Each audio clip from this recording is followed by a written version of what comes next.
Wait, so you think the truth of the Earth being not a globe is going to come out, and then you think? I mean, I think it's going to go into there's going to be a very I mean, I think there's going to be a massive sort of renaissance, to use that term, I suppose, but actually a very positive growth forward. Although there's going to be a lot of challenges as well. But were you saying that seriously? You're saying that it's going to come? It's going to be? I'm not saying it's going to happen. I'm saying if it does happen, it's going to be going back into the Dark Ages. You know, back to the times when the Catholic Church would burn people at the stake for talking about anything in space. Oh, okay. So you think it's going to flip in a way that there's going to be like a witch hunt for people that still believe in heliocentrism? Yeah.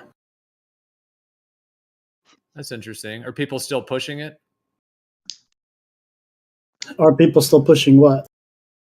Heliocentrism, or all that's like the Earth being a globe? Are you talking about like today, or like in this prediction? No, I was sort of saying in yours, your prediction. I assume you're saying we're in speculation territory, or kind of predictions of the future in that sense. I'm just trying to understand what you meant. Like, I mean, one idea is that the truth comes out about the shape of the Earth. There's a huge, like, the truth sets us free kind of phenomenon where there's actually a lot more freedom. I mean, the people lying about this, if even that amount of money that they have, the trillions, God only knows, if that got loosened up, I mean, life could get better for a lot of people in multiple ways.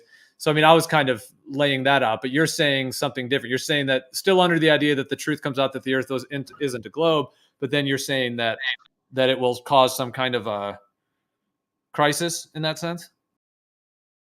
Yeah, it's going to be like it's going to make that movie Idiocracy a prophecy. If that happens.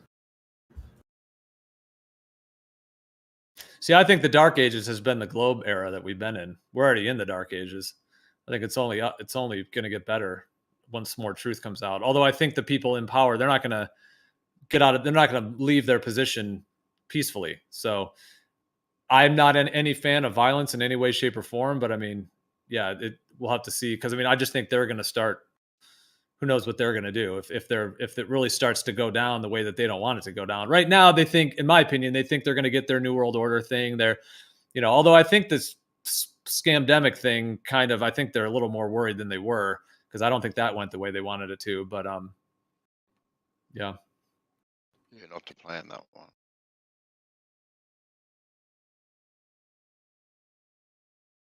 What's up, everybody? I think it went perfectly, actually, Joe. For them, though? You think they went the way they wanted it to go? No, I think so, yeah. I think they pushed a little bit too hard. And they Yeah, did get a bit of pushback. And they got a bit of pushback. Is this you playing, Ruif? Yes, it is. Just had some lunch. Are you new to poker? Not really, no. He doesn't play. Well, you're not very good. Thanks. Why do you say that? He's being mean, that's why. Yeah. You came limping in on button with an ace-4 suited, dude. What are you doing? Yeah. Ace-4 suited, you got a low kicker. Wow. Yeah, Rakia would be laughing his ass off. I'm sure he would. Yeah. First line of soup system. Poker is about position and people. Yeah. I actually just came from a poker game with some friends. I did okay. Made some degenerate calls, but yeah. First rule of poker is to go all in on a 2-7 offsuit. Right, there you go.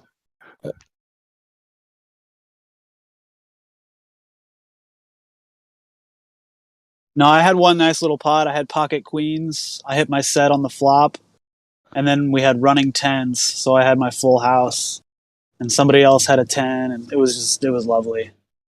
Money into my pocket. Just to make one other comment on what we were talking about. See, in my viewpoint, I think that the shape of the Earth is essentially the truth that will bring down the entire house of cards. Like, I think the whole like globalism and the whole globe Earth heliocentrism, that's been the foundation of which they've built this whole current society that we're living in. This whole idea of like capitalism and, you know, fight, you got to kind of fight for your position, and, you know, survival of the fittest, and sort of, you know, screw your neighbor and get what you can for yourself, and the isolation and the kind of disenchantment on multiple levels, and the sort of lack of meaning, and a lot of these kind of themes that have been occurring kind of with heliocentrism and the globe Earth, and kind of this limitation, and then the evolution, and all of that comes with it. And I think it's pretty difficult to like out all of those truths. Like, it's so embedded, like it'd be pretty difficult. But the shape of the Earth alone, in my viewpoint, will bring down the entire house of cards in a sense.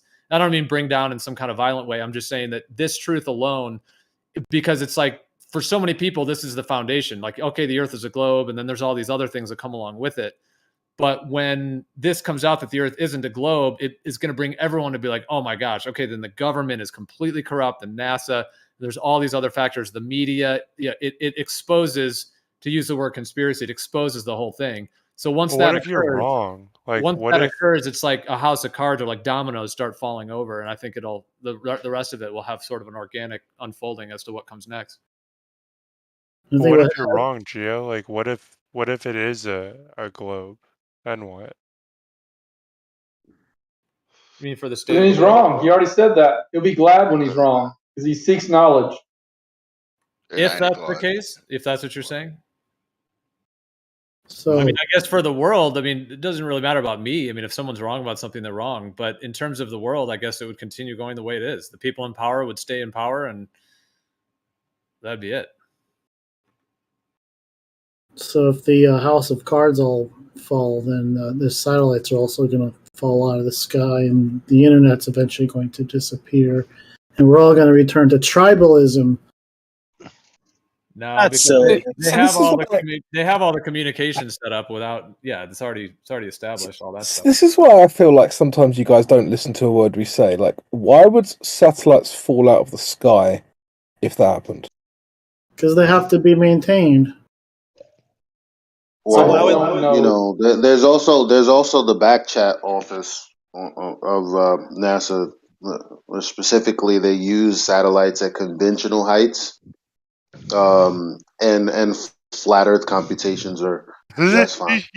So perhaps that's just how it's working. Period. Did I hear the phrase flat Earth computations? Mm-hmm. Gio, I got a question. Is there anything else that the government is lying about where if it became public knowledge, you think it would kind of have a similar House of Cards effect? Yeah, I think so. But could you think of any that would be as large as this one, or what do you think on that? No, yeah, no. I think so. Well, here's the thing. It's like we already know, most people know that the government is shady, but it's not enough to get them to be like, okay, this system needs to change, right? Yeah. So it's like, I agree with you. I think flat Earth becoming public knowledge would absolutely blow the whole thing over. But is there any? I'm trying to think. Like, is there any other thing that they would be lying about that would also have like maybe not equal, magnitude of like flat Earth, but close, up there? I went through all the guns already. I disagree with all you guys. I don't think it would change anything. I think the only thing that changes is when someone actually feels it in their personal life.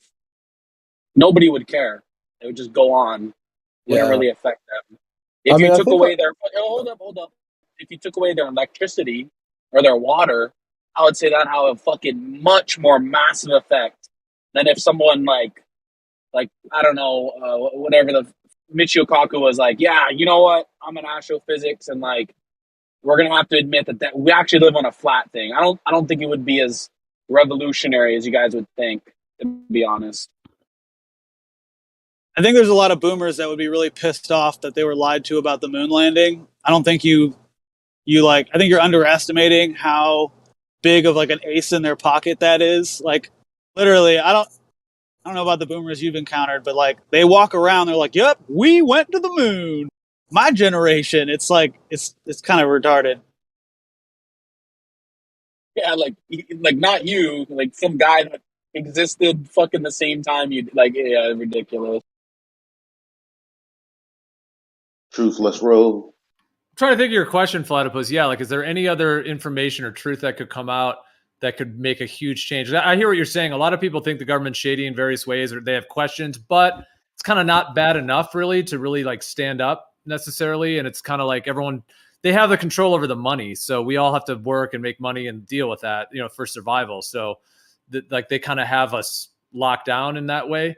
Sort of like if you're playing Monopoly, like whoever's the bank, whoever runs the bank can just slip as many hundreds as they want, or, so it's kind of tough in that way. I guess maybe if there was some huge exposing of their criminal network in some way, like maybe if there was some way in which, some parts of that were exposed, maybe. I think they flirted, Gio. I think they flirted with that idea with the whole Donald Trump cult, like, oh, there's going to be trials and like the Geneva Convention 2.0. I think they kind of already teased that, like trying to get people riled up. You know what I mean? All those QAnon shit. I mean, I can think of like the obvious ones, like if there was irrefutable proof that elements of the United States government used like weapons of mass destruction or like, directed energy weapons on the Twin Towers. If it was like, yeah, there were no planes, we literally faked these like people dying in the planes and stuff and just totally plucked the American heartstrings. I think that could be enough to really wake people up. I think exposing the scamdemic, that could be enough. I even think like why is it a scandemic? I don't really want to talk about that right now. I'm just talking about things that would wake people up, right? That would really just cause the system to crumble. I think probably the weakest would be like showing that either the elections are rigged or, it's just they're all in bed together. It doesn't matter who wins, it's just like scripted. I think that could wake people up too. Of course, it's a very Amerocentric take on it. I can't really think of things in other countries. Also, the rest of the world is lost. I hear you on those things, but do you think people would still be able to compartmentalize it? Like, okay, they pulled off a certain deception, or the media's, faked it, kind of thing. There must be some corrupt people in it, but whereas the Shape of the Earth one is just so embedded, like it's just fully embedded in everything. Like, not only is it in all the education systems, but it's like people's foundation of where they are. Like that one, I just don't see how it could be compartmentalized. Like, there's no way that people could write that off and just be like, oh, couple people lie, because it exposes that it's corrupt right to the root, like all the way.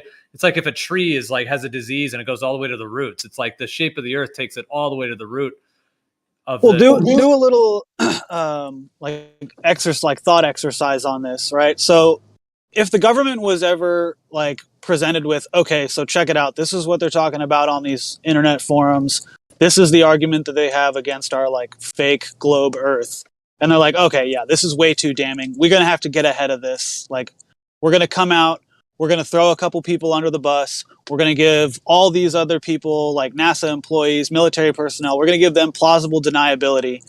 Like, just think about how you would even do damage control. If you were like, okay, we know that they know, and too many of them are knowing. We got to get ahead of it.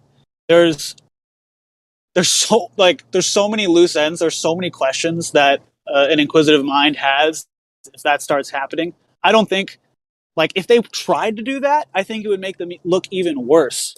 Like, the best possible outcome for them could be like, okay, we've been lying about this. This is how long we've been lying about it. This is how we've lied about it. Like, yes, it's disgusting. We faked people's deaths. We, did all this stuff. That's the best possible outcome for any type of like, all right, we're going to try and stay normal. Like we're asking for, maybe like a fresh start or something. I don't know. But you got a wild mind. I love it. Well, I have like a very high IQ, and I'm a very imaginative person. I think I have a really good imagination. So, I mean, how do you get ahead of people figuring out that you've been orchestrating a lie for like 100 years, maybe more? Just keeping it going. I know this is going to come off offensive, but it's really not. A, B, C, D, E, F, G, L. Sorry. What was that? But you said you have a high IQ. That's something people usually don't qualify about themselves. So I'm just kind of curious, like, why do you believe that you have a high IQ? I mean, my last IQ test, I tested above average.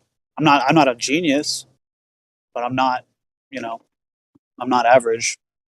Okay, gotcha. I hear you on those things that you were saying, Platypus, like in terms of like, yeah, if they came out. The only thing about some of that is that it's like some of those things are tough to prove, like what really happened at 9/11, like it's like it already happened. All we are. Whereas I just think the shape of the earth, like we're living on it, so it's like it doesn't involve like hearsay or it's like it's right here. So that's why I think it's more potent in that way. But because some of these other things, like even if they came out and said that, people might disbelieve it. Like the people that are like Stockholm syndrome, they might be like, no, that's not true. They're going to still defend it. Like even if someone came out in the media and said that. So it's like of some of those things, what can you really prove? Whereas the earth, it's like we're on it. We don't need like some testimony or we don't need anything from anyone. Yeah, that's true. I mean, yeah, I don't even know how they would try to get ahead of it. Like I said, throw a group of like the old timers under the bus, and then give plausible deniability to everybody else. But then there's so much more that they're faking. It's like, okay, so we've been giving you guys billions of dollars to maintain space missions, rovers. Like, where did all that money go? Who's in charge here, right? There's just like I said, a billion loose ends. Right. Now I'm remembering what you had said. Yeah. In terms of the getting ahead of it thing. Yeah. I've thought about some of that too. Like, could they come out and kind of admit some of it and then try to throw parts of it under the bus? Like Witz used that word absorb, like would they absorb flat earth and basically admit it and then somehow create a way, like, I mean, this, it could be in their plans, like a possibility, like even their NWO thing where, if they have to, like they might have to admit, okay, yep, there's not a globe. We were lying about all that. But instead of, they wouldn't say we're lying. They would probably try to claim that there was some corruption within it. And then they're getting them, okay, we're getting the liars and we're getting it all worked out. And then now there's going to be a new administration that's going to come in, so they might be able to do it like in that way. Or maybe there's going to be like religious zealots, and they already have the leaders of these religious zealot groups coming up. And instead of, marching us towards socialism, they just flip the script and go back to theocracy and have these fucking priests come back and be like, yeah, like we have the truth of the flat earth. We're the flat earth priests. Or, That's, you know what I dude, mean? that's totally crazy that you're saying that, because my response is literally like, from my point of view, one of the best ways to usher in like the Antichrist, as I would call it, is you have this massive truth drop, right, about the flat earth, like you said, but then you usher in a new like one world religion where it's like, yeah, we've been lying about, like everybody has like body energy and like chi or something like that. And it's like they give you a little bit more truth, but then they just pile on this lie with it, which like takes you in the wrong direction. Speaking of the Antichrist, I remember Trump on TV a few years ago. He said something. I can't find the clip if anyone can find it, but he said, we're going to get people to believe in God again. And I'm like, oh, that's why they rolled out flat earth. That makes sense. Yeah, that's what I'm saying, man. With this whole globe model, right, that has this whole Darwinian evolutionary aspect to it, right? You understand that they have this whole socialist utopia vision that, like, oh, we're just animals that can think, and like, if we just achieve the perfect socialist utopia, well, if you take away the globe, then you take away that whole premise for their whole style of government. They would need a different style of government, and I'm telling you, theocracy is one of the fucking best ways. You know what I mean? To have some fucking flat earth high priests. They can't go back on this globe. I don't know the point. Do you realize how much money the American people have paid into this thing? What, Why they're are just they? gonna Why are they dropping clues though? are they just Drop gonna give? Yeah, but they're Yeah, not going what? to They're pay just it gonna give it back. back. They're not going to pay it back. It's gone. Money's gone. Well, they could say they've been paying it. They could say they've been paying it. They've been using that money for our greater good, and making headway with the outer ponders, or doing some kind of underground. They could say that, oh, we've got this, this new technology now, and that's what it was all for, or whatever. I mean, most likely that's probably what they're doing with the money, some other project that, not necessarily for the greater good, but it's the money's going somewhere. It's not just getting burned necessarily. Probably using it for weather manipulation. That too. They already had that though, didn't they? It's almost an open secret. Back in the 50s, openly used it in missions.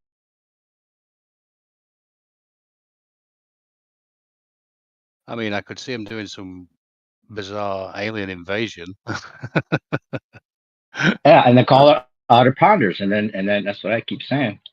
Just call it the outer ponders and say, well, the aliens were always the outer ponders, and that's why they've been here this whole time, and that's why we acted like we were covering it up, even though we weren't. We were just teasing you with it, acting like it's a big secret, and then admitting to it, and putting all of those files out there for people to see, and now they're amping it up, and they can have that perfect marriage of like, okay, it's flat, and there are aliens, but there are ancient ancestors from the outer ponds, and then they have like real-time gods that they could manipulate us with, and use directed energy weapons and blame everything on them.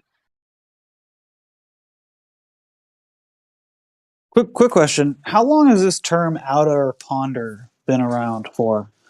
Because That's what I've been calling it for years. For years, okay. Because I just heard, this is probably the fourth time I've heard that this week, and I've never heard that before. So I was just wondering if it was a new term. People in my old group like to attribute it to my concept, even though it's not my concept, but it's something I kept saying, like, that's going to be the outer ponders. The outer ponders are the aliens. They're gonna use that, and then use flat Earth, and it'll be like the perfect psyop. Even if it is true that there's outer ponders, they could fake it, and say that there's outer ponders. You know what I'm saying? With the blue beam and the green screen, and they could just use actors instead of like aliens in costumes. It would be so much more believable, because even flat earthers would be like, okay, well, that makes sense. They have to get everybody on the same page for this reveal, whatever they're going to do, if they're going to do anything. Yeah, I'm not going to be fooled by any aliens. That's just not happening. Even if I saw one right in front of me, I would probably just laugh. I don't know. But if they say it's just a human, it's your ancient ancestor that's way more advanced. That's the alien. Okay. All right. I see what you're saying. I see what you mean. The outer ponders are just our ancient ancestors, and we had a treaty with, with those groups of people. Is the story, even if it's partly true or it's totally true. It's the perfect scenario. It's their perfect play.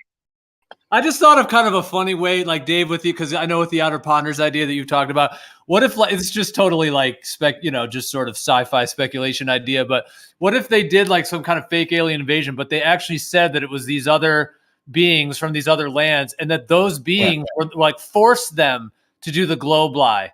Like those beings, force them to do the globe lie, in order, for something like that. Yeah, it's the perfect excuse, right? Then they have the excuse written in, like we had a treaty with them, and or they've been controlling certain people, or it was the best case scenario, because if for their protection and for ours, if people went over there, then they would invade us, and we didn't want that, so it was all for everyone's protection. And they can come up with all kinds of scenarios.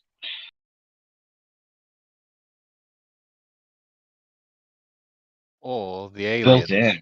So the quote unquote aliens could be just as it were. Do you remember with War of the Worlds? How it ended?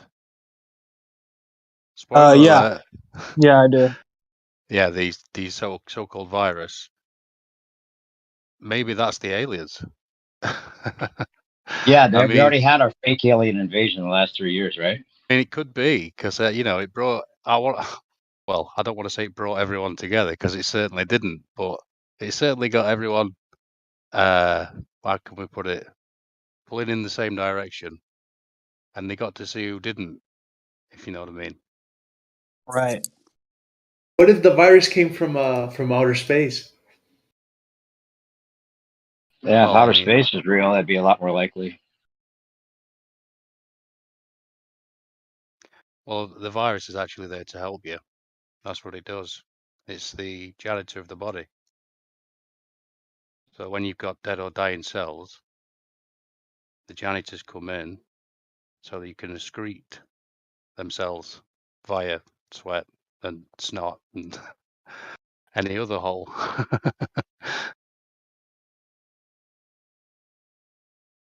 So just like everything else, it's backwards. If everyone's looking at that meme I just dropped that I keep dropping when outer bounders come up, somebody made that because of me saying outer bounders. That was the perfect meme. But they've totally set us up for that scenario with the ancient alien stuff too. They're kind of described as ancient ancestors more so. And it goes along with the technology we were given at just the right time for us to advance as a society, you know. Meanwhile, they've been advanced this whole time, just like, you know, stringing us along. What do you think about giants?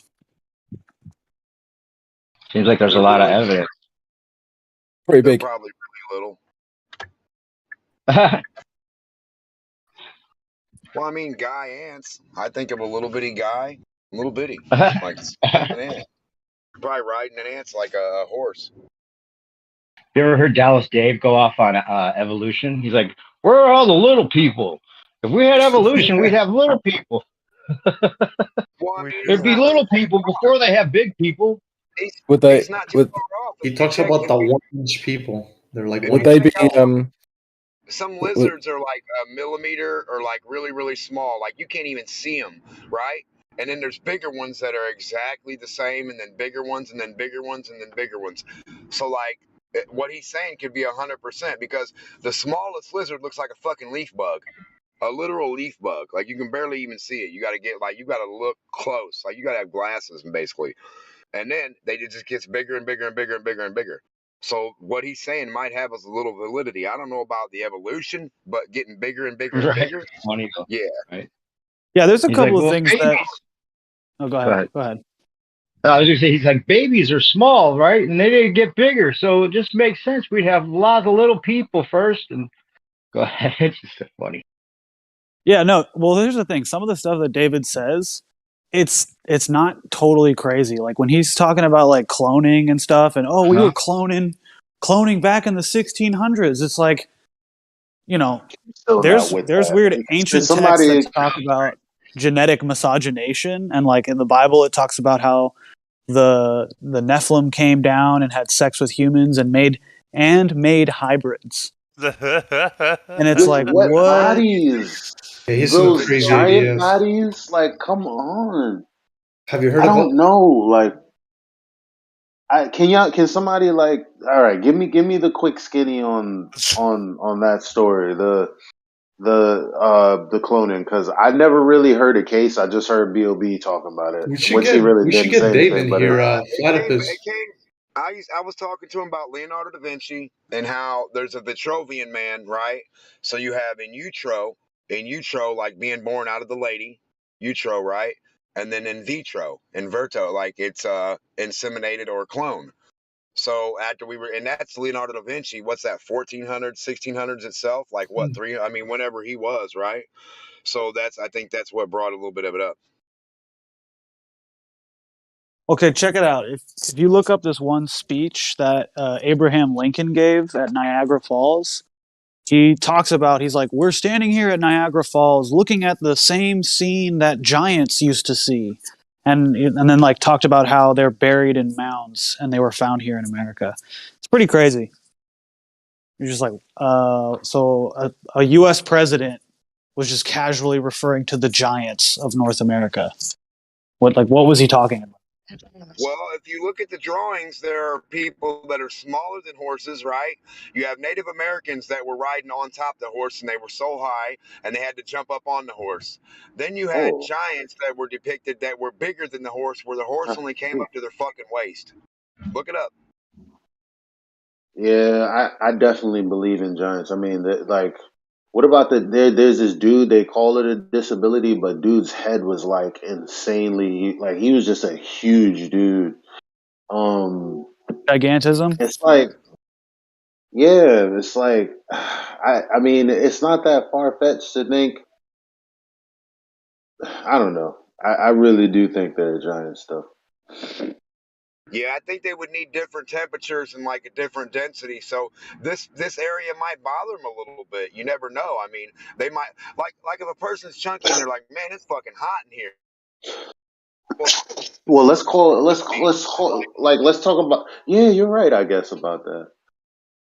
Well, Yeah, okay, like why Yeah. would anybody I you? know that's bigger, they get real hot faster than me, and they're like, man, I'm fucking sweating. I'm sweating so bad. I'm sweating. I sweat really bad. But these people are sweating before me, and which is crazy. I sweat really bad. And I'm a little dude. So I could just imagine a real big dude in a certain climate or certain area where he shouldn't be. And if you're in a cold area, you'd probably be able to, sustain it better. I mean, I just try to figure out like what is it about the existence of giants is so damning towards whatever power structure we're under, right? Like, obviously, they don't want people to know about it. So why? What about their existence is threatening to their existence, right? It validates the Bible, right? That's one thing. It definitely Makes you validates the giant. Bible. What makes you giant? If you came in contact with them, you could see what they eat and how they live, and maybe we would all be giants. You never know. I don't think so. I mean, I think we are distinctly different from giants, and I mean, maybe that's what it is. It's like it's not. They're not just big people. They're actually other beings. They might look like humans, but they're much bigger and they're different. Like I'm sure their anatomy is probably different. Yeah, their blood Oh, could be out. Does anybody watch John Levy or John Levi on YouTube? That sounds kind of familiar. What did you talk about? John Levy, yeah, of course. So he introduced me to the whole Tartaria idea and mud floods. Old like things from antiquity, old buildings and all this, that, and the third. Think about this, Um, Elijah. and well, real quick, he he talked about maps that seem to have had territories that we were explicitly not to go to because giants were there. Now, obviously, it's wild speculation, but fuck, I can believe what the fuck I want. Some of these people believe in space and shit. Like, except this stuff is like way more reasonable.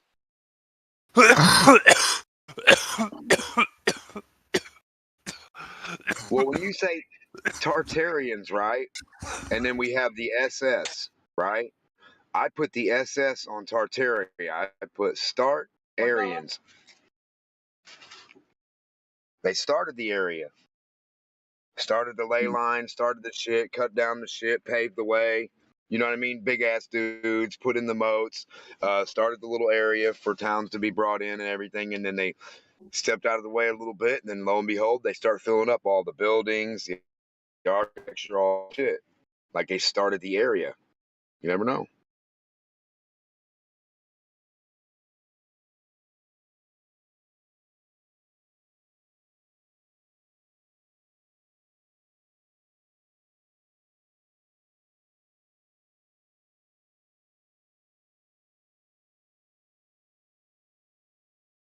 I'm Yeah, I always think it's just. either some. I'm just going to say I'm always suspicious of anything that's being pushed. So that Tartaria, Right. I find it interesting, but I would just like, anything that's being Well, I pushed mean, I into my do face. believe water is used, and there are phonetics, and they said Phoenicians.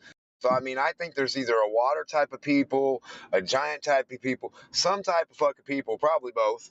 There could be a mermaid people. There could be this little type of people. There could be a big type of people. Doesn't mean they're alien. They could just be humans that fucking, overcame the goopy shit. I don't know. I mean, I will say this: it is backwards.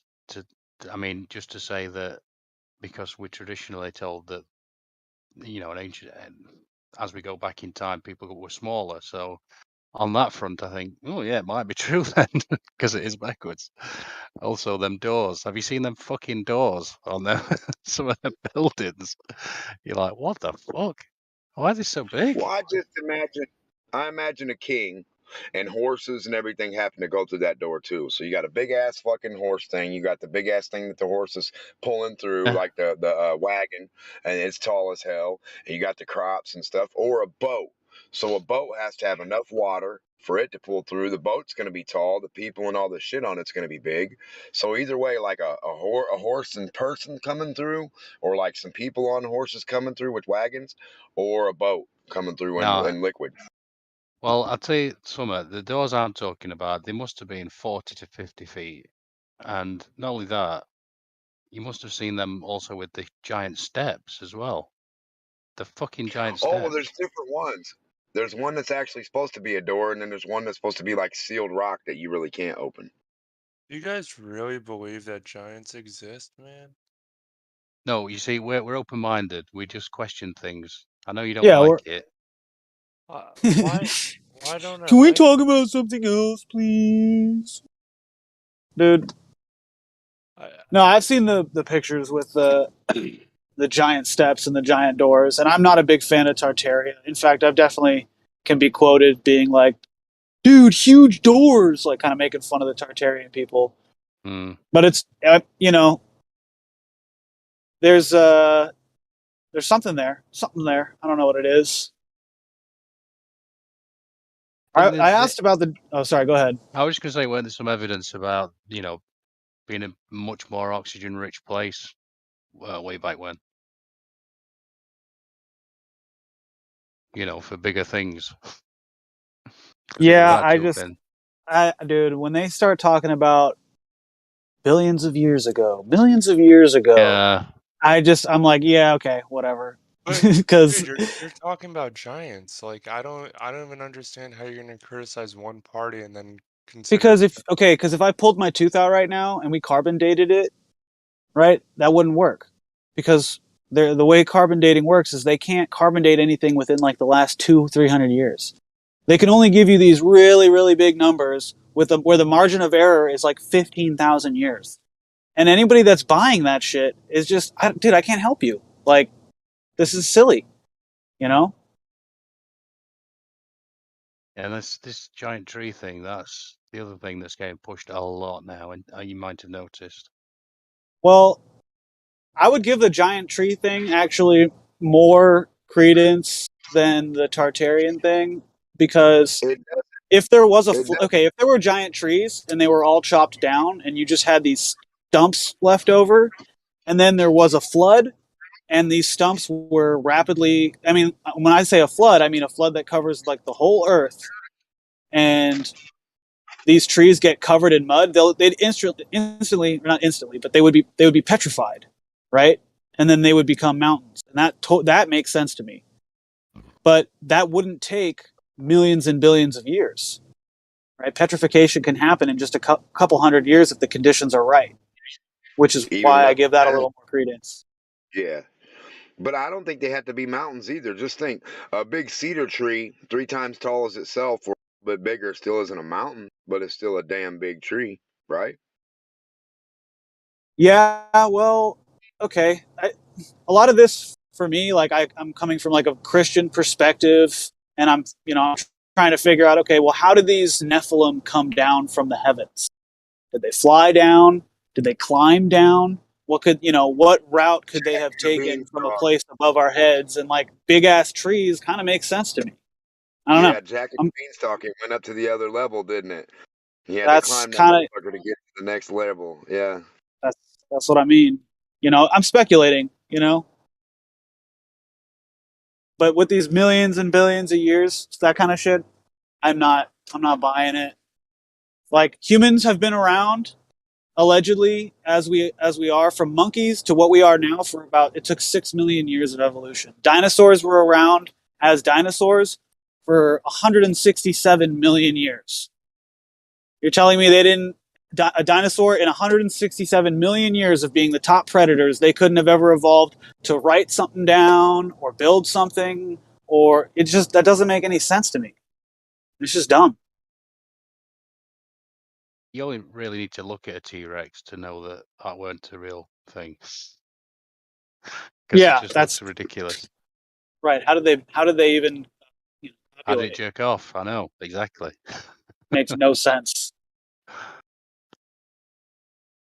Didn't the guy who first fantasized about these dinosaurs then find the first bone or something like that in like a year? Something like that. Something miraculous.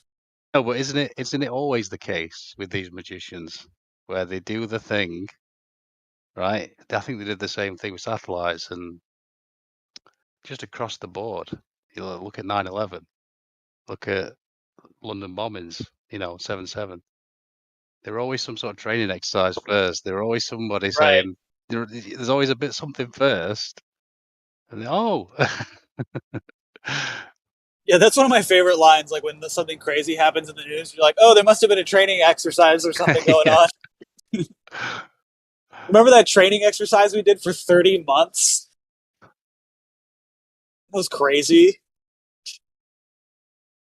Who was talking about Project Bluebeam earlier? Was that you? No. I mentioned it. They could use that to fake the Outer Ponder invasion. Right. That dude, I'm all in on that. I'm all in. I'm all in every time. They're definitely gonna do that stuff. They've been drip feeding us this alien UFO crap. Not that UFOs aren't real. I guess we're talking about that a bit. Yeah, but I'm not sure about that either. It seems a bit. Well, I don't know. Hollywood.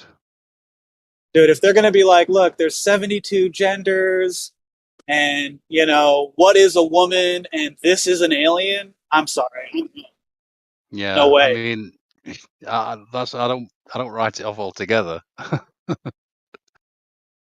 Yeah, I mean, who knows? It's like I'm pretty certain that there's like Bigfoot species, Sasquatch, Yowie, whatever you call it. I think that's real. There's just, yeah, I do. I've had my own spooky experiences in the woods, and I've heard people who've had experiences, and it's like, if you're gonna lie about something, I just don't think that's it. Like, you're not gaining my respect. You're not. Wait, you're not even. People won't lie about a Yeti, but they'll lie about the shape of the Earth. Why? For 80 plus million or 80 billion a year or something like that. Yeah, probably. They're selling you. That footage you showed though, dude, that was fake as fuck. Want it? The one with the the one I mean, the famous one, and the photograph. They're not real, clearly. You talking about the Patterson Gimlin video? It's like a 6-second clip of this like hairy thing walking away. Yeah, that don't look real to me at all. I'm not. I've never seen any like videos of Bigfoot where I was like, oh, that's how I know it's real. It's from the things that I've heard and experienced, and like that's what I base my belief. It's a belief that I have. I don't have any hardcore evidence for it. Yeah, I respect that. I'm not cut out for this debate shit at all, because I realise that at heart I'm an old-fashioned liberal. Like Percentage went on the other day when he was, I don't know, something about him being a Muslim. I didn't know that. And he sounds like a young American lad. I don't know, he sounds like a white person is my point. And then he said he's a Muslim. And my first thought was, oh, that's cool. That's great. And that's kind of my thing, So, but then again, there's this other part of me that hates manipulation. I fucking hate manipulation of any kind. Like, it's the idea that God, they're lying to all these kids. That's eesh. Yeah, it's bad. It's setting up a bad future. Mm. I get it. Telling Those. them they're all meaningless. They're all come from pond scum. Oh yeah, no, you're It's gross. you're right on it. Well, it's trauma-based mind control, dude. It sure is. It's like the mental equivalent of like being abandoned by your parents. You know, like I'm sure every kid has gone through like, oh, what if my parents just like left, right? Like, what if I was just meaningless? That's kind of the seed that it's planting, but it's not just a seed. They're telling you it's the truth. Well, but the reality is they couldn't be more special, but not in the way the ego thinks, which is more than he or more than she or less than, because the ego doesn't matter which way it goes. It's still more than, if you know what I mean. It's not in that Yeah. way. It's Well, look at. Sorry, go on. I was just gonna say. I mean, you see the way most people think, and you look at the way that people are treating each other. You're watching, you know, the disintegration of the family unit. Like the president of Russia is talking about how, you know, they're calling it parent 1 and parent 2. Mm. Like that surprised the hell out of me. I heard that. I thought this was strictly like a Western ideology of like far left radical shit. I didn't even think that Russia knew about that, but they do. It's just unbelievable. Yeah, I did That's think that. that That's right. we're doing the same 100 years ago. You know, we did the pandemic, we did the World War One, and then, you know, Putin's speech the other day. Don't get me wrong, I think they're all puppets, but that was fighting talk. It was a good speech, actually. I don't know if you. Dude, I totally like. Both are totally just slaves to a specific ethnic religious group, in my opinion. Mm. But yeah, it was a good speech. This is how fucked up it is, though. Right now, I think people that resonate with that speech are being taken as the useful idiots by the elites. So that's why you're seeing a lot of this like far right stuff being propped up by candidates. That's why we had Trump, because they're going to try and use people who are like they just want to go to work knowing that their kids are going to go to school and not be taught something dirty. They want the kids to be taught how to read, how to write, how to do their maths, so they can go on and be functioning members of society. They don't want to have to worry about being bombed, right? They want like a normal society, and they're totally taking advantage of that by just making this very vocal minority, making it seem like, you know, everybody's losing their minds. Like, you know, the whole world wants to you know, fly the rainbow flag or whatever. And I think that they're gearing up people that are pushing back against that to be in a place emotionally where they'll do something. And like that is a 100% projection. 100% fall into that category. I've seen the, you know, like, I don't know if you guys have ever watched Flecka's talks. He does something called This Week in Culture, and it's just basically like a compilation of what liberal people are posting, saying, doing, and it's totally demoralizing if you've got traditional values, conservative values. And I've definitely noticed where I'm like, man, if I keep seeing this crazy stuff, like I'm probably gonna, you know, open up on somebody. Like this is you're pushing me right now. And then I don't know. Lately, I've just been kind of seeing the way the news is going and kind of realizing like, man, if they're controlling everything, they got me right where they want me. You know, frustrated, thinking that everything's going in a certain direction when it's really not. Maybe they don't have as much control as we'd think. No, definitely not. And don't forget, they always put the camera.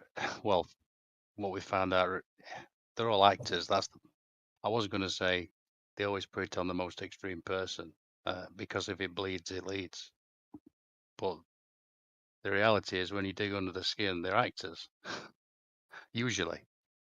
Don't get me wrong, there's plenty of people who are confused, shall we say. I mean, if we look at, there's definitely a correlation between lowering testosterone for a start and microplastics confusing people.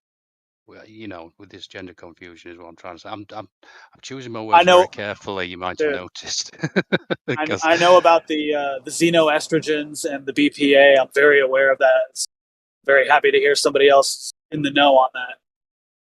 so I urge compassion for these people.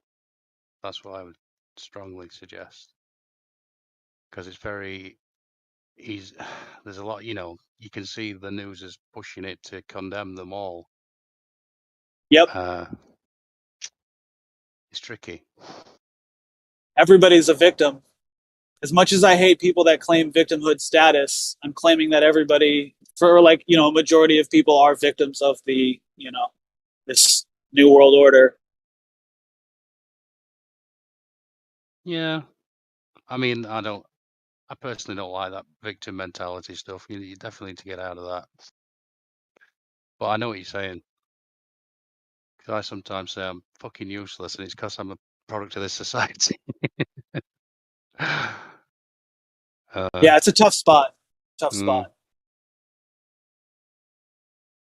You know, a lot of people don't like Owen Benjamin. That's why I always promote Owen Benjamin, because he's at least he's one person who's saying some good things. It's not all just fear porn. He's saying, look, small holdings, you know, bring it local. Dude, You know, okay. growing your How own long have food. you been following Owen? Oh, years. Dude, was that not the best time to be on the internet to watch him YouTube, like live stream every night almost? He's getting drunk, and you're just watching this progression of like, yeah, fuck Hollywood. Okay, I've left Hollywood. Okay, I'm banned. I'm canceled. Okay, like God. No, the earth is not flat. Okay, fuck, the earth might be flat. And it's like, okay, the earth is definitely like watching that unfold. If he's acting, he's the best actor in the whole world. I don't know how you fake that. That was peak YouTube. That was peak internet experience. Like, dude, I was super chatting him, telling him the earth was flat and getting banned. Like, it was a fun time to see I that was too. Yeah, happen. I was right there. Yeah, that was amazing. It was the best acting. If he was really just planned to come out like that, the way he was so frustrated and just like, no, it's not. You know, he started calling out the ballers and asking for proof, and there was nothing. He's like, no, it's not good enough. What did he call Eric DeBay? Something like Savonier or something like that. Eric, yeah. Yeah. Well, here's another. That's like, that also shows that some of the most like intense globers can become some of the best flat earth. Because when he was like hardcore banning people, like, no, this is fucking crazy. No, it's not. No, it's not. But then he started to like look into the arguments, and it just, I don't know. Yeah. It was pretty good. I don't want to be a flat earth person. Yeah, no, he's like, I don't want this. Please help me. Somebody please prove me wrong. I remember that stream. He's like, how the fuck does the vacuum sit next to the air? What's holding it in? Right. Yeah, it was good times. What's he up to these days? He's like totally banned off everything, huh? Yeah, pretty much. No, he's got his stuff going. You can still watch him, I guess. Yeah, he's on Rumble or whatever. Yeah, but Odyssey, BitChute, and that Unbearables is going pretty well for him. And okay. Yeah, I don't agree with everything he says, and he might well be shill. I don't really care at this point. I mean, I met. Oh, go ahead. No, please. I was just gonna say, I met somebody who was a bear and like goes to the bear meetups. It was when I was working on this farm, and I was selling her raw milk, and we just kind of started chatting. And she's like, "Yeah, I'm going to this meetup." He's like we're all members of this club, and it was funny. And she was like a flat earther. It was pretty chill. Well, that's cool. That is totally cool in my opinion. I don't know. Like I said, there's some of the message is positive. He might have joined the club, for all I know. They usually, I remember saying that to Crypto, and he's like, they all are, which is a good point. They usually are. Anybody who's anybody, but the message is a good one. you know, the overarching message. I mean, the growing your own food. You know, Yeah. yeah, that's something I'd like to look into. I mean, I'm not very good with stuff like that. I'm not very good with my hands in general, to be honest. So that's The something. best clip from Owen Benjamin, in my opinion, I just put in the live stream. The nail in the coffin. Can you? I'm driving right now. Can you remind me what it is? Just give me the gist of it. Well, he talks about the acceleration needed Okay. for the elliptical orbit, and even if it's a small amount, you know, you're talking about the speed along with that, and just that would be more than just a bump in the road. Right. Right. Yeah, man. He broke it down pretty good. He has a good message. I kind of lost interest in him like probably 2 years ago. I don't know. I just stopped listening to him, but like he's still cool in my book. I think you know what it was? He started getting really heavy into the Christianity stuff and was Oh like Yeah. arguing about the the Trinity Trinity. stuff. Yeah. And it's just like, dude, I don't even care either way. Like, I'm a That Christian set a for lot of sure. people off. That set a lot of people. Oh shit. Well, there's dude, I'm not even on either side. I don't care. Is he a Trinity? Is it not a Trinity? Don't matter to me. If God wants me in heaven, I'll be there, right? Like, I've done what I think I'm supposed to do. I don't want to hear about it. And he just went on and on and on. That's I what it mean, was. to be fair, you're asking some pretty good questions. He's asking good questions. Yeah. Yeah, no, for sure. For sure. I just like I like it when he's my favorite. I think Owen Benjamin is at his highest when he's found a thread and he just starts pulling and unraveling. You're roboting, dude.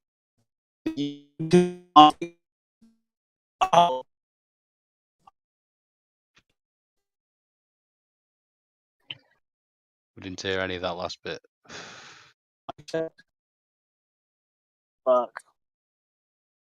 Fuck a duck. Oh, it's better now. Am I still roboting? Oh, it's Yeah. good now, dude. It's good. Great.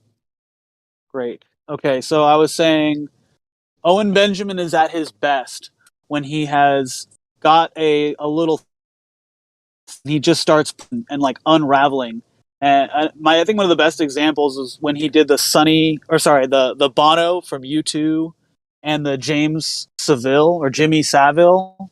When he did that breakdown, dude, that was mind bending. I kind of had looked into Pizzagate and stuff, and like I had kind of heard. I was like, yeah, I know there's some dark shit going on, but it was like he just broke it down so well. Like, fucking yeah, he was for a while. He was really all about like slaughtering sacred cows. I think is what he called it, and it was pretty good.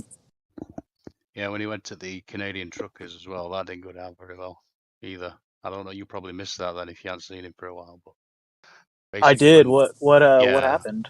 Oh no, he went fucking super hard at the Canadians. Like, did he set fire to one of them? No, I don't think he did that far. But he were taking piss out of the money. You know, the money people had sent him. That's the worst part about it. Like he was just like mocking. You can imagine. Oh man. And he took it really far. He went even I was like, this is too much.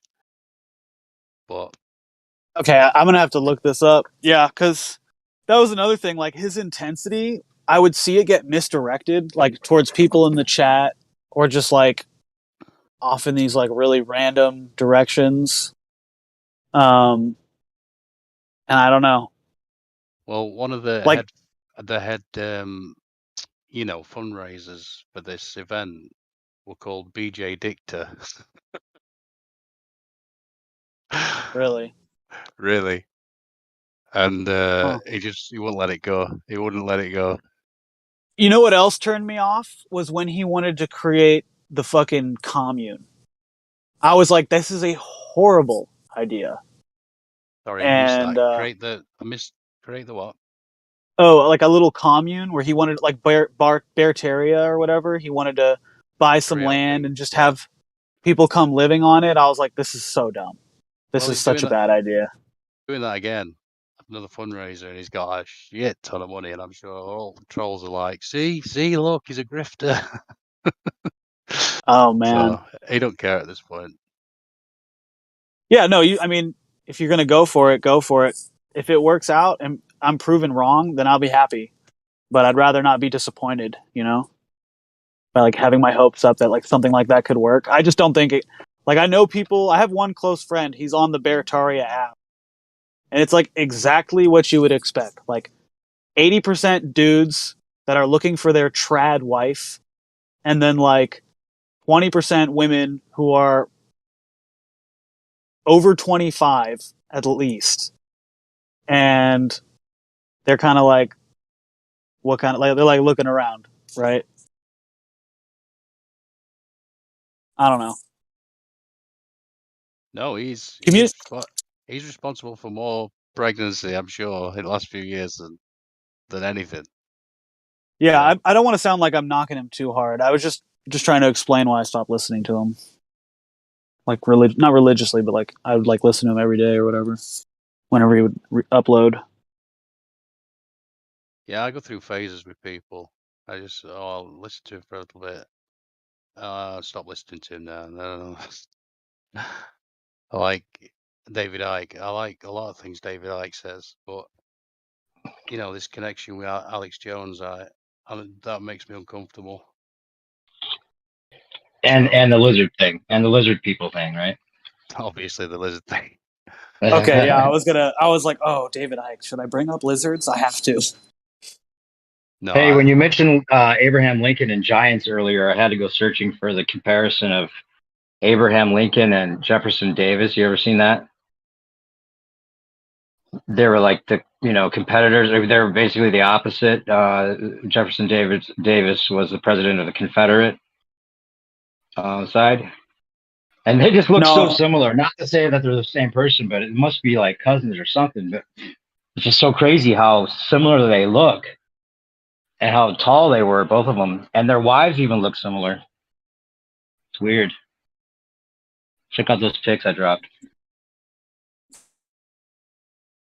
Well, words too. When you say lizards, could you just be like a lizard? And a zard's like a ruler, right? Like a czar. So like a lizard, they just be some lion mugs. You know what I mean? Just liars to the fullest.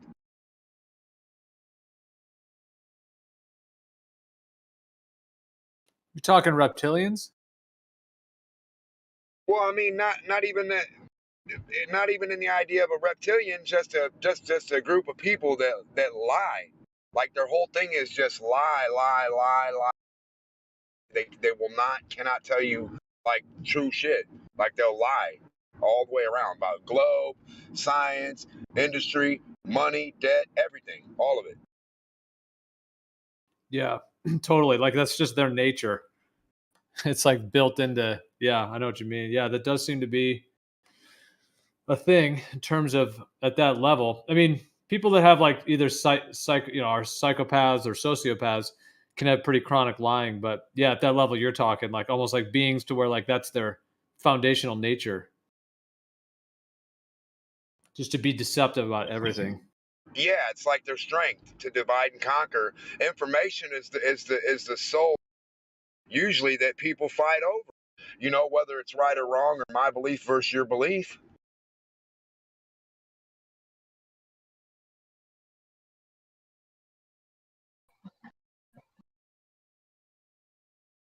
I mean, you can say people fight over religion, but people will fight over like electricity. Like if you have people at an electric company, they'll fight over which way's the best to do this or that. You know, you get a big enough group, you got to, you know.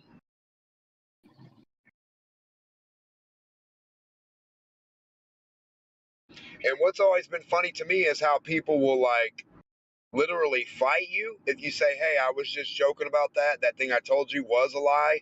I'm sorry. That was a mess up. That was a lie for what I found out. That's wrong. And they'll be like, nuh-uh, no way. You're lying right now. And it's like, no, I'm trying to tell you the truth right now, finally.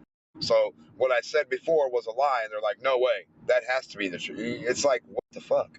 Where do you go with that?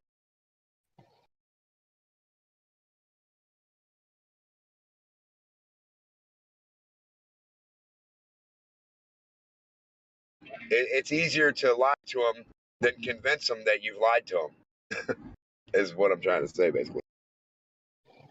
Right. No, that's interesting because like people build their belief systems on certain things and it's like connected to their ego. So yeah, it's interesting to think like if somebody feels like they trust someone and then that person lies to them, will they in some cases try to convince themselves that the original thing was true even though it was a lie and the person saying it is because their ego in a way wants to be attached Absolutely. that they were right originally or that their trust was valid originally, because for them to then accept that it's a lie, they also have to question their own trust as well, or like how they trust. That's what we're dealing with all the time, right? It seems that way. It's like, I'm not trying to make fun of the name because Negator's name is Negator, Negator, but it really is a way to negate, like negating is a way of everything. So like, you're like, instead of answering directly, you're like, what do you mean? Well, how do you think? Well, what do you expect? You know, just keep on asking these weird questions that actually negate from the actual point. Like, where's the evidence? Where's the material, physics, solid, you know? And all that stuff just negate. It does really negate from it, not to play on his name, but it's just the same type of work. I actually thought the same thing about his name. That's so funny. You said that. I can't believe you just said that. Yeah, I thought the same thing. Well, I've talked to him, like he was like one of the first people I talked to way back when, like about 10, 8, whatever year, Yeah. like way back on Poncho Peace before yeah. And like, it just seems funny to me that like he wouldn't have mastered some of the ideas of what flat earth actually conveys, of what flat earth is, instead of going with the idiocracy of a pizza or FE society or other stuff, and just like totally like everything that we've discussed with him, it's like it went in one ear and out the other, and now he's just Glober today 3 years later again, just all of a sudden. It's just weird. He did come back out of nowhere.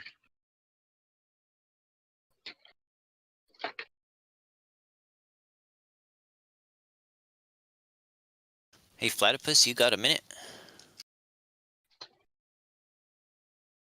Yeah, what's going on? Could you check out my screen share and see what I've been working on? Yeah, I can check this out here. Thank you. Hey, I was curious. When you say you were above average IQ, how far above? Like, it only would take 1 point to be above average. I was just curious. I'm sorry, I just got a phone call. What did you say? Oh, you mentioned you were above average IQ, and I was wondering how far above.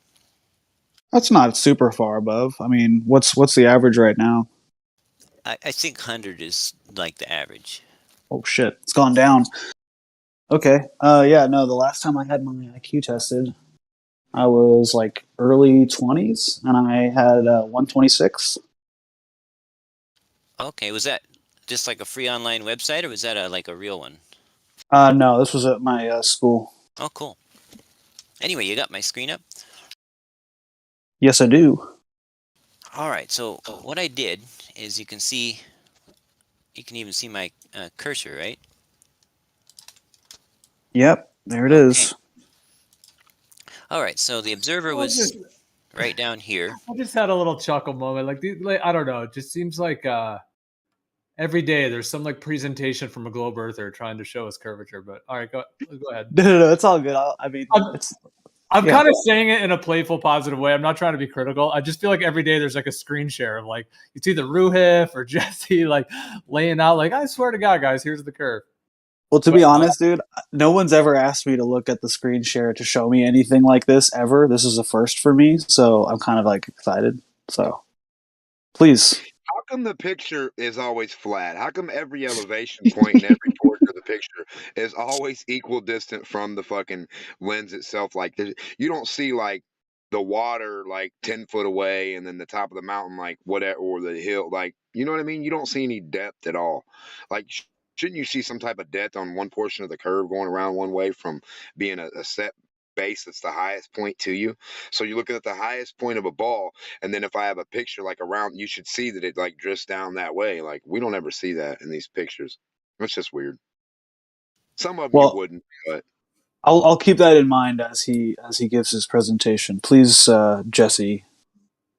Please continue. Yeah, you're welcome to present it. So yeah, go ahead. I was just sort of like had a chuckle to myself. I was like, oh man, another. But let's do it. Go ahead. Thank you. So what I did is I tracked this ship along here. It was a tugboat called the Hudson. And then I took a picture of it. But see right here, a few hundred feet from the shore, is a little blue sign that you'll see in a minute. And I set up my theodolite so that it was actually below the top edge of the sign.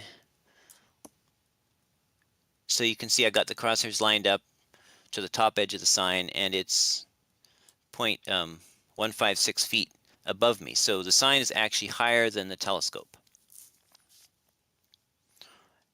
And then I waited for that ship to sail across in front of the sign. And interestingly,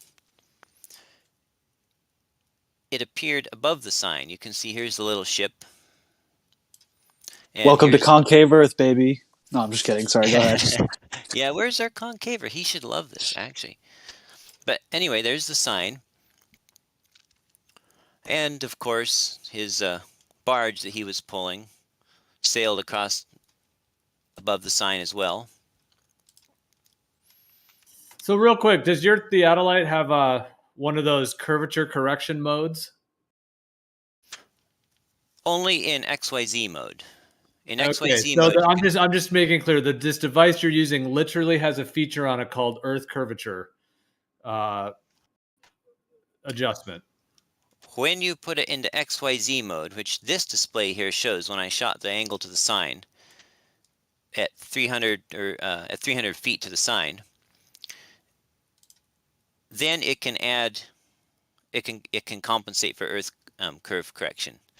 But in angle mode, like is seen over here, then there's no correction. It's just reading plain angles that makes no adjustments to them at all. All right.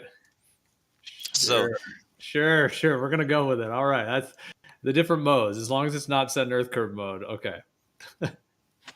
We'll just take that as is. In order to correct for an Earth curve, it needs to know the distance. But when it's in angle mode, it ignores the distance. So, hey Jesse, I don't want to be rude, but I have to take a phone call in like 3 minutes. Is there any way that you could get to the point? Absolutely. I'm basically to the point, and my point is that it is possible to see over an obstruction, just like the little laser and the fish tank demonstration shows.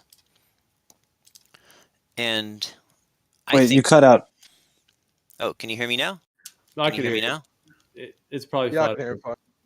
Yeah. Anyway, my conclusion is that because it's possible to see over an obstruction that is higher than me and higher than the target I'm looking at, when there's a density gradient or a temperature gradient. This was a hot day over. I'm sorry. Water. I literally. We'll catch up another time if you got to go.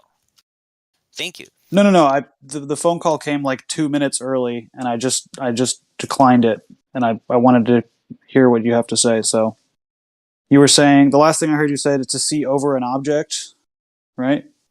Yeah, there's some phenomena, probably hot air over cool water, which allows us to see over an obstruction. It's actually higher than the observer and higher than the target. Just like Are you saying the obstruction is the sign? Yes, the sign. And how tall was the sign? The sign was 0.156 feet above the theodolite's optical center. yeah, but you show what this picture shows, No, right? no. How tall was the sign? Well, the theodolite was 4 feet above the water. So the top edge of the sign would have been 4.156 feet above the water. You have the side view. So how tall is the boat? Oh, the boat's super tall. But the water line on the boat would have been at 0 feet above the water. And even the water line down on the hull was above the sign. So yeah, You're the saying top, because of the evaporation at the water, it's actually bending the image upwards. well, or the dent, or just because it was hot air coming out of the trees, going out over the cool water and forming. Anyway, thank you, Platypus. I'm sure I used up my 3 minutes, and I really appreciate it. No worries, no worries. Anytime. Thanks, guys. Later. Just wondering Yeah, a when lot we of get flat earthers have argued that.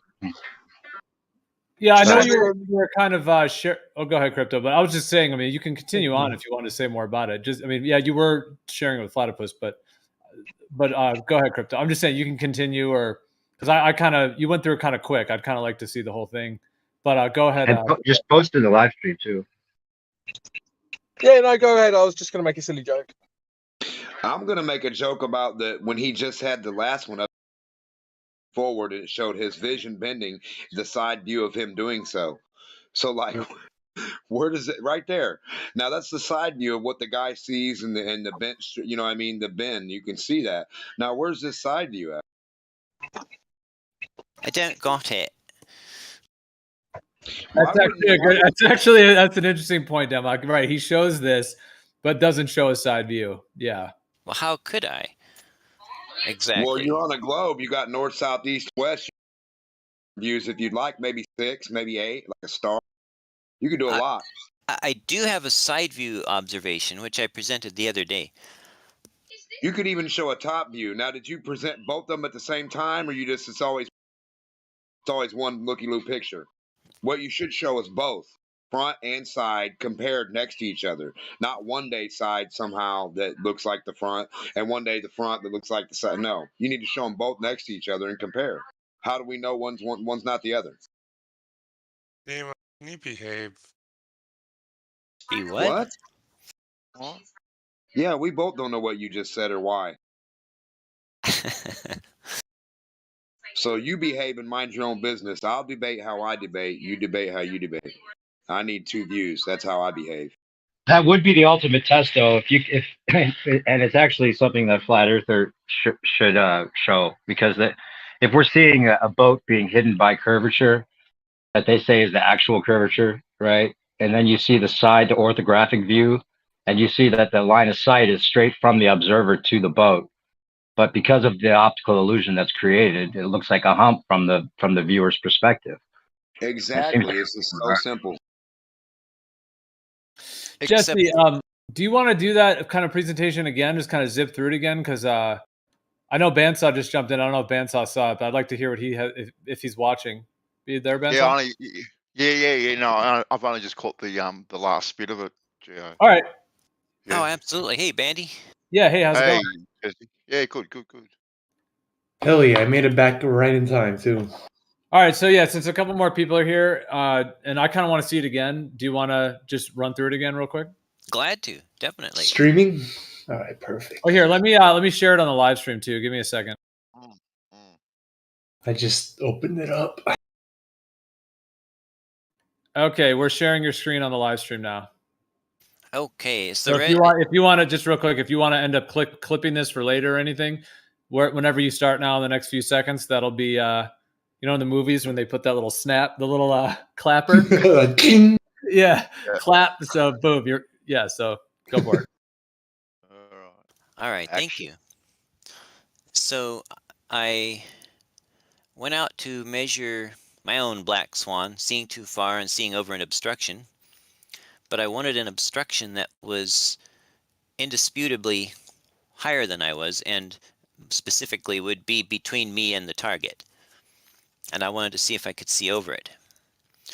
So my target was the tugboat Hudson, which I was tracking with an AIS receiver, and so you can see its path going along here. I imported that into Google Earth after recording its path with my receiver. And there he is. It's a little slow-sitting tugboat pulling a big old barge. Don't know what the barge's name was. Probably the USS Rust Bucket. Never mind. And so I was here at 4 feet above the water with my theodolite, and there's a little blue sign right here, like a few hundred feet out of the shore. It just basically says, you know, end of park county, you know, county park boundary, you know, private beyond this. So this was a couple days ago at 5:45 local time. Oh, you can see I tracked the ship for some time before he arrived here. I was waiting for him to get in line with this blue sign. So the ship's about 4.73 miles distance from where you were at. Exactly, yeah. Very, very close to that, because I get his GPS coordinates from his own GPS receiver every few seconds with a timestamp. And then I zeroed my horizontal axis on my theodolite off to the lighthouse here. There's a lighthouse here, and I set that as 0, so all of my readings then were degrees to the right of that lighthouse, so then I could know exactly what direction I was pointing my theodolite, and that's how I aimed that line.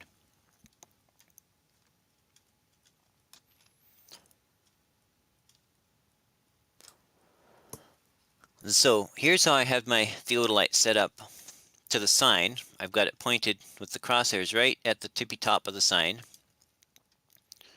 The post sticks up further. I probably should have measured that, but I wanted to be generous. So I measured down here to the top edge of the sign, and it is 0.156 feet above my instrument. It's actually slightly above my instrument.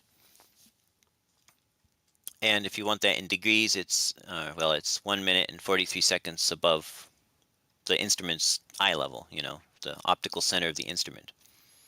So that's just demonstrating that I did have the instrument below the top of the sign. If I had had it above the top of the sign, then this would have been a negative number because it would have been me looking down at the sign, but it's a positive number because I was looking up at the sign. So the sign's 290 feet away. Okay. So what are you trying to show here? Just that the calibration? Yeah, I'm just showing that I have my instrument set up slightly below the sign, 0.156 feet, which is like 1.87 inches below that top edge of the sign. Because what is that sign above sea level, and did you verify to the water? Say that again?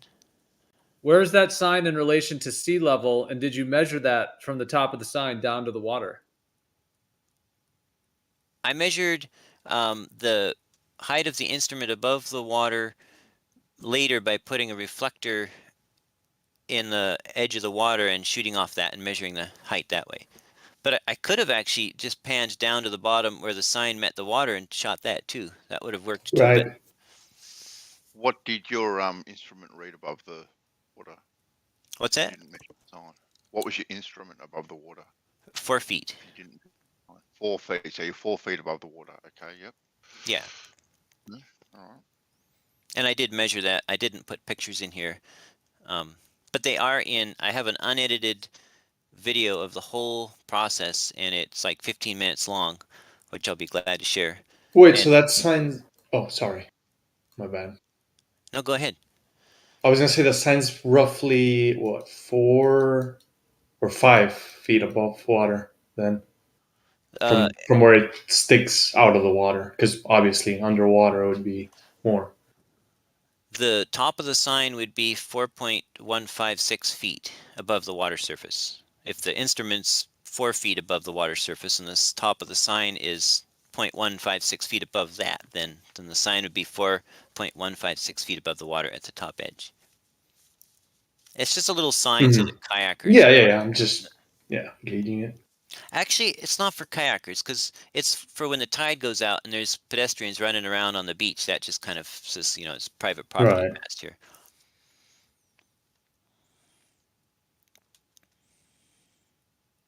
All right, yeah. Okay, so then I waited for that ship. It's a good tugboat, Hudson, to go motoring on by. And you can see he crossed over above the sign, not even just barely touching the top edge of the sign, but even a good space above even the top of the post. And I can zoom that in a little. Does that show clearly for everyone, or is it being shrunk or degraded by Discord? It's okay. So where your crosshairs are, is that roughly where the horizon is? It's a bit Nah, hard to see they're on just my screen. they're just at some point above eye level, but below the boat. Just at this point, I'm not using the crosshairs for anything. I'm just using the scope as a telescope so I can get a zoomed in shot. You're still 4 feet. At 4 feet. Your instrument's at 4 feet still. Yes, the instrument is still at 4 feet. It's a theodolite, so I can point the crosshairs up or down, and then the resulting angle reads out on the LCD. It's not like a auto level that's fixed to horizontal.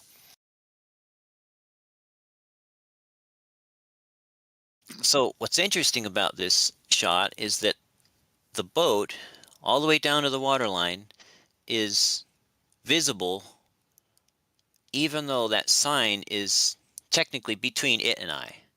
It should be cutting, the sign should be cutting off the bottom of the boat, but it isn't.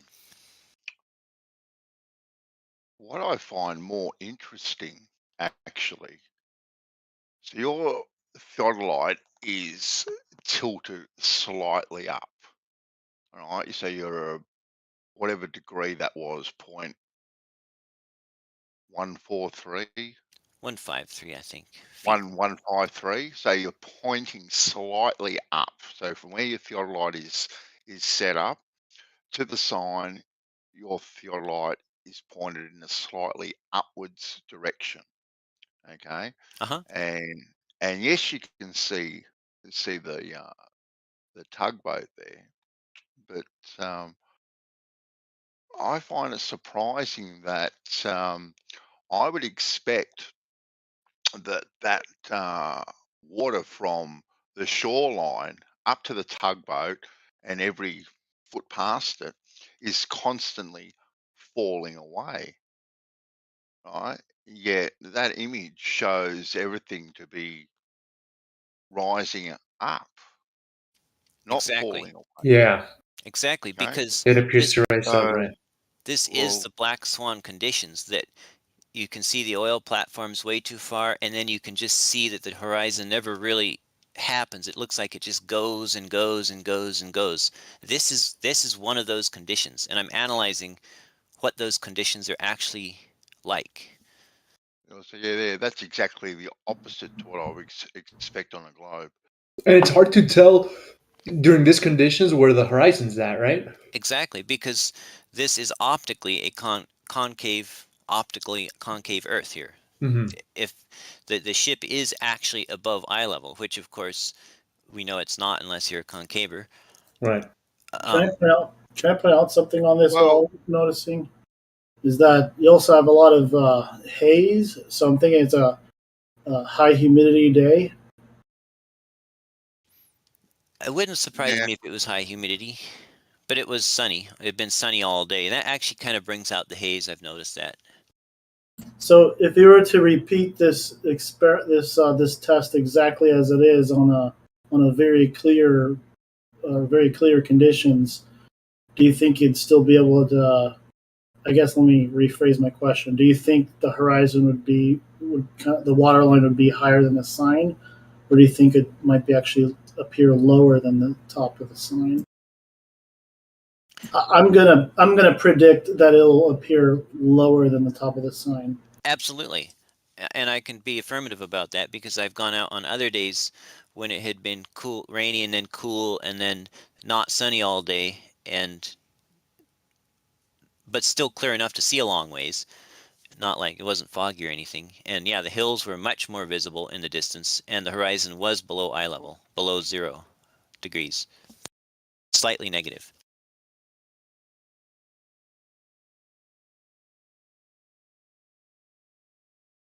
Well, you got many things to take into consideration. Obviously, Jesse. Obviously, your temperature, your wind speeds, water depth, focal points, focal columns in the atmosphere as well. Oh, absolutely. It's a total zoo when the observer is 4 feet above the water and it's a hot, calm day. And in the video, which I'll link to when we're done, or you can see that it's a very, very calm day. There's like kayakers out there, and you can see the ripples are so small that they're making sunlight waves glint up the side of the kayak. You know, you can tell it's a very calm day, and it's nice and warm too. So hot, warm, lots of evaporation, all these sorts of things. Very little wind. Yeah. Yeah. But the point I'm making is, regardless of what kind of an optical zoo it is possible to see over an obstruction that is higher than both the observer and the target.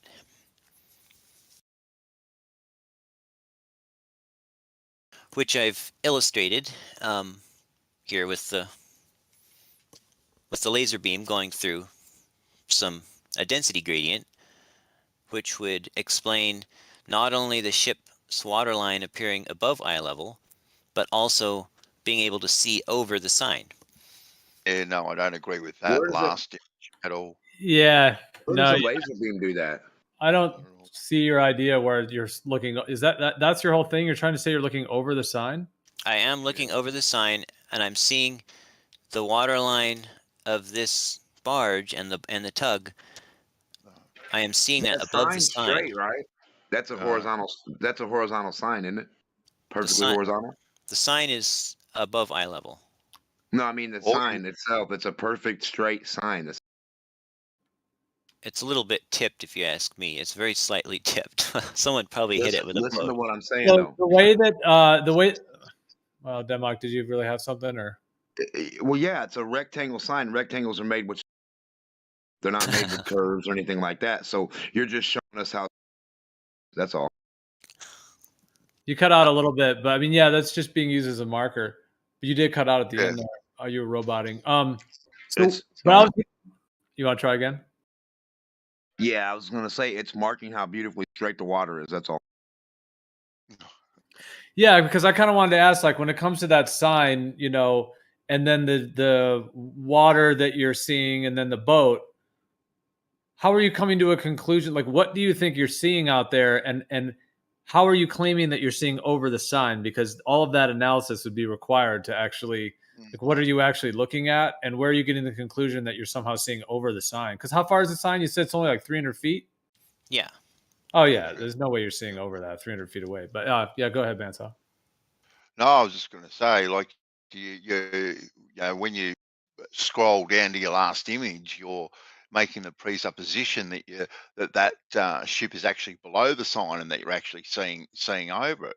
Not at all. You're seeing the ship exactly where it is.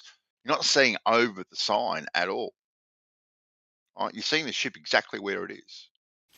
All right, so it's a huge jump to say, because you can see that tugboat or that ship above the sign, that you are now seeing over that sign somehow. Huge jump. Yeah, because 1 degree. One degree up or down. I don't see why. Andy, can you expand on that? I don't see why. I don't see why the optics couldn't be playing some jiggery pokery here. No. You see the image where it is, Crypto, right? Now the inference with the last slide that Jesse is showing with his laser line, that you're actually seeing in this bent line that's going over the sign, okay, that the ship is actually, you know, low where it is, and the ship is getting projected in this line, right, to our eyeball, that's going through the atmos, over the sign, and to our eyeball. No, we're seeing the ship exactly where it is, where it's mirrored or reflected in place, but it's not getting projected through the atmos in this No, bent because line. there's mountains behind it. There's a. You are cutting out there, D-Monk. You keep cutting out. Yeah, you're robotic. Yeah. Did you want to respond, Jesse? Or I didn't hear what he said. Maybe I'm cutting out. no? I think No, It was no, him there. Yeah, it was Demo. Oh, he's gonna rejoin and try again. But anyway, I did measure the height of the sign, and it is above me. So I'm not sure. And I think we would all agree that the water line on the side of the ship's hull is below me, right? If it's at the water level. So I guess I don't see that how you could say I'm not seeing over the sign to below the sign, because the sign is above me and the ship's water line is below me, right? Or what? Did I miss your question?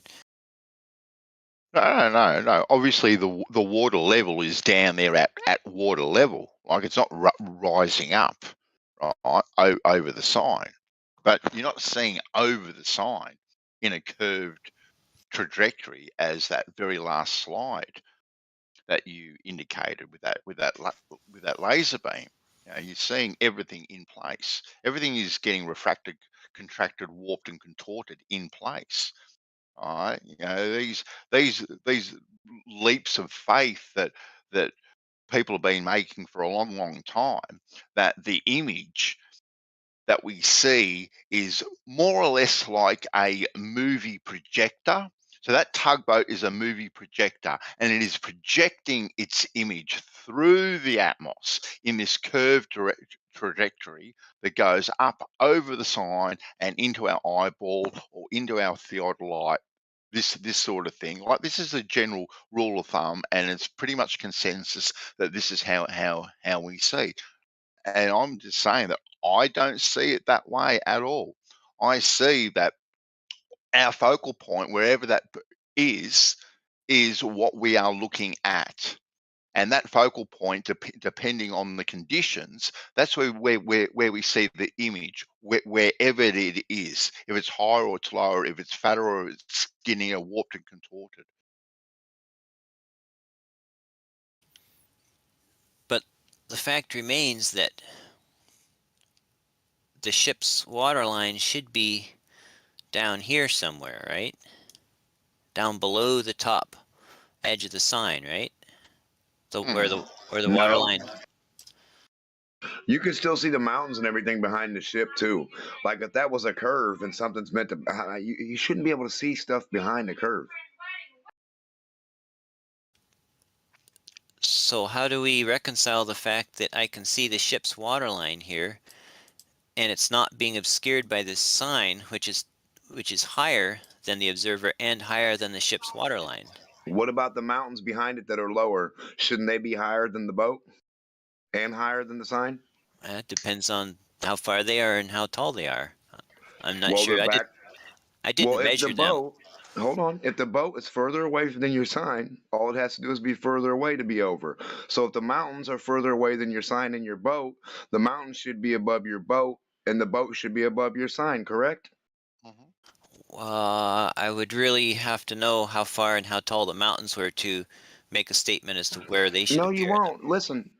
If you think the boat is above the sign just because it's back further, you should automatically think that the mountains are going to be above the boat because they're back further. Whatever else doesn't matter.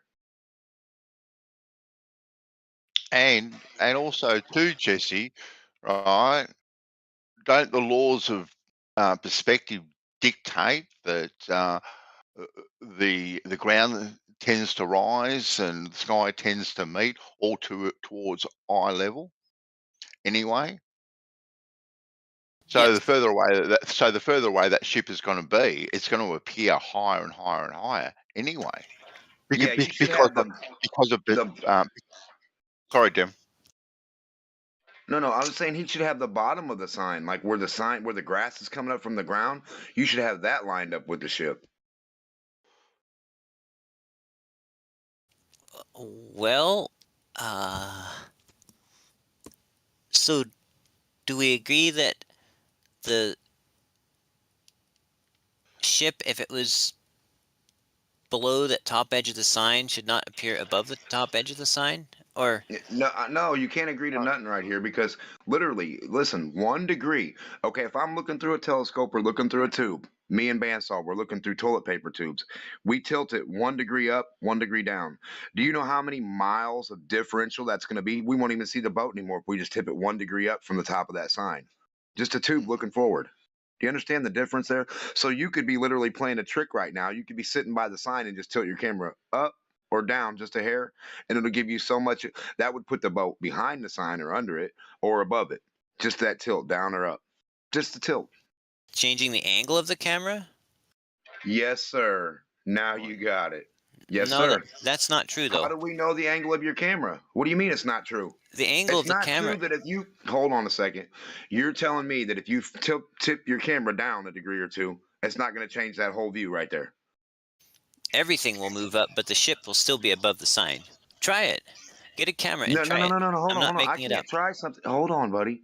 You're talking about a looky-loo forward thing. You have to show me the side view of your camera being level compared to where the optic thing that you're looking at is. Like, because if the thing's in front of you and your camera is just tilted just a hair and nobody knows it, then what are we talking about? You have to have it set up to where you say, look, my camera's level. Here's a level on top of my camera. You see that's level. The sign out there's level, and then we go from there. Okay, and then from me, I got a question for you, D-Mock. Let's say you're 6 foot tall. You're standing there looking at a 7 foot tall guy, and behind him's another 6 foot tall guy, and you got your camera up to your eye. Can you see the 6 foot tall guy behind the 7 foot tall guy from your camera just by tipping it, but still keeping it at your eye level? if they were 300 and that distance away, hell yeah, every day, all day. So how fat the 6 foot guy is. If there was a 7 foot guy where the boat is and a 6 foot guy where the sign is, every day, all day, yes. Or if change it around, 7 foot guy where the sign is, 6 foot guy where the boat is, yes. Yes, you could do it. I don't think so. If that tugboat was a mile closer, right? Exactly where it is, a mile closer, would you see would you see it at all? No, you wouldn't see it, would you, Jesse? Well, listen, here can give you the perspective of what I'm saying. It's like turn your face, right? When you're looking, you take your right eye, you close it, and you close your left eye, and you get that movement. The whole sign moves, right? So the same way, if you're looking at it and you're looking at the top of the sign with your left eye, and you close like you're just looking sideways up at it instead of forward. Yeah, turn your head sideways and have the top of the sign going between your nose, like, and you close one eye and close the other, you would get the exact same thing that he asked me about the 7 foot and 6 foot observer. You would change your views. Isn't Yeah, that but what? Sorry, Jess. isn't Jump that effectively changing the camera height if you have one eye above the other? That's what I'm saying. The difference of angle will change the camera height. If you take the back of a level and you tilt the back of it, it's going to tilt the front of it. The front of it's going to react, and it's going to go no matter how far away, that's going to be more and more and more and more and greater of a distance. So it's going to start out at a billionth of an inch to a foot to a 10 foot to a mile to whatever, depending on how far away the object is. Correct? So this theodolite has an optical center, which is centered on the pivot center. So its effective height does not change when I swing it up or swing it down. I mean, I can see if you had a camera on the end of a 10-foot 2x4 and you're pivoting the 2x4 at the other end and you swing the 2x4 up and down, and yeah, the camera's going to change height because it's literally going to change height. But that's how not. How high is that sign? The top of the sign is 4.153 feet above the water. Above the water, exactly. And how high are you off the water? 4 feet. So you're lower than the sign. Yes, than the top of the sign. But you're looking through it. Well, 1 degree is 69 question. miles. So when you talk this 1 degree, what is a 1 degree in the air? So 1 degree on the earth left to right, 69 miles. So 1 degree up and down, what is that? How many miles? How many feet? In that distance right there, you claim. At 4 miles or whatever that was, 4.7. I can calculate that. So you want to know the height of 1 mile at 4.75 miles?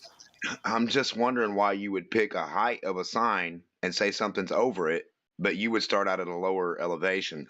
So if my sign's 4.1, I would start at 4.1. Well, I wanted to be below the sign because I wanted it to be an obstruction.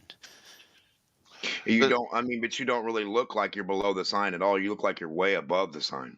Well, I measured. Actually. Let me go back I think to. that's the point of what he's trying to present, though, isn't it? Right. So here's the pictures of the readout on the theodolite when I was pointing the crosshairs right at the top of the sign, and this shows that it was 1.56 or 0.156 feet above me, or if you prefer the angle, 1 minute 43 arc seconds at a distance of 297.4 feet. Okay, so you're basically trying to claim that you're kind of looking off into space on your globe. Is that the idea? I'm just claiming that there's like at the end of the day. I'm not saying actual space. I'm saying at the end of the day that you're angled up a bit, and that if you were to carry out that horizontal line, it would shoot up. But the thing is that line's already at the horizon. So, yeah, see, like that one right there, it's pretty much right there at the horizon. It's a little under, I guess, but yeah, the horizon obviously can't be below the water line on the side of the boat. Well, I don't know why you're assuming that's a water line. There's a horizon line. There's a lot going on. Is that boat the bottom being cut off visually? It's being compressed. I mean, can you zoom in there? Like, is it? You know, the whole like boats being obscured from the bottom up. Is that happening on this? I'm trying to figure out what that is. It's kind of blurry and. Right. I mean, that's the top half of the boat, right? Like, I mean, how much do you think is missing on the hull? 6 feet, 8 feet, if you had to guess? Yeah, 6 to 8 feet, and I can get a picture up of it too. It's a really low squat tugboat. Yeah, so I mean, it's already being visually obscured due to perspective and due to the. So yeah, there's a lot of factors here, but and how you have that all lined up. I mean, like Demok was saying, the tiniest little bit, if you're off on any of those, it's going to throw the whole thing off as well. I think it's interesting though, because what you seem to be demonstrating with your line bending over the top of the sign would actually be more possible if the Earth was flat than if it was curved. Because if the Earth was curving down, it would actually you would need more. Absolutely. So I think this is interesting. To be honest, I don't know if anyone else has thanked you for this, but thank you for your effort. I find this really interesting. Oh, thank you. That means a lot. So how is it more connected to a planar Earth? Well, just because, just simply by the fact, if the physical Earth and water was dropping, then the amount that the light would have to bend would be the same as a planar Earth plus the drop of the Earth. Does that make sense? Yeah. Yeah. So that's all I'm saying.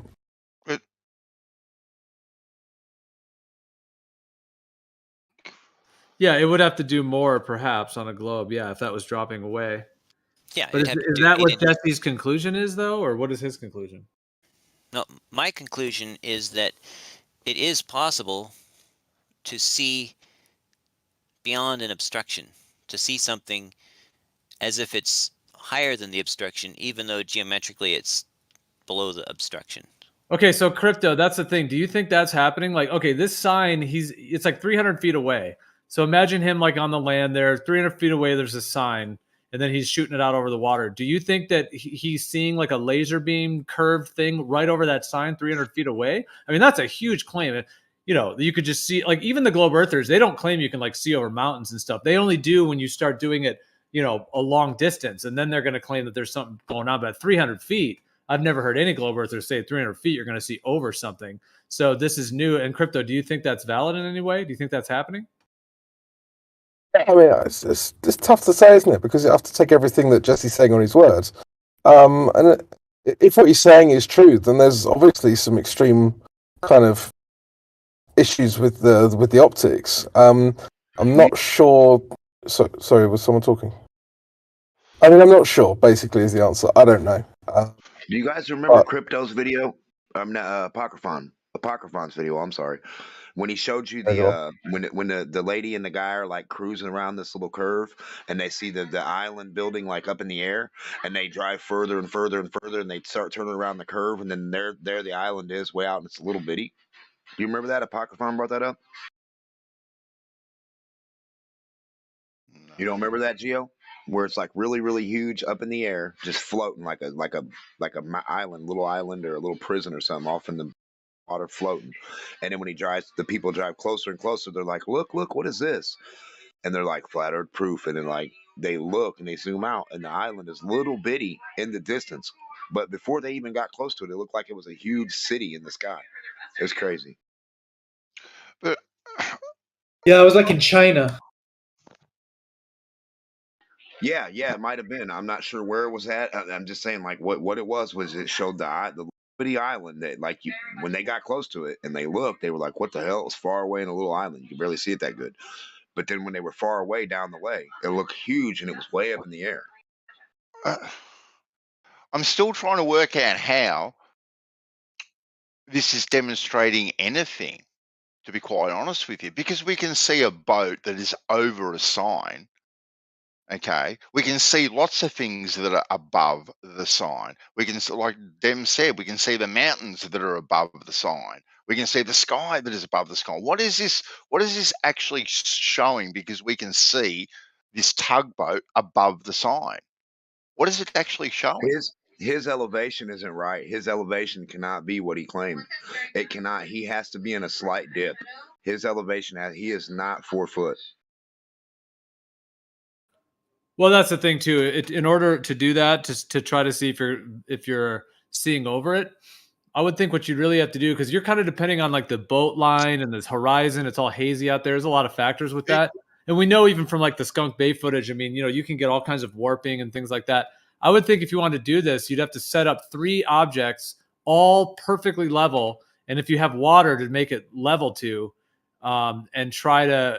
Well, then you get into like, is water curving? You get into all that, but you basically have to make 3 objects that are at the exact same height, that you'd have to verify they're at the same height, and then try to see if you can see over one of them. Why would they have to be at the exact same height? Like if you had another sign that was a couple hundred feet or whatever further, and you knew it was at the same height that you could verify it, then you could actually have three points in a row. What you're doing here with like the horizon and the water going out, there's a lot of factors. Plus, I'm not convinced that you have the exact level, sea level measurements correct, right to the top of that sign and to your theodolite. So that should be pretty correct, because that was measured from the theodolite to the sign without any dependence on anything else. And the sign is, pounded into the ground. It's not moving. My theodolite was on solid ground. It wasn't moving. So that should be a good measurement, because basically I just lined it up and that was the angle right there. It was indisputably above me by that many minutes and arc seconds. Yeah, and so whatever that setup is, you're then having those 2 things looking out over the water. So then you have this horizon line, you have the boat, you have all these other factors. So like I said, if you want to see if you were seeing over that, you'd have to have a third object, like a third sign. Trying to use like a hazy horizon and a boat that's really far away, that's being obscured and all that, I just don't think that's going to be able to show you 3 lines or 3 points that would give that effect. And if you're claiming you're seeing over a sign from 300 feet away, then that's a whole new claim. I mean, if we just see over things like that, it's like, I guess we're just walking periscopes. We just see over everything that's 300 feet away. Well, it only does this during black swanish conditions. So there's enough refraction at 300 feet, you think, to bend your vision over that sign? No, I think that, and now you're asking for my opinion, which I'm glad to give. I think the refraction happens over the full length of that line of sight, the full 4 3/4 miles, and it just brings the angle in so that then I can have the sign. Let's see, like right there, I'm just going to make that to a pretend sign. And so, but that line you got, the little cartoon line that shows the side view, is showing way different than what you're showing. You're showing something close to that sign. You couldn't even put a card in between them. Now, what the observer's seeing on this little laser bent light is seeing it probably way above the sign, not right at the sign. Right. And you're going to get the same. You're going to get the same effect on a straight plane. You're going to look straight from the top of that sign over straight to the object. I don't even understand what the point of this is, because that line is way off. That line's not even. If that line was right, it would be up more in the air. and it would be more over the observer itself too, because it'd be from the object's horizon past the observer to the other part of the curve of the Earth, right? Those little lines would meet from curve to curve, and they're not going to do that because that line goes to you, the observer, which is not the other curve of the Earth where it's supposed to be bending to. It's supposed to be a refracted curve line, laser line, from one curve to the next, and you're just standing in the damn way. But this, you're showing this, that laser is just bent to you. So you got a magic laser that just bends from the object straight to your eyeball? That's weird. That's Well, some weird math. no, that's not what I'm claiming. The light coming off the ship would go in all directions, and each ray would follow a path similar to the laser beam, but the rays that didn't go into my camera would not be seen by my camera. So I only am representing the ray that the camera would actually be seeing and capturing. So if the observer, see how you got that green line and it keeps bending past that sign and going beyond you? So if there's a guy about 10, 15, 20 foot beyond you, is he still going to see the same thing at a lower rate than you at like 3 foot? So if he gets down at 3 foot or 2 foot, thing you're seeing that you see at 4 be bending down to him. You understand what I'm saying? I think so. Let me try. Yeah. Yeah, it's not a straight line. So this is a curved line. So put one down behind you, down a couple feet, down a little more. Make it in line with that dotted line. His eyes down in line with that dotted line. You understand what I'm saying or not? Yeah, the second observer. Yep, drop him down more. Yeah, something like that. That's what we're looking for. Yeah, he would still see the ship over the sign too, but even above your head, above the observer, you too, right? No, he would be looking right straight at the back of the head of the first observer. Right, but at the top of your head would be the boat. Well, you understand what I'm saying? Listen, your eyes are lined with that view. If the first seeing the boat and the lines hitting his eyes, why wouldn't the second one? I'm not getting it. Well, because you had me lower this observer, but let me show you what would happen if I had you lower him to where his eyeballs are touching the same line, same dotted line. Let's say he were just moved back. Yeah, move him back. Even get another one. Put him at 2 foot high. Then get one and have him laying on the ground. They should and seeing the same object right at the same, like forehead, top of the head, boat, top of the head, boat, top of the head, boat. No sign. Yeah. Well, I can't draw, but if he was just moved back farther, then he would still see the boat above the sign, but more above the sign.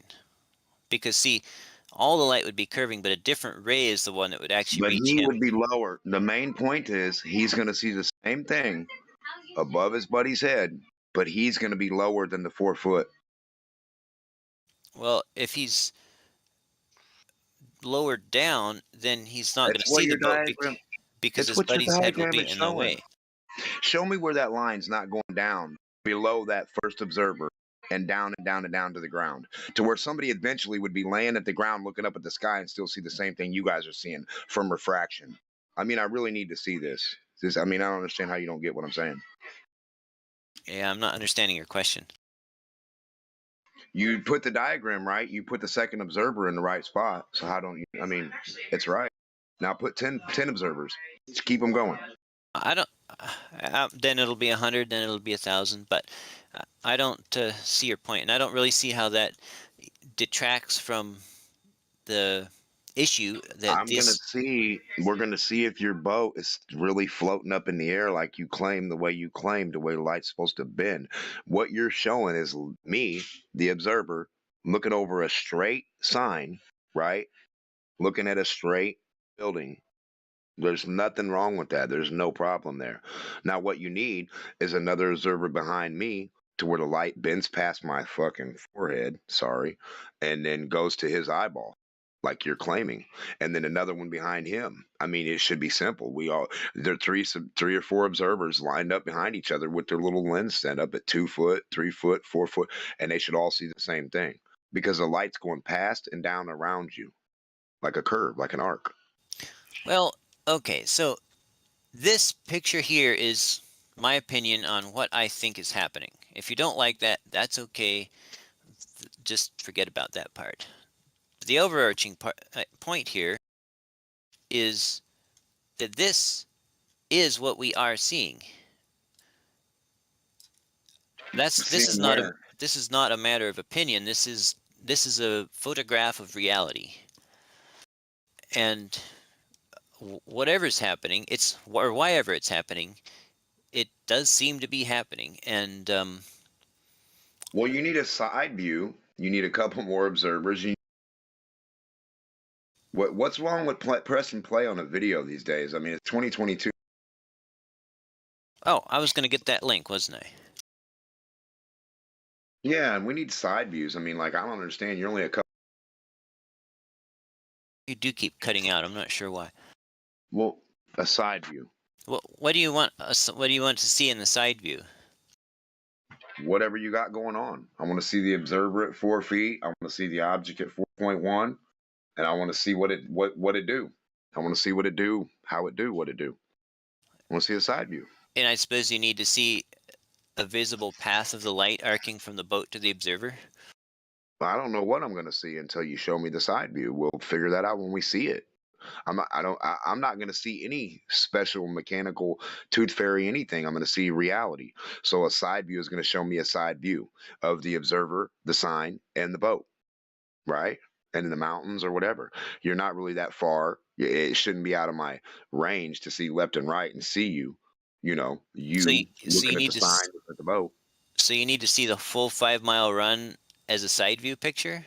Yeah, side view video. Press play. Video camera. Press play. You're over there. Your buddy's sitting here. Me, Demon. Hey, what's up, pal? I press play. I'm watching you. Yep, I see everything is going great. And you do your thing in front of the camera live. And I film it. I mean... Well, you come to Squim and we'll do it together. You can be my cameraman.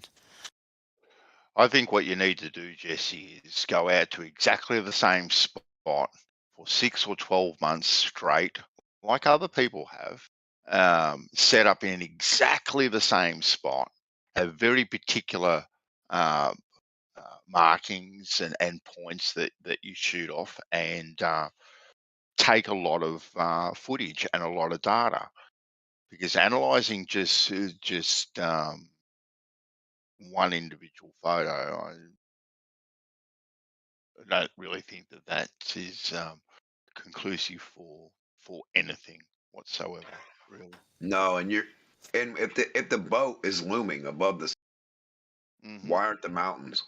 Why are the mountains just set back fine and they're good to go and they're further back? They're actually beyond the idea where you're saying the curve's at. So you're saying a boat is at a curve, but then there's mountains behind it. And you're saying the boat is being loomed up beyond something, but the mountains are set back fine and they're perfectly straight and they're vertical and horizontal mountains. Those mountains aren't tilting anywhere, left or right. So I mean, you have a main problem. If this is the curve of the earth, there's nothing. Listen, the curve of the earth doesn't have mountains behind it, beyond it.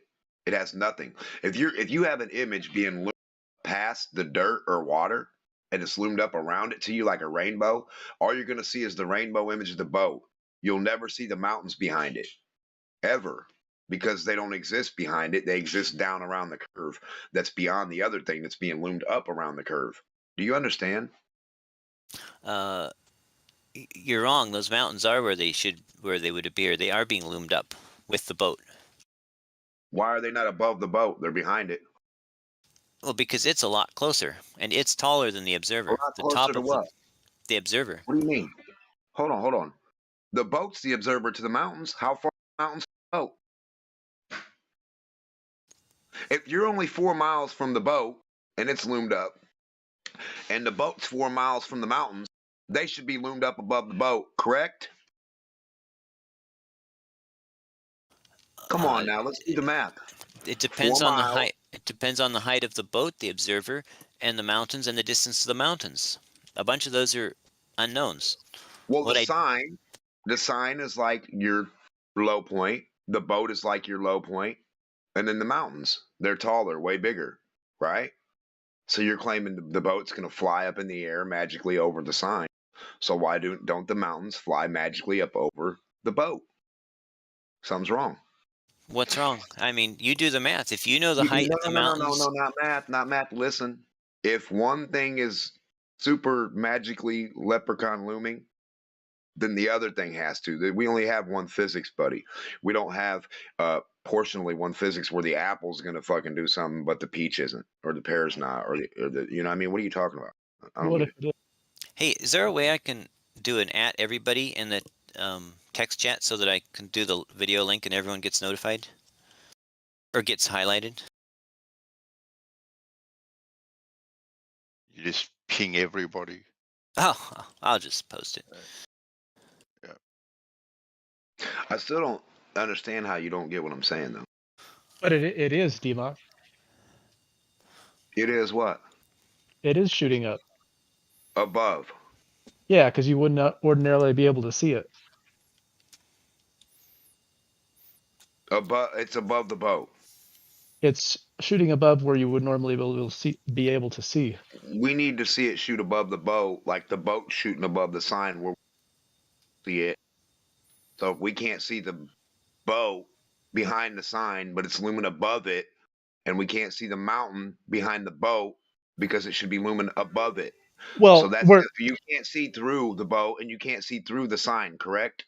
Yeah, I hear you, but like the argument is that no. We got one physics going on here. So if you're claiming the boat that we can't see through the sign is magically popping up in the air above the front object, then the same thing should happen. Just imagine you're the boat looking at the mountains the same way the sign is. Can you imagine that with me? Now, the mountains are supposed to loom up above the boat's top, right? Let's get that view. No. Yes, I want to see the mountains fly up in the air above the boat top. I want to see that loom. I posted the link to the video from which I took these screenshots if anyone wants to see the full footage. Right. Well, you should go back tomorrow and then zoom in on a boat or the boat thing or whatever that is and zoom in to where you need to see the mountains up in the air above the top of it. And we'll wait. I mean, you know, you got time. I mean, anyway, the relationship of the mountains and the boat, you'd have to take into consideration the height of the boat compared to the height of the observer, because that sets your eyesight line. And because the boat is probably 50, 60 feet above the top of the boat's like 50, 60 feet above the water, and the observer is only 4 feet, that's going to create a pretty good upward slant, which projected way out on the mountains is going to be way above the mountains. So you're pulling a David Copperfield on us, right? With the angle, the 1 degree, right? That 1 degree that I was telling you about in the first place. So if you're at a 1 degree dip in the dirt, it's going to do everything you just claimed in your happy days. I mean, I don't get it.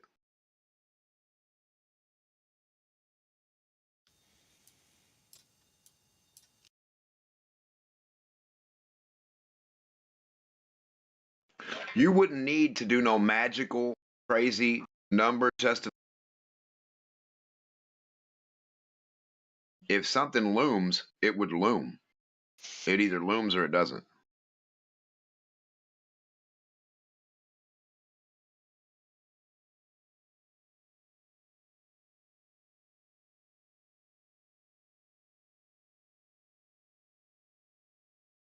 Okay, I'm going to switch. Someone had asked earlier about photos when the ship did not appear above eye level. Is that person still here?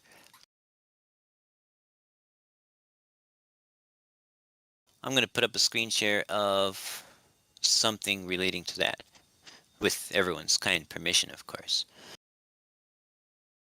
Okay. Go for it, Jess. Okay, do you see a new screen share?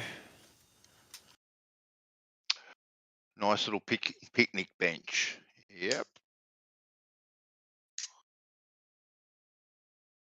It is a nice picnic bench. It's plastic so it doesn't rot. It's set in concrete so it doesn't move. And so this just shows, this was a couple days apart.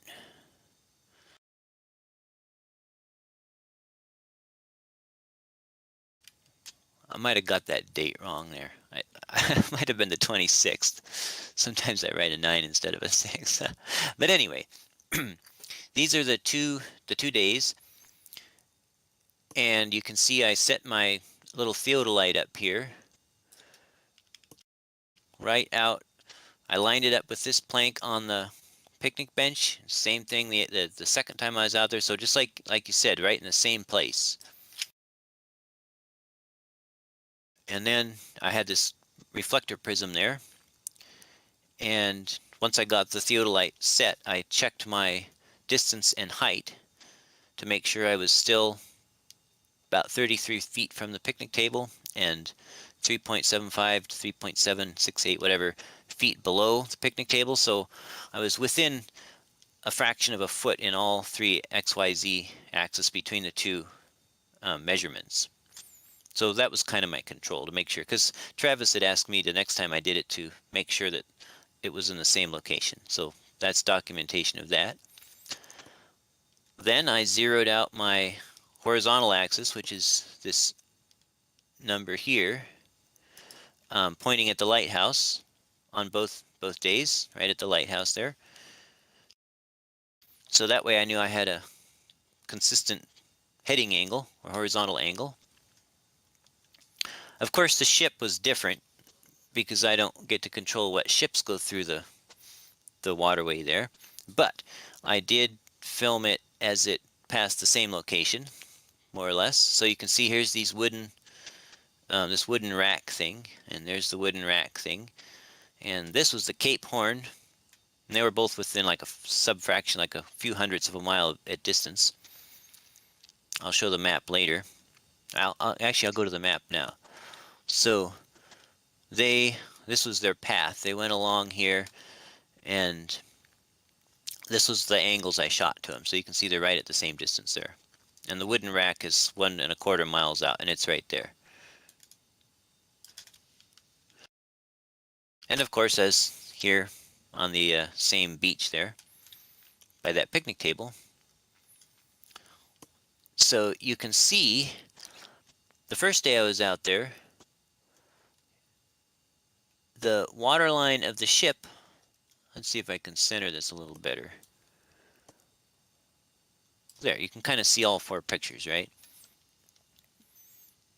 So the water line on the ship was actually 2 arc minutes and 36 arc seconds above eye level.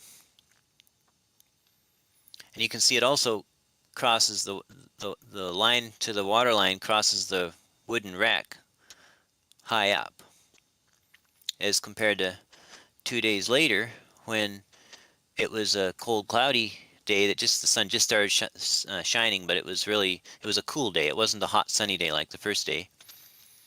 And you can see now the water line on the ship is down below eye level. There we go. 1 minute and 51 seconds below eye level. So it's a slope down to the water line on this day, but the 2 days prior, when it was a hot, sunny day all day, it was a slope up to the water line on the side of the hull. And you can also see, because DMOC was asking about the trees, the tree line refracting up.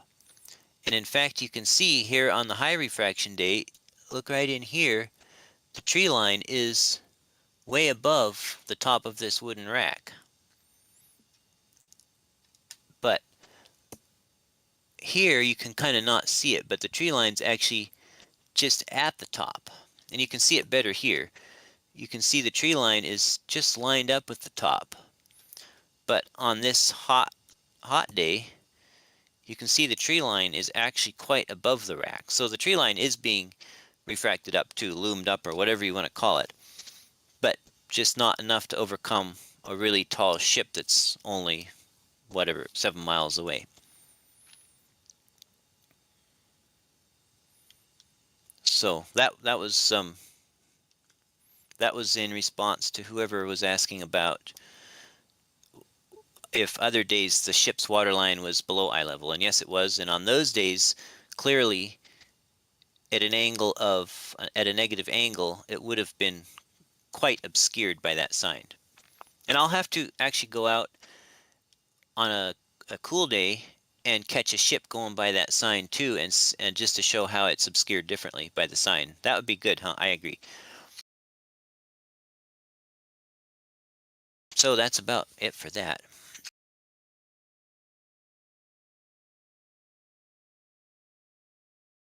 You any good at division? Only if it has to do with conquering. Conquer and divide, right? No, dividing numbers like 24,000. You got it the other way Are around. you good at dividing? Divide and conquer. You cut out there, Command Demon. and conquer is the best one. Frankly, I use a calculator a lot because I usually mess it up if I do it in my head. We'll see what a 20-foot.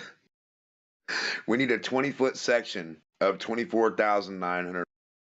We need a 20-foot section of an earth curve, right? So like an earth curve stencil, at least up to 20 foot. I'm not sure what an Earth curve stencil is, and in which dimension would it be 20 feet? You don't know what a radius of a circle is? Oh, Or I the thought you said. circumference? I thought you said stencil. I'm sorry. Yeah, the circumference of the Earth is 24,901. That is a side edge, the outside surface circumference of a circle, right? So if you take a little piece of that, of the 24,901 miles, right, from point A all the way back to point A, right? If you take a little piece of that, that would be considered an earth curve stencil. We need a 20-foot section of that. Do you understand? A 20-foot section. Yeah, we can do a mile one, but I can't carry a mile. We need 10 or 20. Oh, I could make you one of those, like but Legos. I could make you one of those, but it's going to cost you. Why would it cost me for you to bend a piece of wood a little bit? Oh, it's not going to be wood, my friend. No, sir. That's what she said. It can't be wood because it can't be wood. No, and I'll tell you why. The amount of curvature in 20 feet would be so small that even if I did get it within tolerance, as soon as the temperature or the humidity changed, that wood would warp a little bit and it would be all out of whack. So it has to be made from a metal called Invar, which is made of nickel and iron, and it's got a very low coefficient of thermal expansion, so it won't change its dimensions much with temperature. And it's kind of expensive metal. It's used You're telling me you can't make a wood or a cheap metal earth curve stencil, like 3-foot one? We just keep making them, you know. Well, I mean, and what accuracy do you need it to? Plus or minus what, 10%? To the earth curve. An earth curve stencil, man, to where we just keep lining them up and they become. I mean, it's like Legos, buddy. Yeah, but do you know the amount of effort it takes to make something within a few microns of accuracy? Like a bridge of them. Amount of effort to make a little circle racetrack for your kids to play with? Not at all. They make them all the time. Train tracks, race tracks, all kinds of stuff. What do you mean? Well, DM me your criteria for dimensions and tolerances. 24,901. I need a stencil. Damn, dude, you don't know what a stencil is? Like a piece of fucking materials. Like if I put it on the paper, I could draw, and then I get my meter stick and I put it next to your earth curve stencil, my 3-foot meter one, and I put 5 3-foot meter ones together, and I make 20 foot of my straight meter sticks, right? And I line them up next to 20 foot of your earth curve stencil, and we see the difference. I just want to see the difference. You keep asking me the radius of a non-existent thing and how I'm going to help you produce. You should be able to produce a section of a globe if you believe a globe and a curve and all this stuff you're showing us, and then all these pictures for no reason at all, looming and all that. It's all pointless if you can't calculate 3-foot to 20 foot of an earth curve stencil. What? Because why would I believe you can take pictures of anything and calculate? You're cutting out, man. 20 foot earth curve stencil. Okay, let me do a little math for you. Hold on. Okay, because see, the point is and it's material, you're locked in. Then we can just keep putting them together, right? Because one of them will lead to more and more and more. We have 100 and 1,000 of them. We just keep producing them, right? And we add them together. And anybody who wants to use them and make anything exactly according to their curve, you got the stencil. You don't need to do any weird math or anything. Boom, put the stencils out, line them up, make it match. There you go. See your curve, son. Just as an interesting aside, Invar, the scrap value of Invar is about $1.35 a pound, so it's really not very expensive. Well, no, but try to get a piece big enough. Try to get a 20-foot long piece, because see, the scrap is the little bits that everyone's done with, and nobody wants to try to melt it down and make it into new Invar, because we don't need Invar, man. My chair doesn't grow. You got a plastic chair outside, it doesn't get 10 foot and 5 foot and 1 foot. It stays pretty much the same. So if you got a stencil, right? That's Demo, hold up, man. To be fair, he was talking. You If the interrupted him. ground is uneven, I don't get it.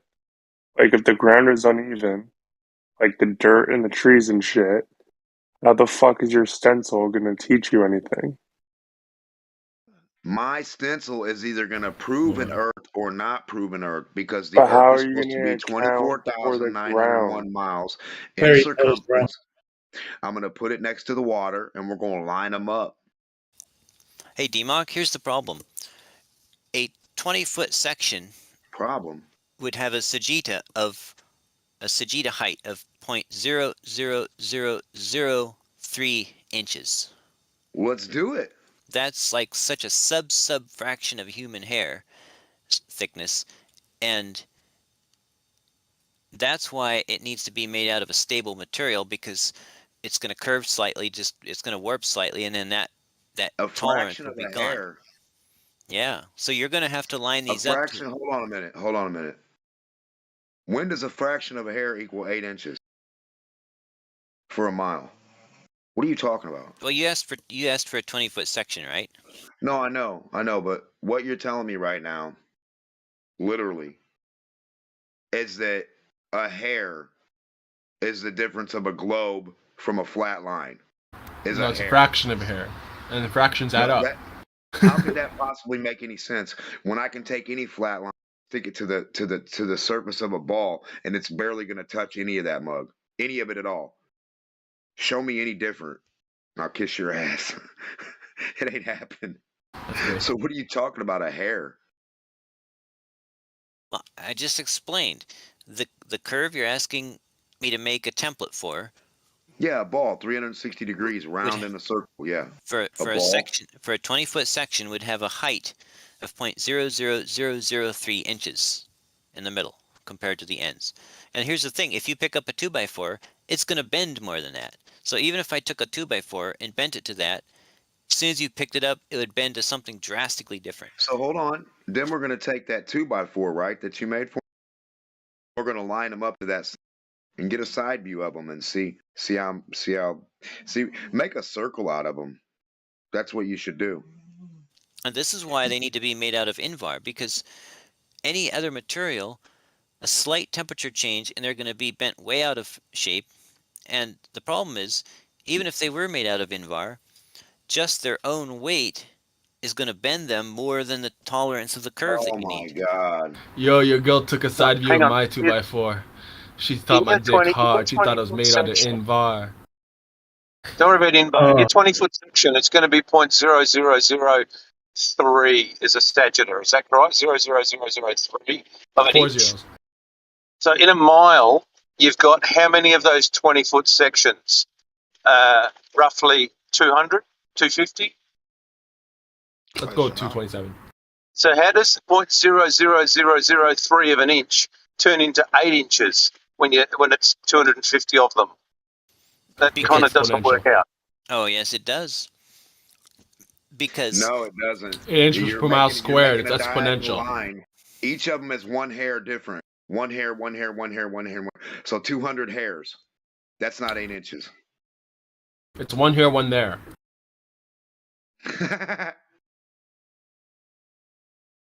Oh, you heard about this guy that had his girlfriend out for a drive, and he hit a rabbit accidentally, and the rabbit was just kind of dead.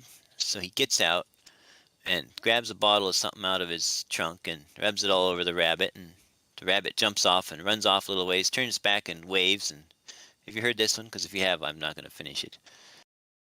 No, I haven't heard it.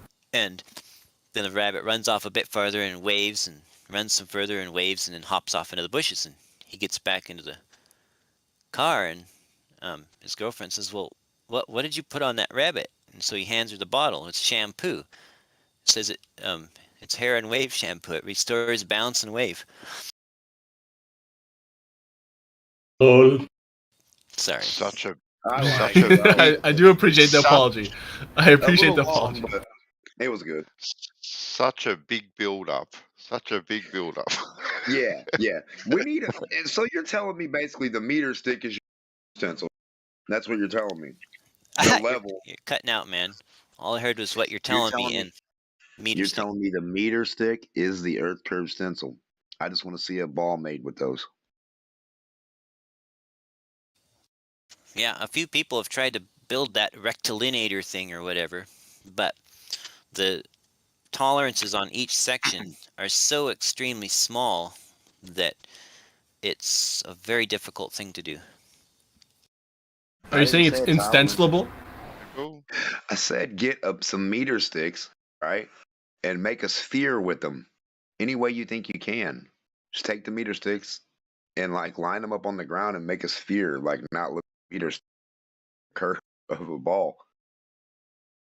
Who's tried to do it, Jesse, apart from the fellow in 1897? You said a few people have tried to do it. Who else has tried to do it? Oh, I don't know. Maybe one person tried to do it and a bunch of people have talked about it since. Could we go with that?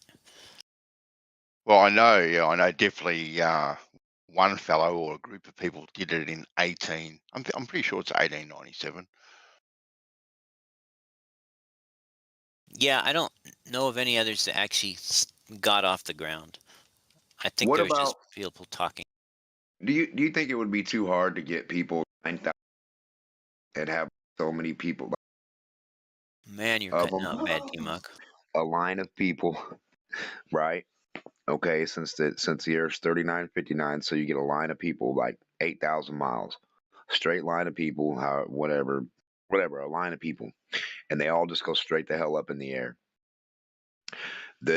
All these people, when they have their camera on live, and they're all playing next to each other, should make like a bigger image of what the Earth is. So each one of the images lined up next to each other, like in a square frame, would give you, or circle, whatever, just line them up.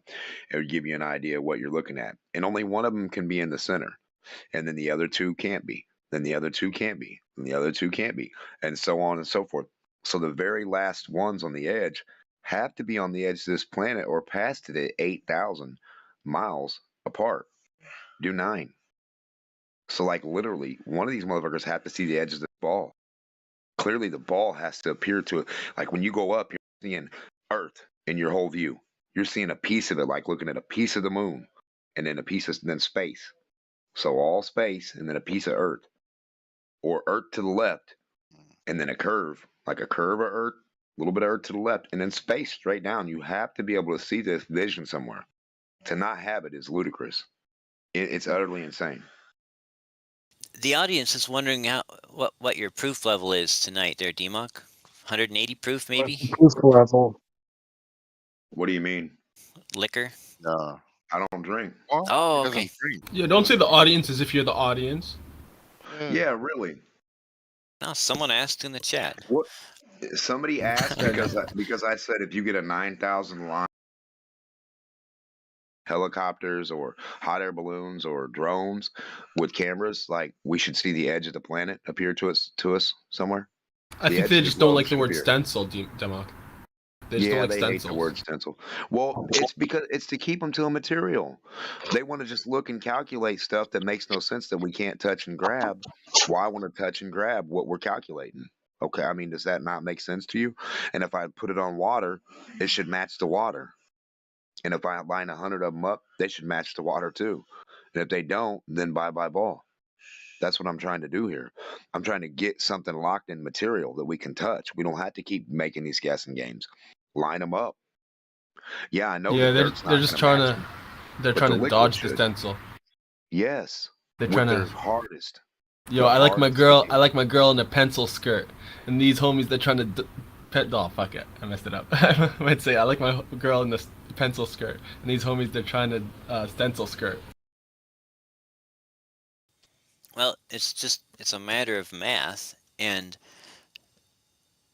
when you look at the amount of curve you would need on each 20-foot section and the amount that common materials would flex just under their own weight when you pick them up or suspend them by their ends, Well, I mean, you so would what see you're it an saying issue. clearly, hold on a second. So what you're telling me, the power line outside, if I turn it upside down, that's the curve of the earth, right?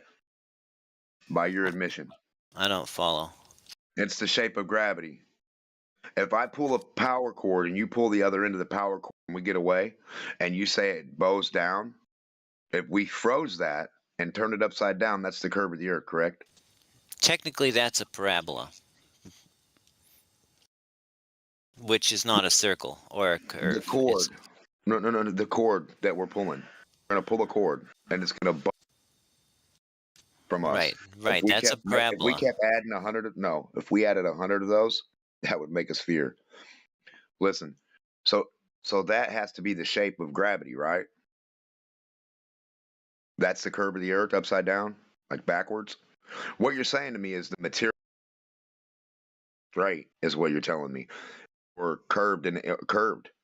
You're telling me material can't be curved and hold its rigidity when liquid's supposed to be doing that. But you're telling me no known material, not wood, not plastic, not steel, not your other stuff.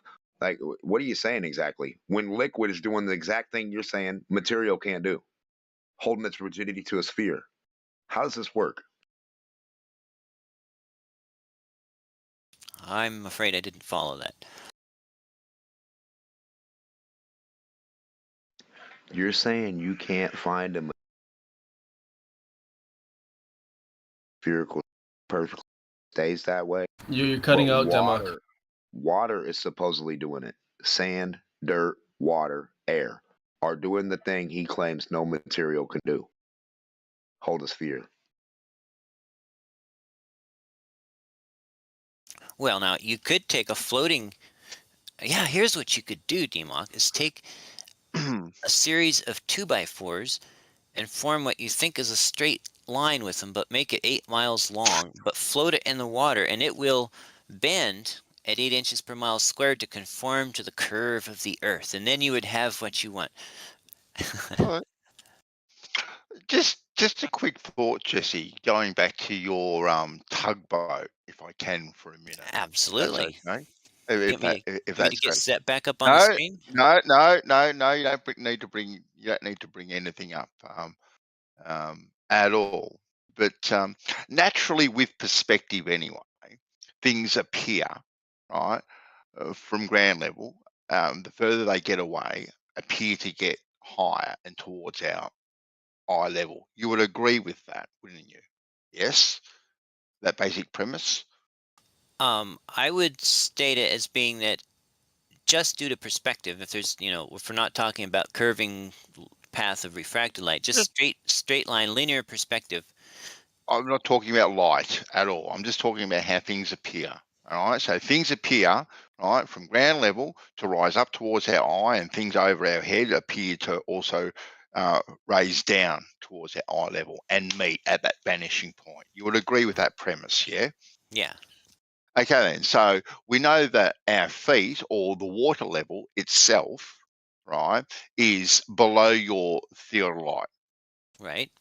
Okay, that's a certainty. So that tugboat, right, is not at your feet or at the water level. Okay, at the shoreline. As it gets further and further away, right, it appears to get higher and higher and higher and higher. Anyway, naturally, right, this is what perspective does. Okay, so what that picture is demonstrating, or what you think it is demonstrating with quote unquote light, Yeah, like I said,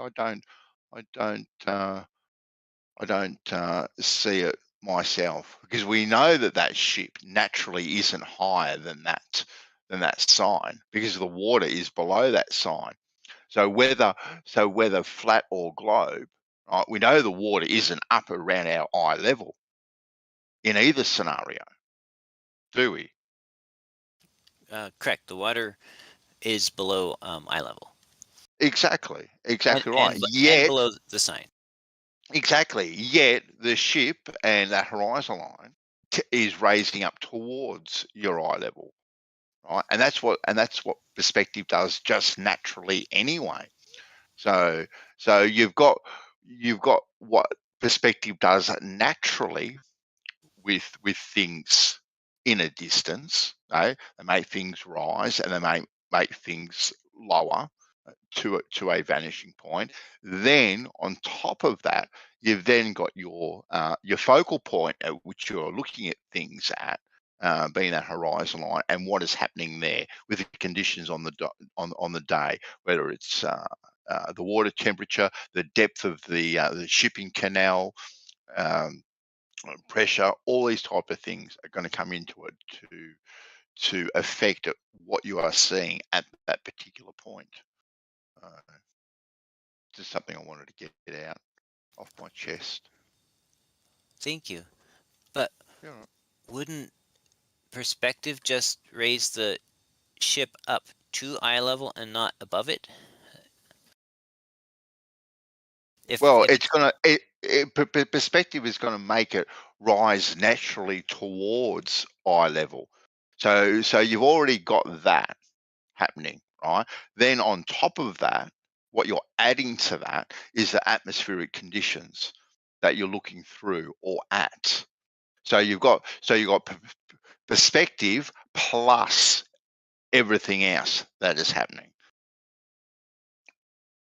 whether that's looming or zooming or whatever other sort of words that they put to these things. You've got that on top of the natural way we see things in perspective anyway. Okay, right. That's why I positioned the camera where I did, so that it would be in a position that, strictly based on perspective, the sign would have blocked the view to the waterline of the ship. Yeah, not necessarily, right? Because wherever you see that ship doesn't necessarily mean that sign would have blocked the actual waterline itself. I don't think. Well, according to perspective, if you take the target that you're looking at and draw a straight line to the observer, if you then place an object to such that that line passes through it, then that object will, according to the laws of perspective, block the view of that object at that point. That's the entire premise of linear perspective.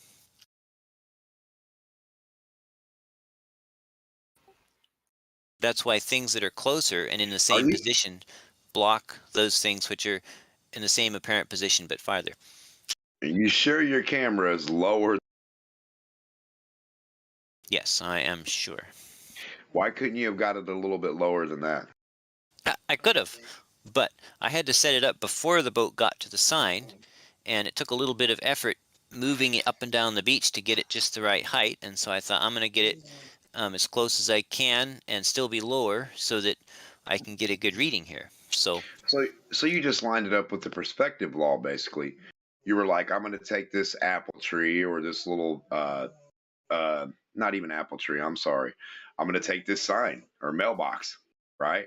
And I'm going to back up from this mailbox until the mailbox gets the house at the bottom of it, right? I'm going to pick a house. I'm going to get my mailbox and I'm going to back up and adjust it accordingly.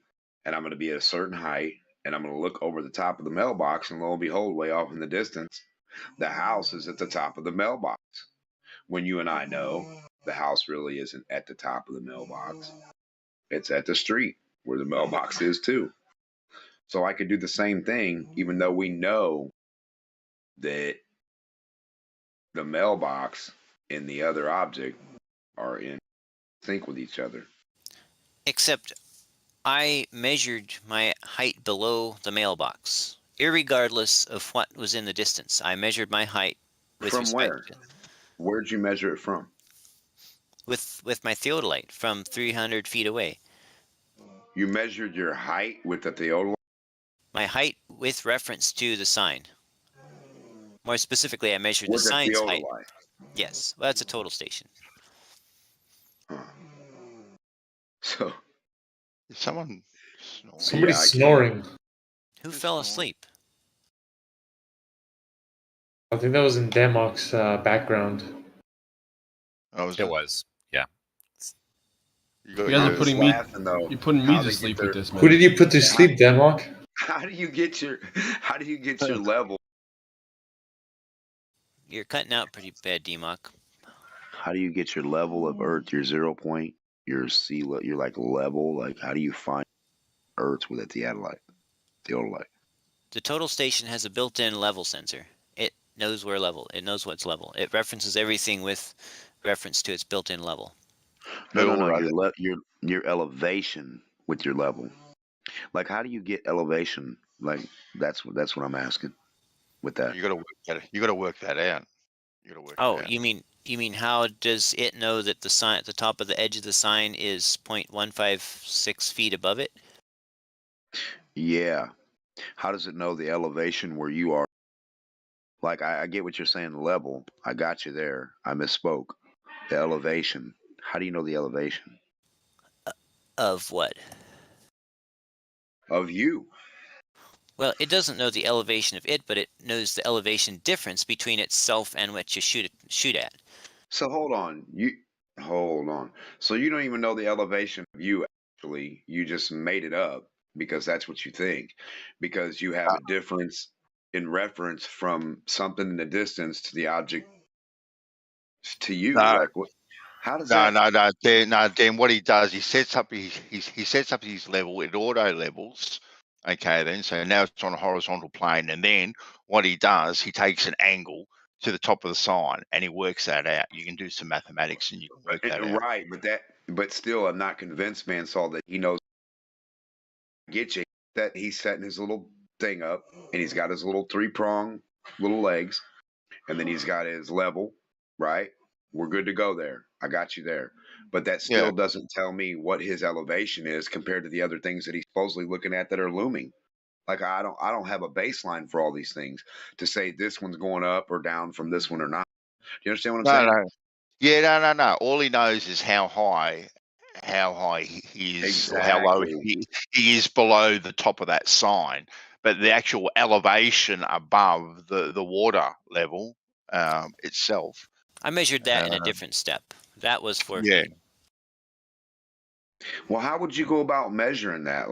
How does a person on a globe down and you're like always? You're how do cutting you out have so bad. how do you if you're standing on the top of a ball and you're the highest point and every point behind north, south, east, or west of you is down, how do you have elevation? How do you determine that? How do you have a 0 point for anything that's to be a reference? Like, I mean, how do you find your elevation there? So I found my elevation above the water by putting a retroreflector in the edge at the edge of the water, and then using the theodolite's measurement function to measure the XYZ distance from that reflector, which is what they do. What total stations do. Is this water going forward and then down, baby, down like a roller coaster? So if it's doing that, where's your straight line at? What do you? What I mean, straight I don't line? understand. Your elevation on that water. You're measuring your elevation of the sea's straight horizontal line. How are you doing that if the sea runs away from you and goes back down, around back behind you? No, I just said I put, and this is in the. You can see this in the video I linked to at 18 past the hour. It's not too far up in the chat. I put a retroreflector down at the water's edge. Okay. The total station shoots an infrared signal off that retroreflector, and in doing so, it measures the distance and the angle in 2 directions, and from that it calculates exactly how many feet below the instrument the target is, right? No, you're looking up into space or down into. You cut out Because there. you're always at the top of the ball, so you're looking down diagonally into like the dirt and then the space is what you're supposed to be looking down to. Are we still talking about you're my? saying that. Are we Yeah, still I'm talking trying to about my figure out how you observations at the found. beach? I'm trying to figure out how you find level when if you put a straight line that floats on the water and the straight line didn't care about your globe and it kept going, your water runs away from it north, south, east, and west. It just goes away from it, down and around, away. It runs away from that straight line. How are you keeping a straight line to determine your baseline? You keep saying level with sea level. That doesn't even make any sense if the sea's not level and it goes back around and drops from one point and drops away. That the sea's not level. It's curving away. How do you have a level? Where are you finding your elevation from? If elevation, you're the top of a ball, and then you want to go down around to Australia, what was the elevation the whole time? You're going down and up. So how do you determine an elevation on a damn ball? I don't get it. That part is evident. There's lots of ways, but using a total station, you would just. Didn't I say this already? Could you draw like a little globe and put your guy? Oh yeah. Straight line. It shows the straight line. Straight line compared to a curved line. And then we'll see what's. Yeah, let me see if I can find a diagram here. Yeah, elevation from a straight line, from a 0-point base. Because, I mean, you have to have a 0 point, like a mean line, to go up or down from that. A curve it goes back to itself. It's like you're on a never-ending roller coaster. You can't find a elevation from that.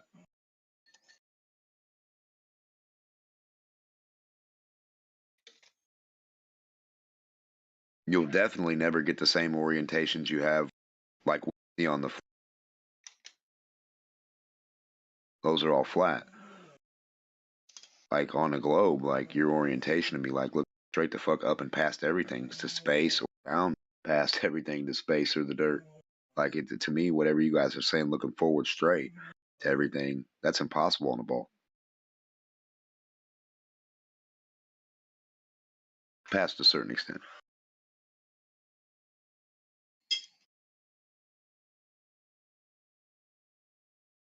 Okay, let's see. Can you see my screen share?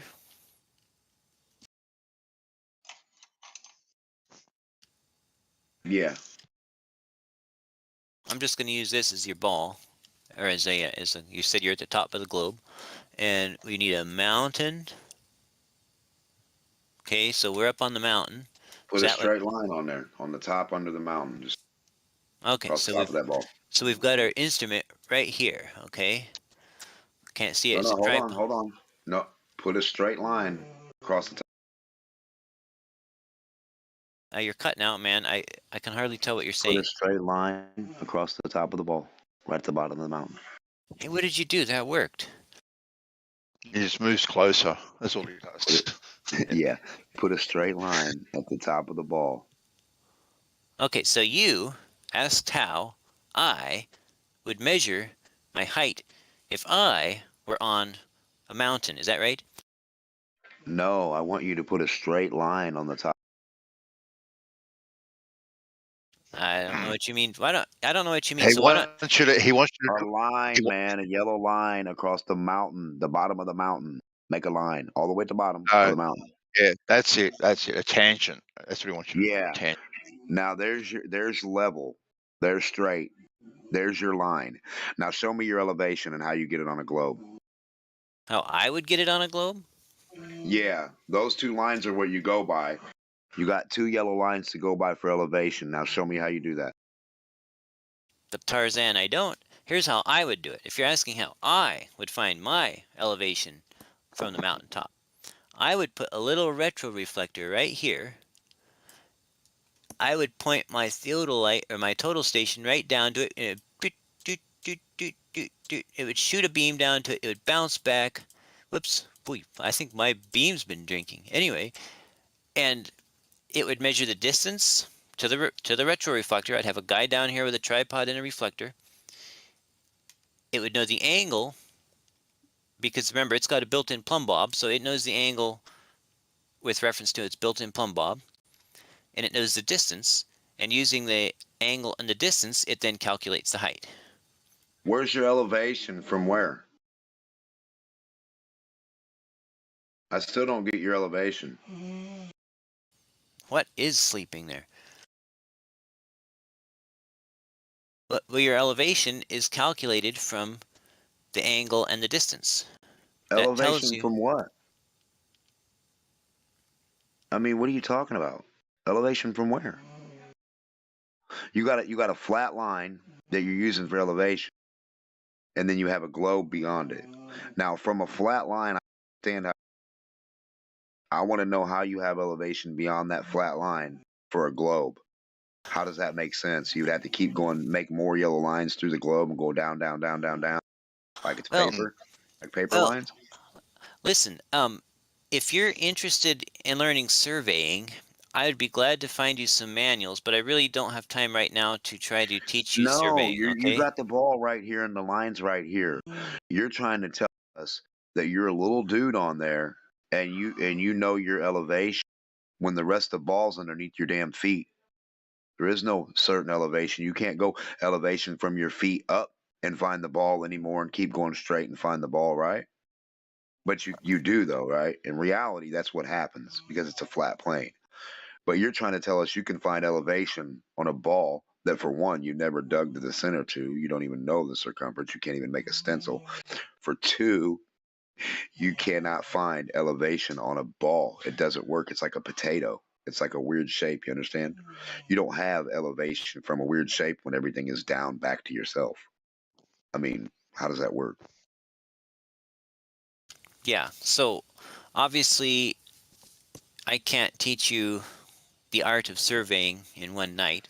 Survey a potato. Even if you wanted to learn. Yeah, well, no, you got to survey the potato earth.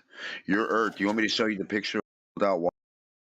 Looks worse than a potato. It looks like a pile of shit. Hey, so if you can survey the pile of and tell me where the level portion is and how we find elevation, pile of shit. Earth, Hey, D-Mock, were you the one asking me for a side view observations?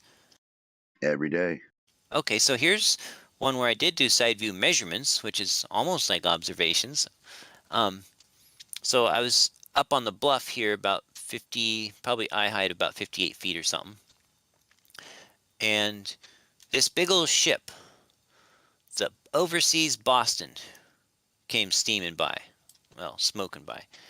They don't steam anymore. But I tracked its path here using the AIS receiver. And so as he was going along this path here, I used my total station as a theodolite. This is just a representative screenshot or a picture of its readout on one of the readings. And I measured the vertical and horizontal angle to the top of the ship at each of these red lines all the way across here. And so this was kind of that side view that you're asking for. And the distance, the closest distance here was like 6 miles, I think it was. And the full length of the journey that I tracked it on was like 17 miles. And so what I wanted to see... Those dotted lines, the top and the white dotted lines, those are, I mean, you're just showing us how flat Earth works. Well, here's what's interesting. I did this little spreadsheet here, and I calculated... Who is snoring in your background, D-Muck? Anyway, and I calculated the height of the ship as it passed across in front of me. And this red curve is just a representative 8 inches per mile squared, just to give you an idea for scale. But this blue arc is how the ship, as it got to the center of its run, rose up and up and up, and then went down and down and down and down. So this is kind of a side view showing a curve. Why aren't you making those? Why aren't you making that arc with straight lines? Why you got little balls? Well, every one of these squares is a data point. See all my data in here? All this data? No, that should be straight lines to make a ball. Well, there's slight errors in the reading, so and there was different spacing in the time because I didn't take it, exactly on the minute. It was No, like the straight lines on your paper. See those straight square lines, those straight lines on your paper that your paper makes easy? Take those lines like a grid and make a ball with them, like a straight line. I'm not sure I'm following. Like a yardstick. Take like a piece of a yardstick or a ruler. Take a ruler and make a sphere out of it. Like line them up to where they make a ball. They make curves where they look like a curving sphere, not straight. You know what I mean? Are we talking about what we were just talking about, or did we change topics? Which is fine. Yeah, you said no. We're talking about the idea or showing itself to be so. You said the width of a hair, right? Like 0.0 nothing, right? Like it doesn't even matter. Yeah, So like what 30 millionths of me, an inch. So what you're telling me, right? Clearly, is you can go to the hardware store, a bunch of rulers, and make a sphere that we can't tell has a straight portion. It's all going to look like a curved sphere to us. I'm just waiting to see that in reality. Because that's what you're telling me. You're telling me the Earth is so many and they're so straight that you can't. Well, you're cutting out, man. You can't differentiate them from a hair. But you're telling me you can't differentiate the straight line from a curve from a hair difference. So basically, you're saying it's a straight line curve. So you have to demonstrate a whole bunch of rulers, how many ever you need, and make a sphere. You remind me of this old friend of mine. One time I was talking with him, and he was like, "What? What?" He couldn't hear me very well. I was like literally having to yell at him. And finally, after like a half an hour, I says, "You need new hearing aids." He says, "Oh, I've got it turned off." He just couldn't be bothered to turn it on. He just didn't mind me having to yell. Oh no, I can hear you perfectly fine. Yeah, but we're not hearing you. Can you scroll down a bit, Jess, to the picture? Oh yeah. Yep. I can undo So that. I can undo the graffiti too. Oh, that's fine. Your graffiti's fine. It doesn't bother me. So that's the shipping canal, is it? Where the ship sailed along, is it? What's that? It's the shipping canal. That white line, that white dotted line. That's a shipping canal, is it? Oh, a shipping lane? Yeah. It must. Shipping lane, shipping canal. Yeah. Yeah, it probably is a lane. I'm not sure, but that's just the GPS track from the ship. That's okay. So it travelled in a perfect straight line from left to right or right to wasn't left. perfect, but it was pretty good. Close enough. So from where you're set up, from where you're set out, straight in front of you, what's that distance? So if you go straight to the middle of that line, what's that distance? That would be 6.02 miles. The short one, the closest one was 602. Okay, and the far ends are about how long away? So the starting end was 8.64 miles, and the ending end was 12.44 miles. Okay, so all right then. So just go back down to that picture again, can you, please? Absolutely. Cool. And so what's your elevation that you're shooting from? There, are you down at the beach, are you, or up on a hill? No, I was up on the bluff at about 58 feet, give or take. At 58 feet, and from the far left to the far right, you could see the ship's waterline. Could you? Yeah, I could. This is a picture of the ship right here. At its Yeah, closest. no, I get that. Yeah, but I was just asking, like, from the far left to the far right, you could see the ship's waterline. Right, but I was measuring. To the smokestack tower, which was like 60 feet above the water. Oh, okay. Because I didn't want my line of sight going down close to the water where there would be more refraction. I wanted it as pure of a measurement as I could get. So that's why I picked a tall ship and did it from up on the bluff.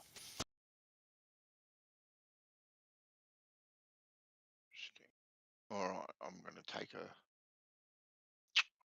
I want to show this to someone. I'm going to take a screenshot of this. Give me 2 seconds. Let me. I'll plop the image in the text or in the text chat, and then it'll be a bit higher quality. Oh, okay then. Yeah. There's someone that I want. Let's have a look at it. And I'll even throw in the spreadsheet data and the KMZ, so you can load it into Google Earth and see that all in Google Earth too, so you can zoom in and see where I was standing and stuff. Yep. It's uploading. There you go. Cheers, mate. Cheers. Copy that and send it off to my peoples.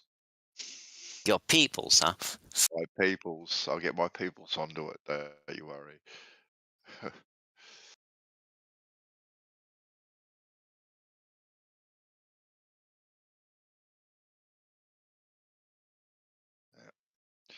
All right. When are we going to draw a straight horizontal line, Jesse? All right. When are we going to do that? I don't know. I just don't know. I don't know if we've come upon a method that we all like just yet. I know. It seems pretty.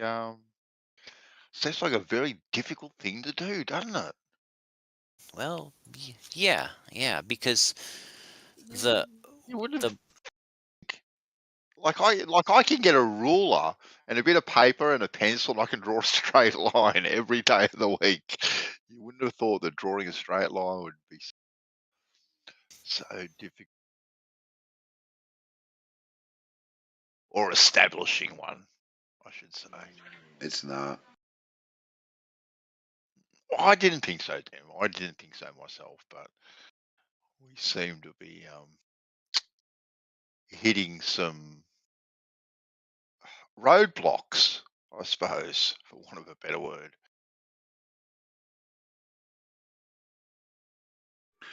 Fences are straight. But are they straight to within I've never seen. 0.00003 inches? Fuck all that. They're straight. Hey, they're straight within zero of a change. They don't arc in the middle once they're straight. They don't bow down and bow up to wintertime.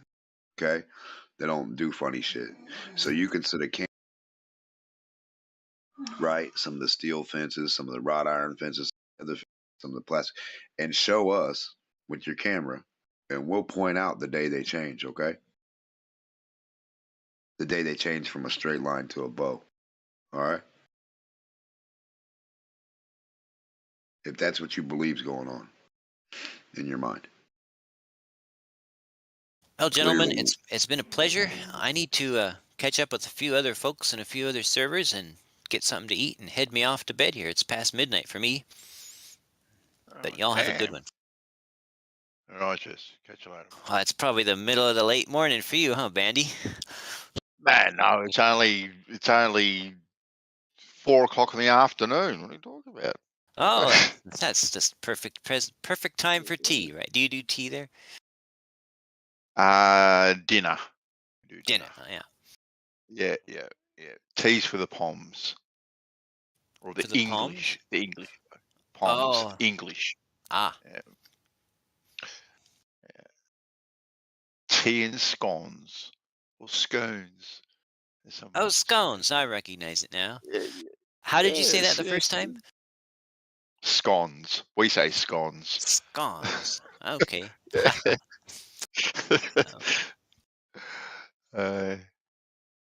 But we are rather lazy with our with most of our alphabet, I must say.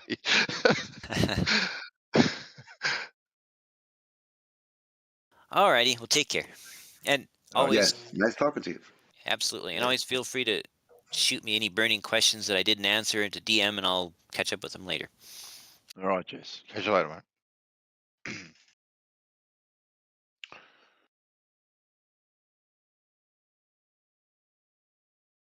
I've seen a lot of straight fences, a lot of straight rails, a lot of straight guards.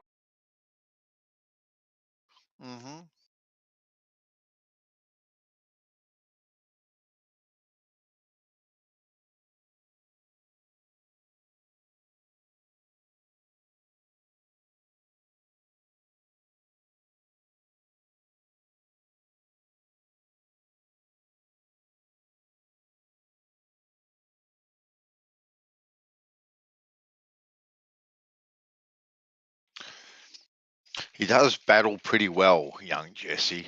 Give him credit for that. Oh, he's shifty. he's a good young kid. Nah, he's all right. I mean, he gets what I'm saying. He's earning his stripe stem so he can move up the rank of the globe defenders. Right, that's what he's doing. I like the way he's doing it. I like the way Negator's been doing it. I like the way he does it. Those are some of my well, Kosho too. I can't leave Kosho. Oh, you and the Gator go back years, damn. Nice. Man, all the way. Yeah. I just don't. I just see it. How he can be still exactly with any bias, at least towards the globe, from right now. Like,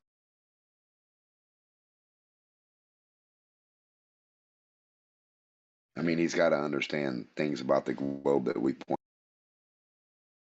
And to me, it's mind blowing how you can just negate everything and just be like, well, the curve and this and this and this. See, that's what they were taught. That's what he learned before he came back. Negate everything. Well, the explanations are fairly thorough, though, aren't they? And fairly convincing, really. Like the explanations they have. They jump around. It depends on what kind of explanation you're looking for. Because they'll jump around and be like, oh, well, you must mean this. Well, let me do this.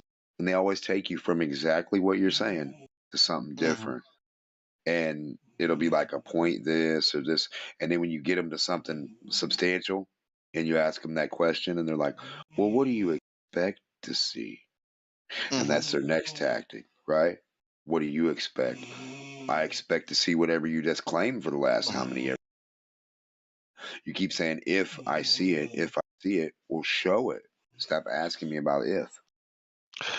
But even if you don't get deep into the explanations, though, like just the basic explanation when you're first told about it, right? Whether it's ships going over the horizon or sunsets, like if you don't give it any thought, really, you go, oh yeah, okay, yep, cool, I see that, done, and then you just go on and go to the shop and get your milk and bread and don't really put any more thought into it. Definitely. That's the way, that's the way I was. But then when I was laying down as a kid, spinning because it just didn't seem like the air didn't see like some days you can't even get a grill to go. And it's like, no, we are not. There's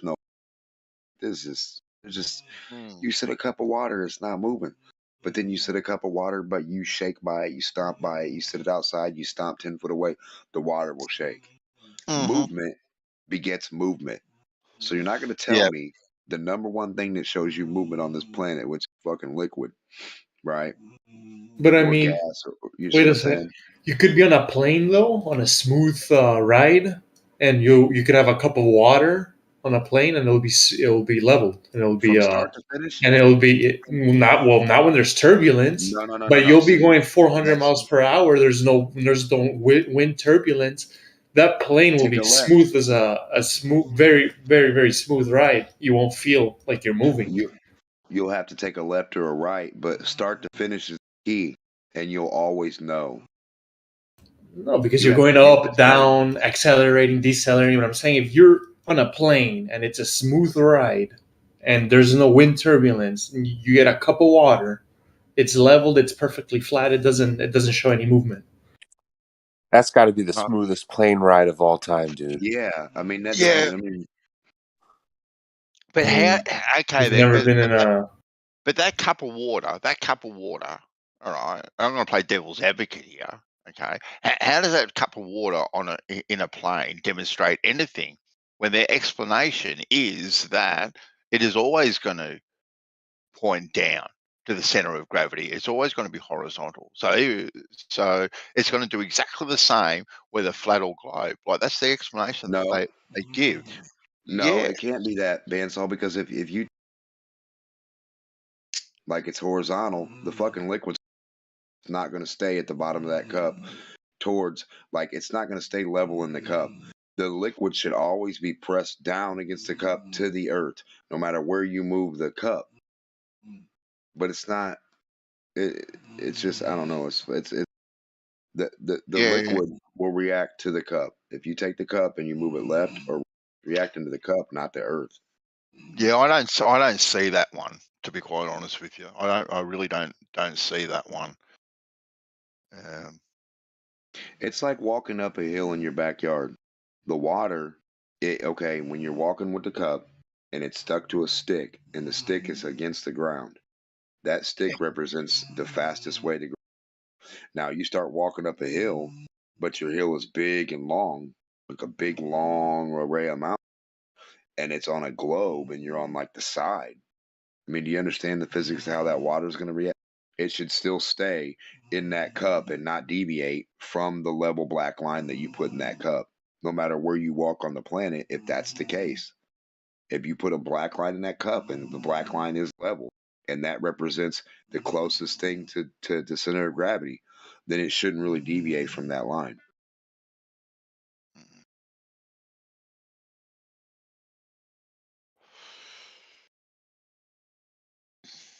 Kind of like the same way if you put a pile of, right? We can do some pretty, but gravity should keep that balancing act steady and keep it there and hold it in place. If mass attracts mass, it should be like stacking magnets on magnets. One of the big things that got me over the line again, Demok, was the weather patterns, and I don't think it's available anymore. I think Geo may have a copy of it, but or a screenshot of it. But when they show the weather patterns on a globe compared to say a flat plane, Oh like yeah, the weather patterns on a plane are beautiful. Everything's in sync. Like it's all doing this unified dance together. But when you see it on the globe model, it's just chaotic. It makes absolutely no sense whatsoever. none at all. Whatsoever. Yeah, we used to go over that at Ponchos all the time, all the Yeah, wind yeah, patterns and all yeah, that. yeah. And I don't think that's actually available anymore. That that The depiction. flat projection of the wind currents. Yeah, no, I don't think. I think they've taken it down. What they did was switch to, the nodal points and stuff. How they show you like currents in the ocean and where there aren't any and where there.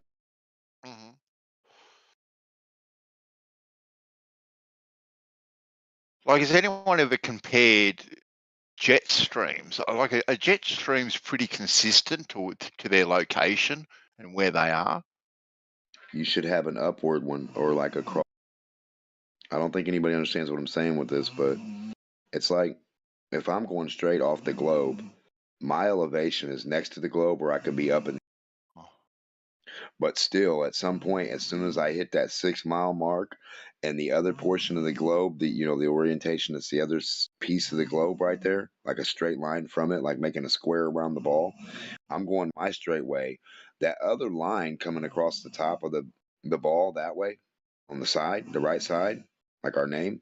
So if you put a square around our little, right, and I'm going straight off the horizon, I'm going 30,000 feet in the air. Some point, my 30,000 feet of air should be meeting the other little portion that just crossed the dirt and is like real low, the low side, the dead section, right? So I should be going from my section that's 35,000 feet and hitting the dead section that's like ground level for that portion of the globe coming off of it. I know it sounds weird, but that literally should be happening.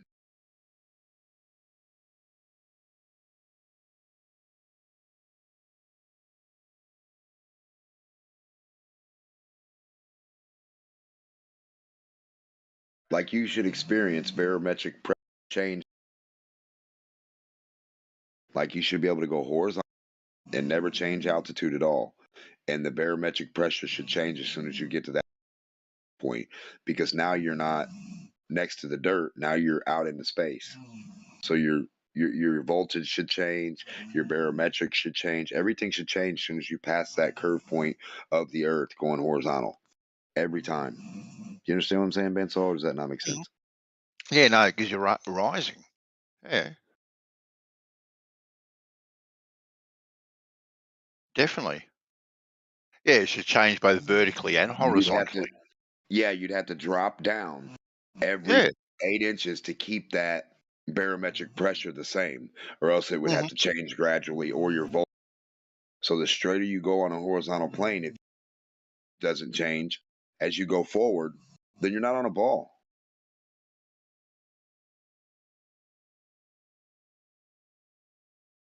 At some point past 6 miles, where the curve is supposed to be, you get in your airplane, you take off. You got your boat that you can't see. You can't even zoom in with your telescope B900 and see the boat. It's gone. You fly your jet fast as you can, close to the water as you can. Right? Yeah.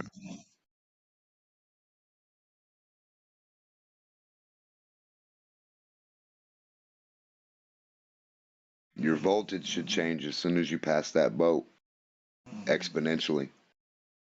Right? Every so many voltage for every meter or whatever.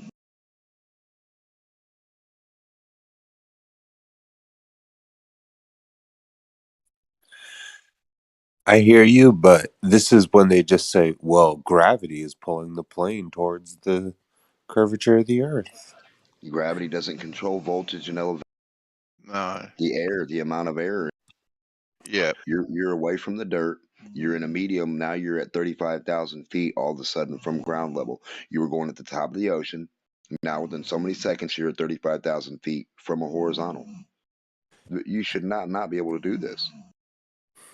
I agree Or with you. 10 foot. I'm just saying what I've heard when I've heard this conversation before. They always say gravity is going to perfectly bring the plane along the curvature. No. Yeah, but I'm talking about voltage. See, when you go up from 1 foot to 2 foot to 100 foot, change in elevation. So if you go, your voltage at some point going forward is going to end. The dirt on the other, it's going to stop. That voltage should increase like dramatically from like 10 to 50. Yeah, like if I see a plane 10 miles beyond the horizon, or let's say I'm in a plane. It should be voltaged up big time. Yeah, that plane should be in a different gradient of the volts per meter going up. Yeah, I agree with you. Yep. Because eventually, if it flew straight, it would go to the moon. The same thing could be said about the atmosphere. The barometric pressure gradient going up. The plane should be dealing with a different barometric pressure. That's the whole thing. Yep. Yeah, That's that what I'm would trying to only say. be if we're on a ball. If All we're on the a level differences. plane, everybody got the same pressure gradient across the plane if they're level and at a certain height. Exactly. Only on a level plane could you stay at 10 foot. Right? Yeah, it's not that because complicated. The 10-foot reading of the air is going to be the air, no what the ground does below it. Right? The ground might dip away so far, but that medium of the air that you're it's level of itself, its own mean line. And if you go up from that, you'll go up more in voltage. Now, flying straight, if there's a ball, it should just increase like bam, 70, 100, 300, 500. But still, how does the ozone layer, right?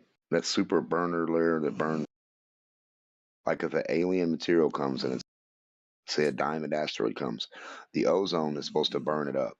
How do we not get burned up? The same way trying to escape and reaching terminal velocity in the ozone. It doesn't make any sense. Huh.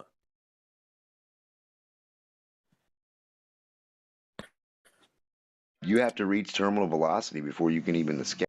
Before you hit 18. How much more friction do you hit the closer you get to the ground, to Demok? If you're free falling, I think you should be burning up by the time they hit the ground. Really, you you're encountering just so much more friction the closer and closer that you get to the ground. They light up on the way up. On the way up, they light up going, and then you got free fall than going up. So just think about it.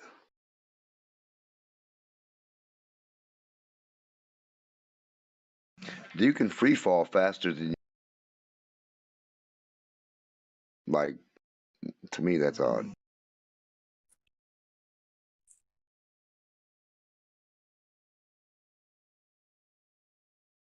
I got a big problem with the atmosphere. You know, if the atmosphere is going up in a gradient, then the top of it needs to be spinning faster than the gradient close to the Earth, which means the centrifugal and centripetal force is pushing the atmosphere away. The farther away it gets, the faster it moves. It moves faster than the rotation of the Earth. Yeah, but the Earth's not rotating. Just the Earth is like a fastball. Like if I release the fastball, it's gonna spin one direction towards you while it's turning. So it's turning clockwise, right, or counterclockwise while it's spinning forward, right? Then it's actually rotating again, and then it's gonna move like a curveball. So it can do 3 directions, right? We do never experience 3 or 4 directions. Yep.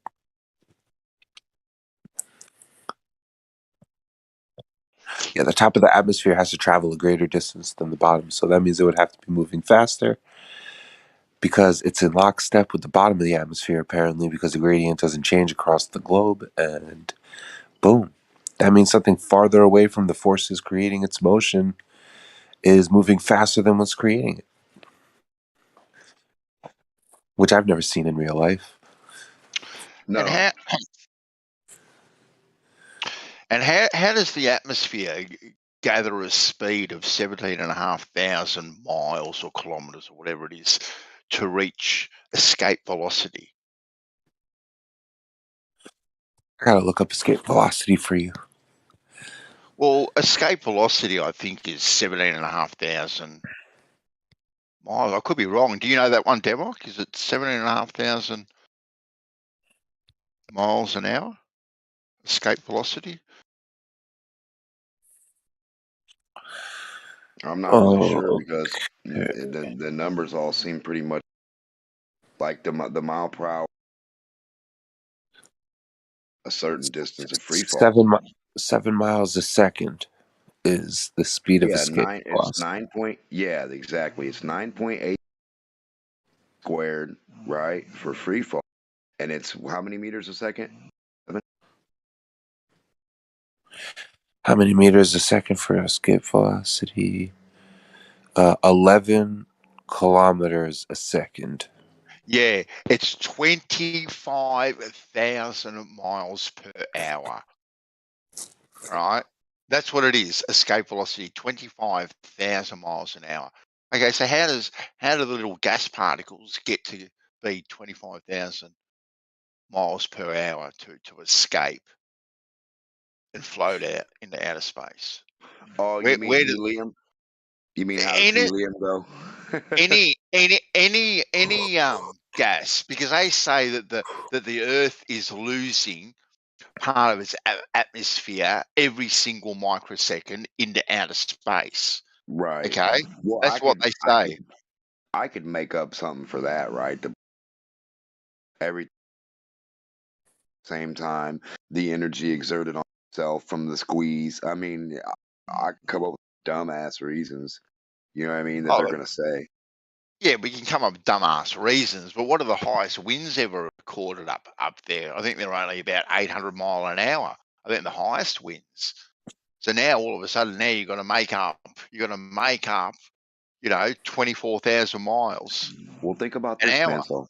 A missile will catch a rocket, and a missile's not doing 24,000. Right. About the air. So now a helium balloon doesn't energy heat. What's the flow of heat? What's the rise rate of heat?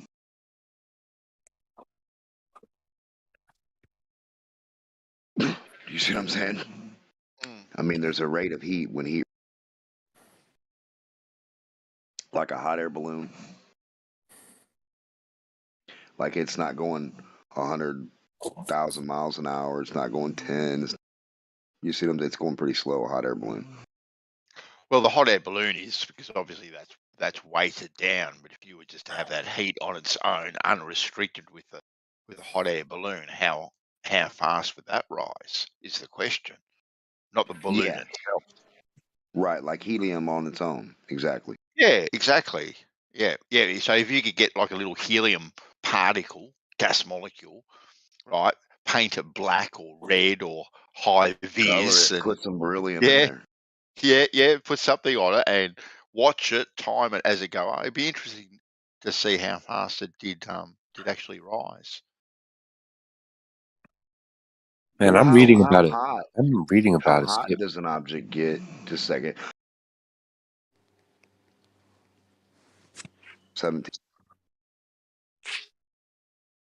You cut out there, Dem. Can you repeat that?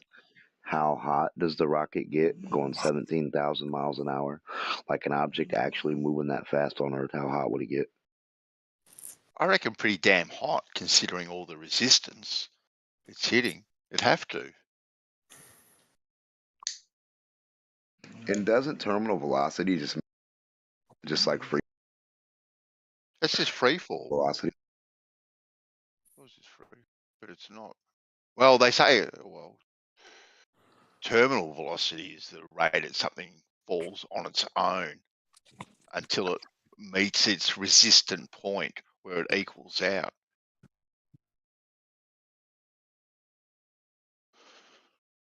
So everything has a different terminal velocity. A bowling Right. ball compared to a feather, everything has a different terminal velocity.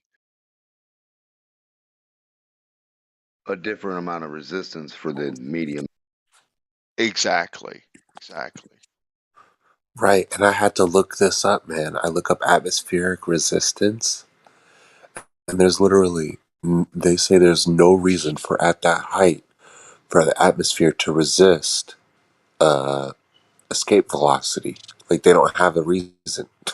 I'm looking for it. I guess the reason is gravity, but it doesn't say that.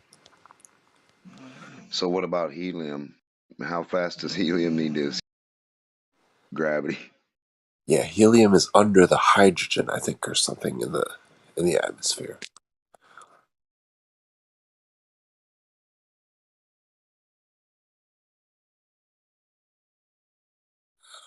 Well, you really threw a whole wrench in my gears with this escape velocity. I gotta break this down when it's not 4 a.m.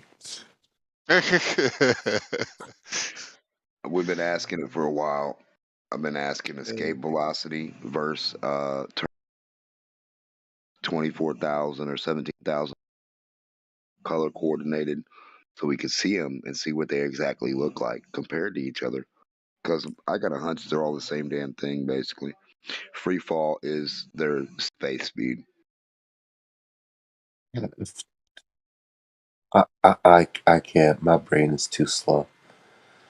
If Well, the just think terminal about it. velocity is what did it say? 7 miles a second. That's like, I don't know how fast that is.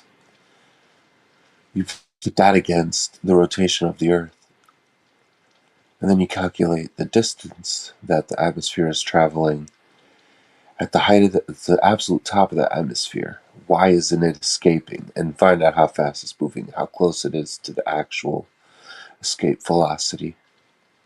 And then you invoke gravity, which is just silly because gas doesn't care Well, about there's a lot gravity. of voltage up there too, right? As you increase in elevation, there's voltage, so a super amount of voltage, but the O2 they say keeps burning everything, right? The protective layer. It's a whole bunch of volts. Like a big shocking cage, like a fly getting ready to spider's web. And the spider's web has 4 times the shock of the fly's body, or 1,000. And the fly's like flying along, and it's got its little charge that's building up. You know, it's not grounded, not grounded. It comes along that web and zap. Goodbye, fly. You've seen movie clips and clips of missiles. Damn, look how fast they go. Right? Those things are They hooking. chase the rocket. But they are hooking, right? And they're going at about 15,000 miles per hour, like a missile. They look 10 times quicker than any rocket. 10 times quicker.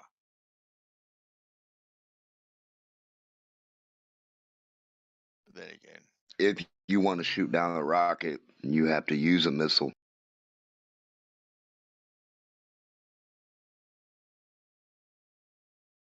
So why don't missiles willy-nilly just go into space? Good point.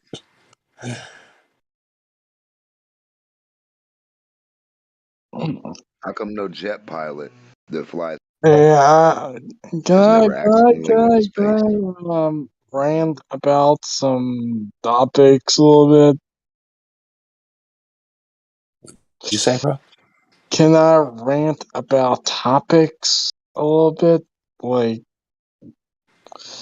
Like I saw a YouTube video about this protest, against the government, it's about the APA, the AP, American Psychiatric Association,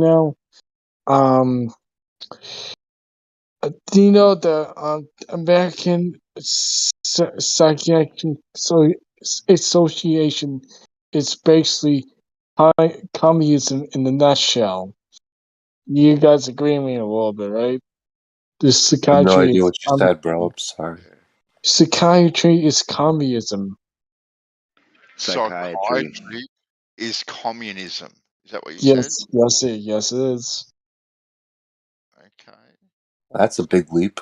You're gonna have to explain Well, how. I'd just say it's control in its finest. It doesn't really.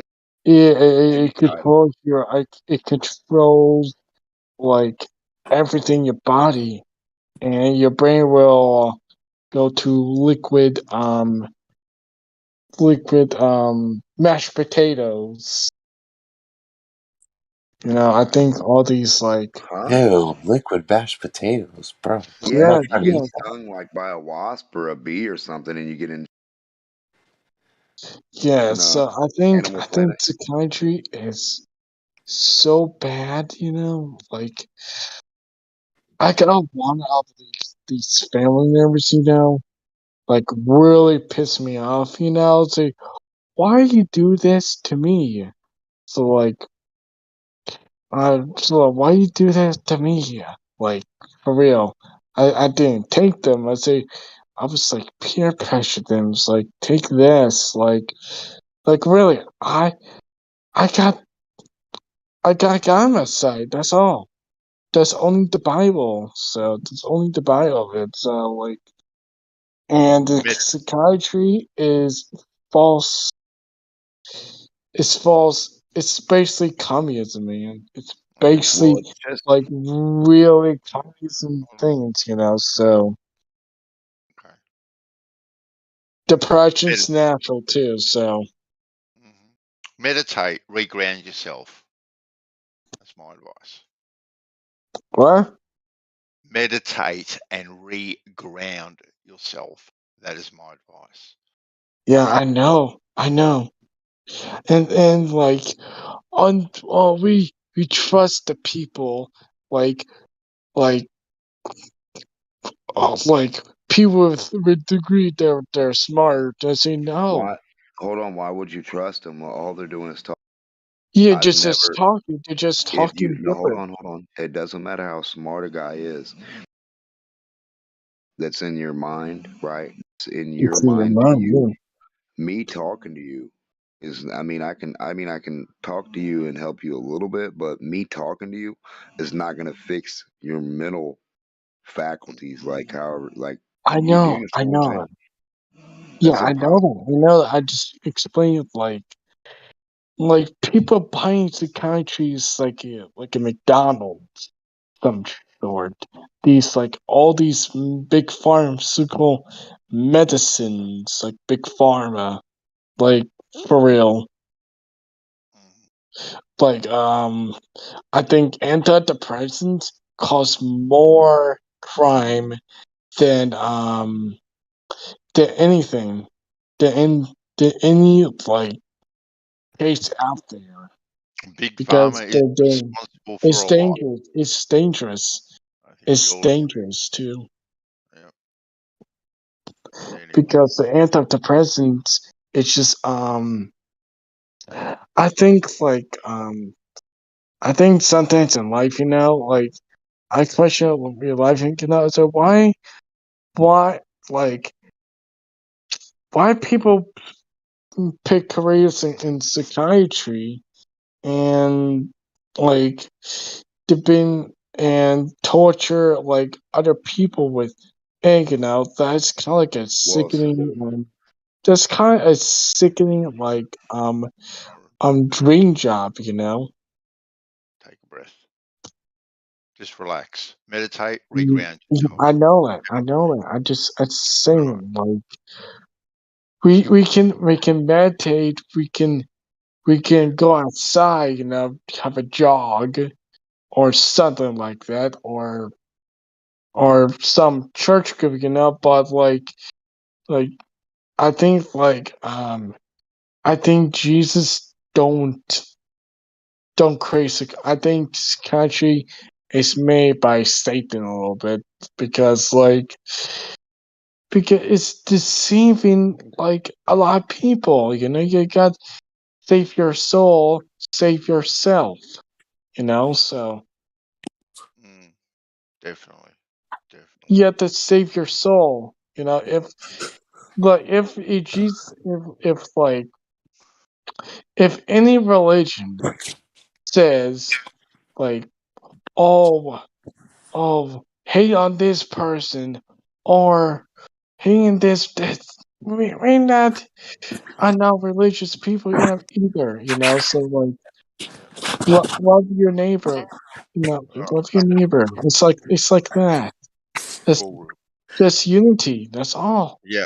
It's a Definitely. country is the root of all evil. Like all these like big corporations, lobbies, like a long time, and all these different kind of vaccines made it harmful for you. It's just like it's their diet, and like I got like some family members, and I like as like this psychiatry is good.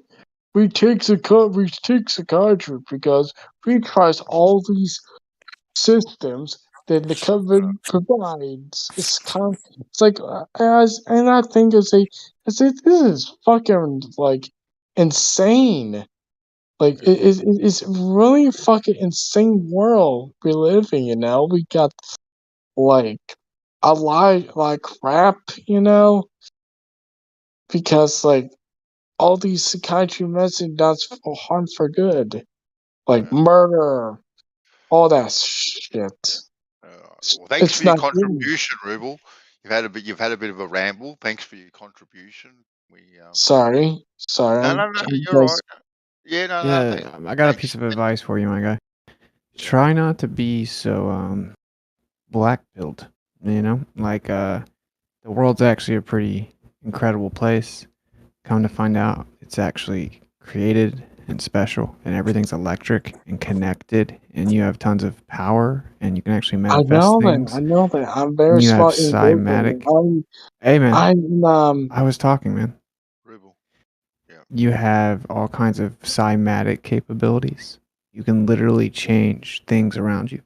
You have like intuitive capabilities, and basically, oh, he left. Yeah, I was he trying did. to help him. Damn. Yeah, no, he's common. He has a different account every day, unfortunately. Damn. Yeah, what's up? Much, man. We're just talking about terminal velocity and escape velocity, actually. Before you came in. I'm working on this. I guess Jaren and I are putting this little virtual summit together. We called it the True Earth Mount Meru Summit. Okay. So I'm like working on the website. I was just killing time listening in here, and then that dude was just, oh my Yeah, god. look, I gave him 5 minutes to have his piece and was trying to wind him up. So,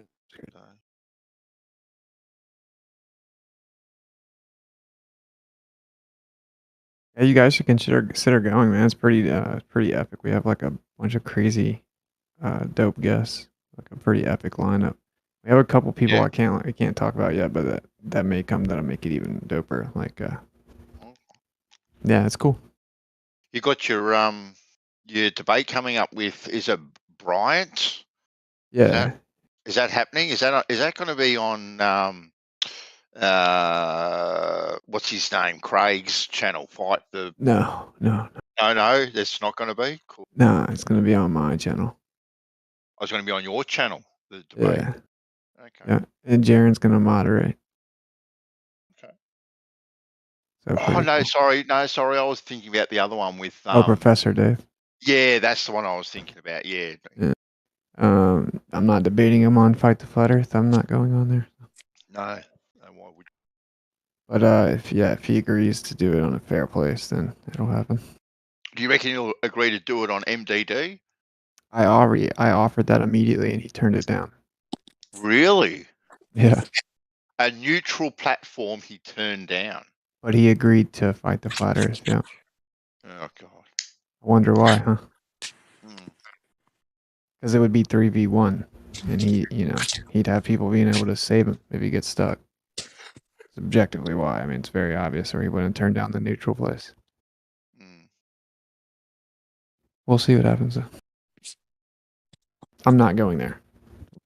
Just set up, obviously. Because I've actually given, like, for example, I gave McToon a chance one time, and he was a moderator. And because my friend wanted me to debate his cousin, was like begging me to do it. I'm like, fine, whatever.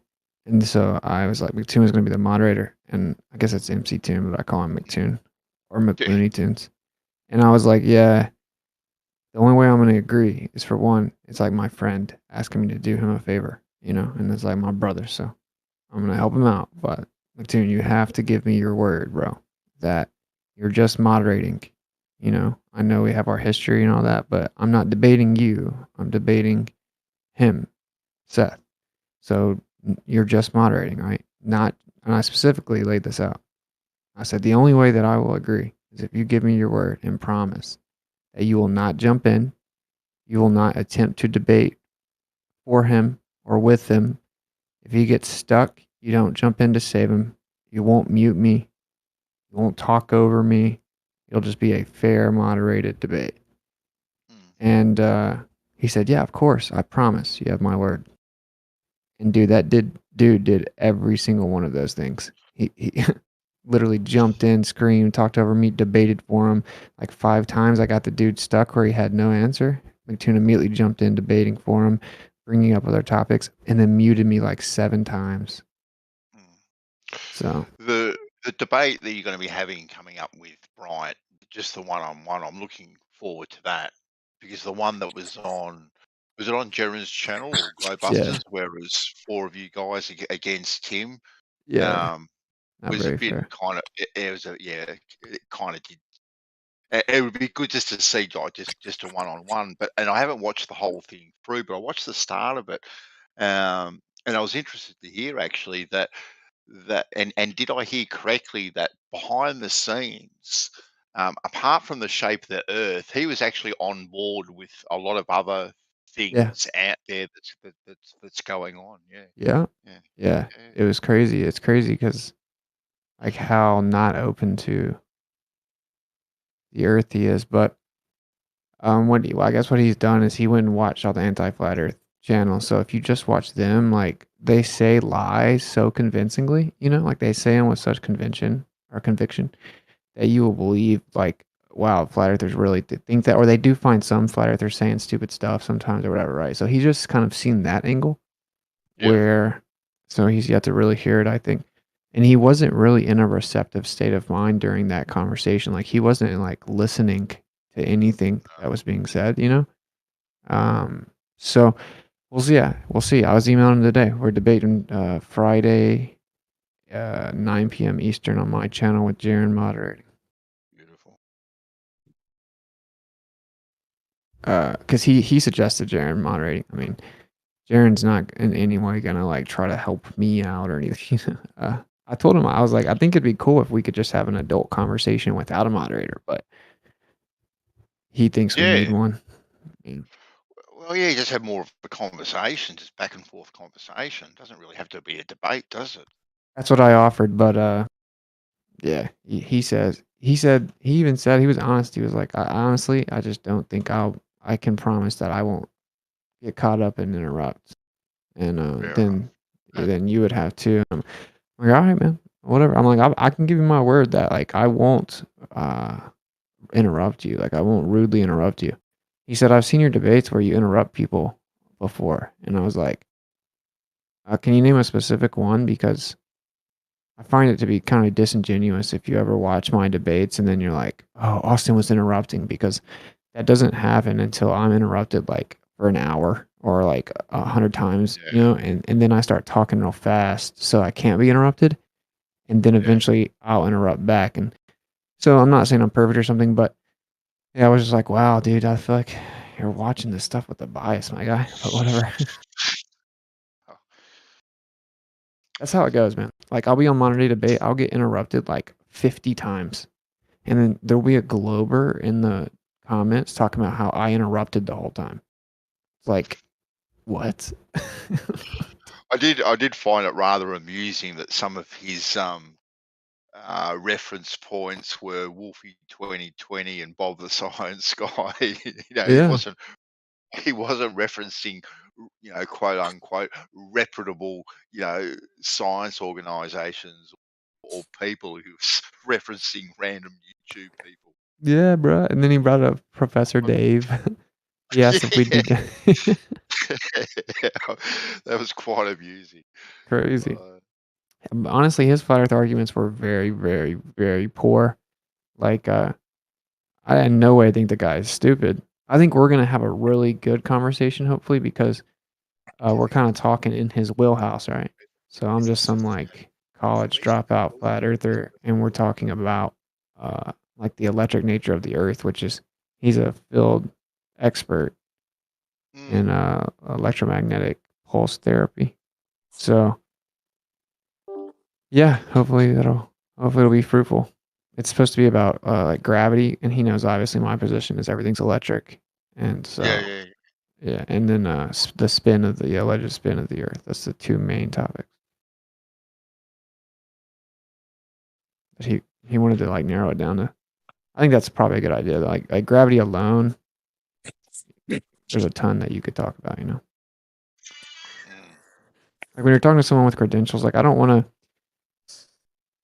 I don't know. Like I want to show him respect, because unlike this room where it's like a bunch of sophistry, not all the Globers, but a lot of it is sophistry. Like every time I talk to people with credentials, like real credentials, and like they actually like have experience in field and stuff like that, like they're not anything like the Globers in here. Like they're very respectful when you say something and they don't know the answer, or they know you made a good point. They say like, "Oh, that's actually a pretty good point. I've never thought about that. I'll have to look into it. I don't know."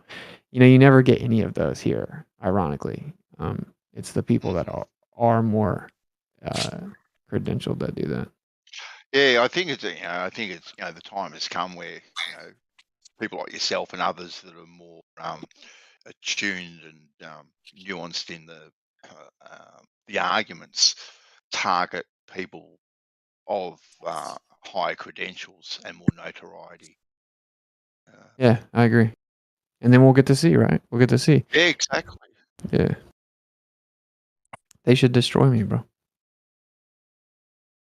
But I already know the Glober has a script, right? Like, so say I debate 10 PhDs 5 of them are astrophysicists. The other 3 are physicists in some other field, and then 2 astronomers. And I just destroyed all of them, just hypothetically. Say I destroyed all 10 of them. And it was just very cut and dry. They got destroyed. All the Globers would say, they're just not familiar with your bullshit arguments and tactics like we are. So they weren't ready for it. You know, like they would never just honestly be like, yeah, he got destroyed. Like they have a narrative for everything. But what are the tactics got to do anything? Aren't you debating the facts? Aren't you bringing the facts to the table? So you're debating the facts, the actual science of these things. Yeah. Which is a script, right? I mean, you know, they gotta all have at least like a talking point to dismiss anything that goes against them.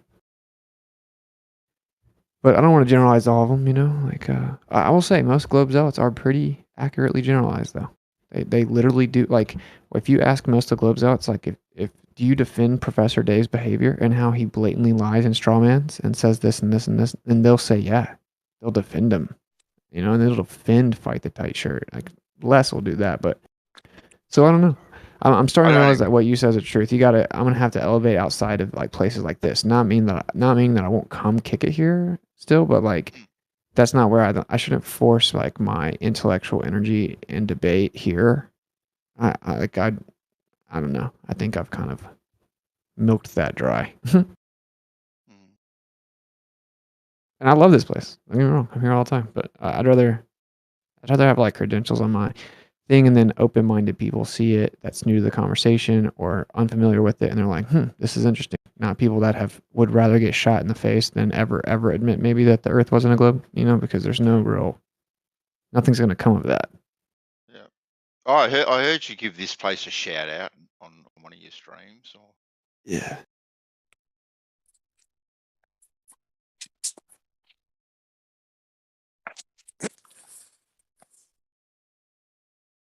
Yeah, that's it. I'll take this chance to just tell you, man, I've been keeping up with the electrostatic and magnetism. Like, I'm trying to research everything. And what we talked about a month and a half ago.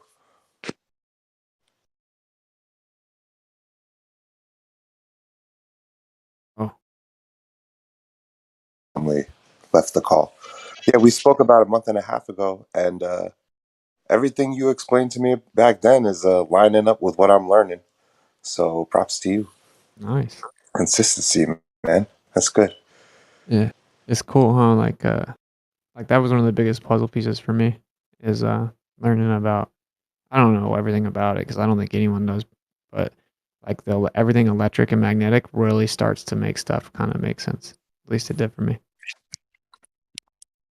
Yeah, this is all really new to me, so I won't even try to break down the convention of electrostatics and magnetism right now, but I really appreciate you giving me that little catalyst, pushing me in the right direction, man. Yeah. I'm glad that you were interested, man. That's the most interesting thing in the world. I'm telling you, man. And it's like literally, it's like what holds everything together, literally, you know? It's like, it's everywhere. So it's got me, at the least, people should want to kind of understand it. Yeah. I'm just wondering what we could do to make something levitate. I'm seeing tons of people have their own, but how do you levitate a human? You'd have to kill them. You'd have to put so much charge on them, they die. I'm about to go get a Van de Graaff generator, and I'm going to make things float, but not a human. You know what I'm saying? Like, and when I see that, maybe it'll make more sense to me. Yeah, I'm going to do some dope little videos and demonstrations and show that like all these different types of matter will float. And what I want to do is get my P900 out and get like really high definition, like close up shots of bees using electrostatics to get pollen off of flowers without touching them, because the pollen will float up to them. And then I want to just take some pollen, throw it in there, make it float, show like, look, clearly we know what's happening, right? Like, yeah, they don't actually pick it up with their feelers. Well, they do both. Like so sometimes they'll land in the actual flower and they'll roll around and stuff. and grab it, and then what they do is they move it back to they have these little like pockets, effectively, like around their butt.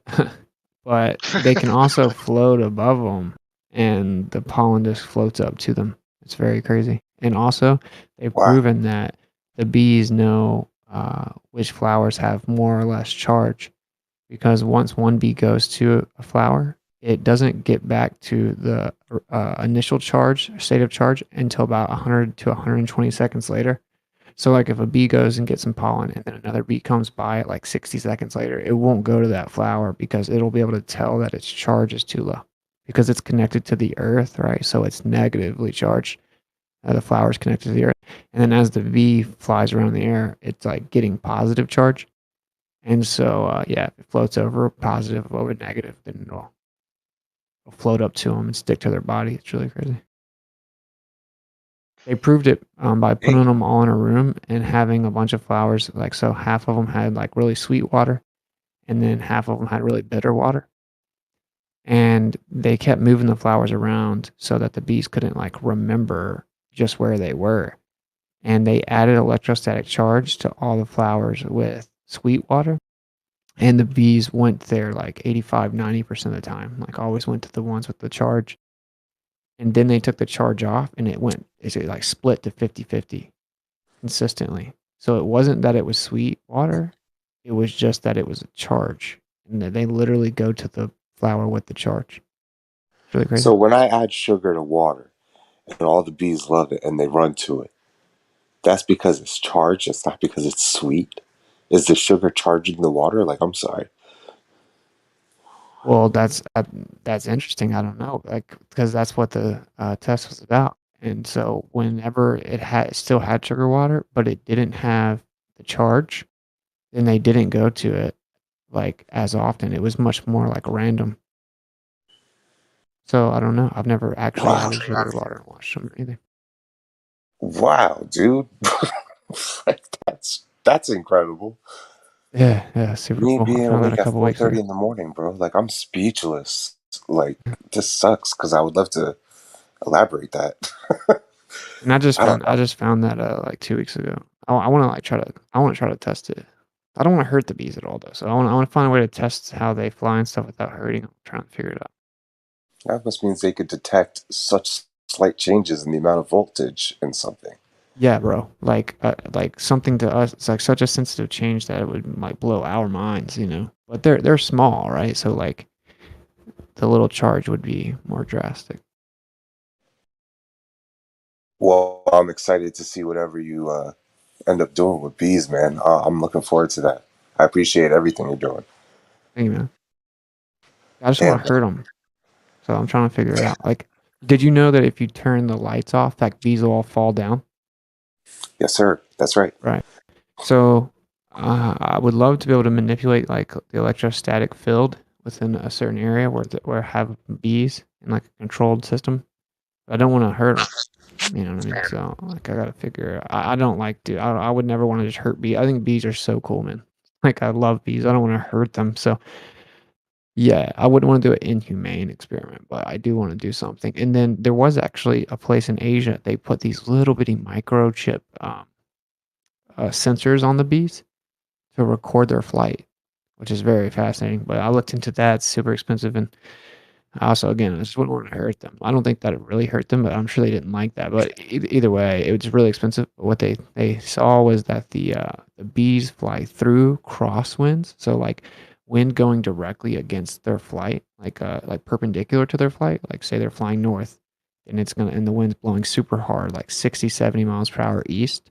The bees will keep flying north right through it, no problem. Like the wind won't even affect them. That doesn't make sense to me right now. It's because they have a Unaffected little by like the wind? they have like electrostatic resonance field. It's like they have a little like it's like they're a little UFO with like a literal force field around them, so they're able to just fly through the wind. That's what I think, because they're not aerodynamic. So based on like weight distribution, they shouldn't be able to fly, but they do. But their wings move so fast that the inner cavity of their bodies like vibrate at such a crazy pace. It creates this like resonance, and then electrostatics would allow you to levitate, even though you're not aerodynamic. If you had a field, then you could just continue to levitate with that field, as opposed to worrying about the wind. Pretty crazy. That made sense. I do the Props same to thing you. with spiders. So like spiders do spider ballooning, where they like fly effectively. And they used to always say that they did this because of the wind, that they caught the wind and kind of would like float around. And what they found out was that's not true actually. Like even when there's no wind, they do it. And in fact, if like a thunderstorm is about to happen, but it's still no wind, they do it more effectively because electrostatics is increasing. So what they did to test it was they took them in a controlled environment with no wind, and then when they increased the electrostatics, they saw that the hairs on their legs like started to stick up way more, and they would propel themselves more effectively whenever they increased the electrostatics. So they showed that they actually use electrostatics to do spider ballooning. So it's very similar situation. Like nature shows us what's up, I'm You don't learning see so any much. bees bending space time. Okay, that's yeah. It's amazing stuff, man. Like I'm learning a lot right now. I hope I remember this when I wake up. We'll talk about it again or something. I want to do experiments, And then what I read recently, which is also kind of pertaining to this, I guess, how Egyptians worship the scarab beetle because apparently they said that they had the same ability. And there Yeah, was some guy, Grabenikov, I think his name was, who apparently attached a bunch of scarab beetle shells to the bottom of some device and it caused them to levitate. I don't know yeah. how true that is. Check you out. No, it is true. Their wings. It's because their wings are electrostatic. Like they're like they're Right, like how you're saying the cavernous, it's like a cavern, like a cavity. yeah, like a cavity Acting like, resonator kind of. Like the technical term would be dielectric permittivity. But I mean, we don't have to go all through that. But like like when we call something dielectric, we use it because it like in layman terms, like it maintains its electrostatics very effectively. It doesn't really lose it, and it has very low magnetic permeability, meaning like things don't go like the magnetic energy doesn't go in and out of it very easily. It has like low permeability, and it maintains like its conductive nature really effectively. Long story short, yeah, that's called dielectric permittivity, and that's what the beetle's wings are. Like they're like Do you crazy. think? Do you think that's where they're going with this ion propulsion, like that ion propulsion drone that they have? I would So imagine anything they're doing like that. I don't know exactly what you're talking about. you check out the ion propulsion drone. So it's got no moving parts at all, and it can fly. And I think they did like a flight through a warehouse, and Okay, yeah, yeah. absolutely no moving parts. Yeah. Yeah, that's crazy. Yeah, so I didn't know what it was called. I guess you're saying ion, like ION. Mm. Yeah. Yeah. Yeah, I think MIT did that. Yeah, it's like an electrostatic drone. It just Yeah. floats. Yeah, it's crazy. It's crazy. Got many layers. It's got like a layer cake. So they've tuned it just right. It's taken them many years to get the distance, and the weight is the most important thing. Yo, and this was so funny. Like people How think much that. does it weigh? I don't know. It's like 200 grams or something. It's pretty light. I don't know. I'd have to check it out. But if you search on YouTube, ion propulsion or ionized propulsion, you'll come, or just ionized. What's it called? Ion powered drone, and you'll see it. So I just It dropped the looks like link ion propulsion drone, and yeah. how could it disrupt the delivery market? That's why like the government has UFOs. I mean, it's not even a question. Like it's electrogravitic propulsion, or you can call it ion propulsion. You can call it electrostatic propulsion. But yeah, that's all it is. Like I just think it's funny that people talk about gravity so much. It just has nothing to do with anything. Everything's electric, and that's much stronger than a fairy tale anyway. Well, they showed like even in the cars in Japan back in the day, they have those cleansers on the ceiling of the cars, and they're iron. What do they put? A negative ion machine, and it basically charges the particles in the air, so you can smoke inside your car. The heavy particles will get charged and they'd fall to the ground, and that's why the carpet smells of nicotine and the ceiling doesn't. Wow, never heard of that. That's crazy. Yeah, so that makes sense. If things are negatively charged, they would fall to the ground just like gravity. Hmm. I'm not looking at. So, because my understanding, the surface of the Earth has negative charge, and then the Atmos has positive charge, and it increases the higher you go. It's Well, equipotential. isn't it the reverse? They say like a negatively charged ion is positive or something like this. Like it's reversed. So what's a yeah? I think they've got it reversed, in their lingo when they're talking about ions being positive and negative and how they attract, and the electrons swap from the atom. One electron swaps to the other one, and it forms a photon. Yeah, see, you lose me on all the tons. I know it's not Yeah, fun to see us, but yeah, it's confusing. Yeah, all this particle theory is just so full of shit. yeah. I mean, it's useful because that's how we quantify things. But like, there's actually no such thing as positive and negative. Technically, it's just kind of a convention we came up with. Like, you know, how would you have something negative in nature? Like, how do you have negative something? Obviously, you don't, right? It's just like a mathematical convention we use. So when we say something's negatively charged, it's not like it's a different type of charge. Nothing's negative. It's just discharging. So it has less charge. Like it's in the process of discharging, as opposed to building charge. So like you know how heat goes to cold. Like if you make a cup of coffee and sit on the counter, it's going to cool off because the heat from the coffee goes to the cooler area around it, right? So, and same thing with high pressure to low pressure, of course. Well, electricity is the same. It's just exactly the same, which is what we call positive. Just something has more charge, or it's like building charge. It's charging. It has excess charge. So you know, like the heat goes to cold because it's seeking equilibrium. Eventually, it'll equal out, right? And then the coffee will maintain a certain temperature because it's got equilibrium. So if you draw this line of equilibrium, right, it's the same for electricity. It's like or charge. So if something's above the line, it's positive. It has more than the equilibrium amount. If something's below it, we call it negative. It's like discharging, and it has less than the line of equilibrium. So if you take that system that has less and you put it beside the system that has more, they're going to go together and seek equilibrium, right? So they're going to like try to equal out. That's why the one with less goes to the one with more. So that's why we say positive and negative attract. But see, there's no positive and negative. There's only charge and discharge.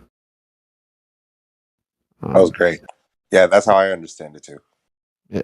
And see how easy it is to understand it too? Like if we were taught that in like second grade, think about how different the world would be, bro. Like the next Nikola Tesla would have already changed our lives, you know? I agree with that. That's crazy. Yeah, ever since coming to Earth Awakenings, I realized my idea of what electricity was totally textbook. So here I am having to recreate my understanding of it. Yeah. Yeah. And like, I remember whenever, like, I was actually pretty good in school, like, despite what the Glober may say. And, like, one thing that never made sense to me, like, I was really good at making the equations work or whatever, right? Like chemistry honors and stuff. And you know, I could make the equations work, but the whole idea of like negative and positive never resonated with me. And then when they showed me the cartoons of atoms and what was inside them, it never resonated with me either. It just didn't make any sense to me. Like, I'm like, there's no way. Like, how do you know this? Like, this is what, like, they teach it like it's a fact, right? They don't tell you, oh, well, this is just the atomic theory. It's a convention we use to try to quantify things so we can replicate them, but we don't know for sure. They don't say that. They say it like it's a fact. and it doesn't make any sense. It never made sense. When they said negative charge, it never made sense. You know, Globe will try to tell you that makes you stupid. No, it makes you stupid if you convince yourself it makes sense. The truth is that it's a lack of comprehension to even pretend it makes sense. Ironically, sounds contradictory. So yeah, because there's nothing negative in nature, and if anyone can prove me wrong, that'd be amazing. But you can't, because there's no such thing as negative. That's a mathematical construct. So it'd be interesting to describe how the negative ion machine works, because if they say they're pumping negative ions into the room with a plate, which is essentially it's a plate that's got lots of nails on it, like lots of spikes, and off the tip of those spikes come these so-called ions. But is that maybe they've reversed it, and instead of just they're saying they're pumping a negative ion into the air, but would it actually be a lower charged than the environment that's always there? Sorry, I was also reading. Can you repeat the end again? So what they say, how a negative negative ionizer works, is they're pumping negative ions into the air. So they're charging the air with negative ions. That's what they say, right? Yeah. But would it be safe to say, in your explanation, that they're just putting a lesser charge than the environment around? Yeah. So we'd have to define what they call. So they claim that if an atom has more electrons than protons, because they say the electron has negative charge, quote unquote, right? You'll see how it's just a whole fairy tale built on other fairy tales. It's really funny. But so they say if an atom has more electrons than protons, it's a negative ion. And they call it like a anion or something. And then if it has more protons than electrons, it's a positive ion. So obviously, before we can go any further as to whether or not they know what they're talking about, we need to figure out if we can prove electrons and protons. But yeah, like you're saying, in actuality, what they're doing is they're throwing off the current state of equilibrium by putting something with, we'll say, less charge into it more, because I don't know, there might be more to it. It looks simple on the surface of things. Yeah, like to me, it actually is kind of simple. Like, I don't think when you're talking about what is an electron, I don't think that's simple, because I haven't figured out a way to convey what I think really simply about that. Like, I don't think that they claim that electron. I think that if you understand something, you have to be able to say it really simple where everyone can understand it. And so I don't know if I can do that right here. I'll try, but so they claim that the electron is a charge-carrying particle of matter. Like, it's a little car that drives around with people in it or something, and it carries the charge like Santa carries a bag. But that's just pseudoscience. But so they claim that, an electron's a charge-carrying particle of matter. I don't believe that at all. I think that the electron is actually nothing, that it is actually the absence of something. I think it's just the gap in a field. So like in an electrostatic field, we'll call it that, or like really a dielectric field. Same thing. We'll use the words interchangeable, because most people know electrostatic. Like, it's a gap in the field. Like if you drew dashed lines on a board, the gap in between the dashed lines, if you drew a circle there, they call that an electron.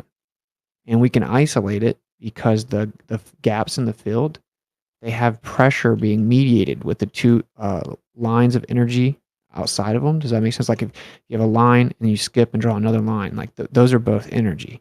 And then the area in between it is being pressed to the center based on the energy of the two lines. And so then that pressure mediation gives you what they call that gap in the field, and they call that an electron. And because no one's ever seen an electron. Right. So the way that they're interpreting it is probably wrong. But like It's like when you put your hand on the wall and you stare at your hand, and you remove your hand, you can still see the shape of your hand on the wall. It's kind of like seeing the what's left behind, the residue, or the trail, or the imprint.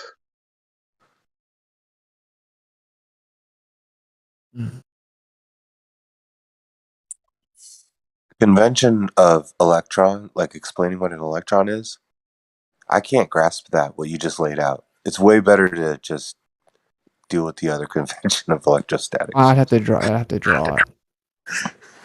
think I'd have to draw it. If I drew it, it would be like really easy to get. Gotcha. Like say, I'm trying to think of it now. Like if you were pushing energy, yeah, sure. Like if you push energy one direction and you push energy from the other direction, the area in between the two directions that you're pushing energy, right? It's going to keep mediating pressure. Like it's going to push pressure down to like a concentrated point because there's pressure coming from the right, there's pressure coming from the left. So it's going to push that pressure down to the middle, right? The closer they get. They call that little area in between that an electron. But they've never seen it. So the way that we take pictures of atoms, for example, we actually we just use motion sensory, right? And then we run it through like an electric circuit. And then we use like electric imaging, and then we contrast it. Okay, so we just contrast the pressure in that little area, and so then you get like these little areas of contrast, and they say, "Oh, look, we took a picture of an atom." They didn't take a picture of anything, bro. Like they contrasted an image after ran through an electric current. So they use motion sensory and electric currents, then contrast an image, and then claim that they have an atom. Anything beyond that, obviously, has never been seen. They've never even seen that. I mean, this was a crazy red pill for me, but it's just the case. It's just the truth, right? Like, no one's ever taken a picture of an atom. Once again, that was great. I'm going to actually take 2 minutes to clip what you just said from YouTube. If anybody wants to talk to me about this in the future, I'll send them this.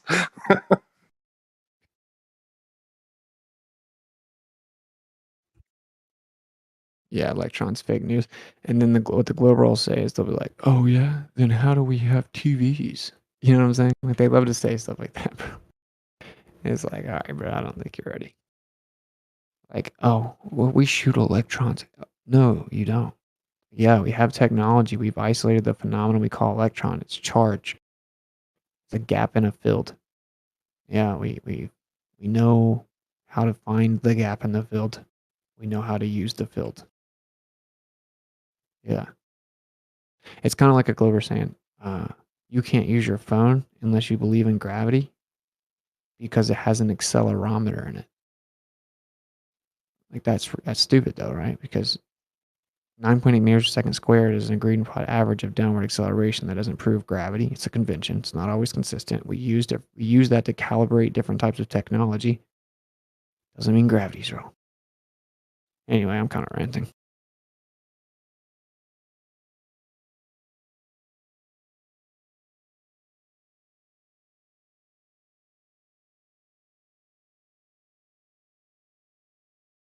And like, dude, one thing I've never heard a Glover answer though, I'll say this. If there's not a container over top of the earth, then how do we have equipotential electric lines on the earth? Like, how do we have an atmospheric electricity with equipotential increase, 100 volts per meter, like perfectly, distributed without a surface on the bottom and a surface on the top? Can anyone show me in any way that you can get equipotential increase of electricity without a surface on the bottom and the top? It doesn't exist. That's the only way to get it, which means there has to be something above us because you couldn't have what we objectively have on the earth without it. It's better than the gas pressure argument, in my opinion. It's even better.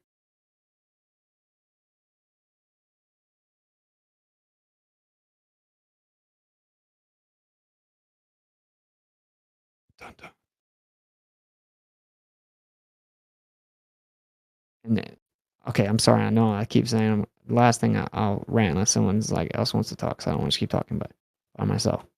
But I will say this: what I've found, and I don't know everything. I could be drastically wrong about a lot of things. I'm just learning stuff, or at least trying to. But what I've found is any time that mainstream academia says we don't know, we don't understand something, or it's mysterious or something like that, rarely is it that we couldn't know it. It's because we were lied to. So when they say we don't know exactly what electricity is, and we don't know exactly what electrostatics is, it's mysterious. Magnetism is mysterious. When Harvard, Stanford, and Yale all say they can't explain what it is, it's because something within the convention that everyone holds to be true is wrong. It's a lie. It's incorrect. That's how they tricked us. They gave us these conventions, and then they dumb down the masses so effectively that they think the conventions are actual reality. Just like you can talk to some Globers that will say math is reality, stuff like that. Like they gave us these conventions. So it's like, you think everyone's in on the lie? No. Just a few people had to like buy the textbooks. No one could buy the textbooks except for the Rockefellers, of course, right? Because they objectively did do that. And then they just push a certain convention, and then they watch all the really, really smart people run around with their heads cut off because they're using the wrong convention. It's very brilliant. Maybe people can just be on the lookout when you see that something's mysterious. Just immediately look, like step outside of it and look around for a second. You're going to see, oh, well, what you mean to say is you can't fully explain it. You hit a dead end because you're presupposing this and this and this and this and this in your convention. And now it doesn't make sense. A real honest person would say, okay, now my convention has been falsified. We now have evidence that shows us that this convention can't be true. That is not what quote unquote science does nowadays. They don't do that at all. They just make up words and new math equations and just say, well, we just haven't figured it out yet.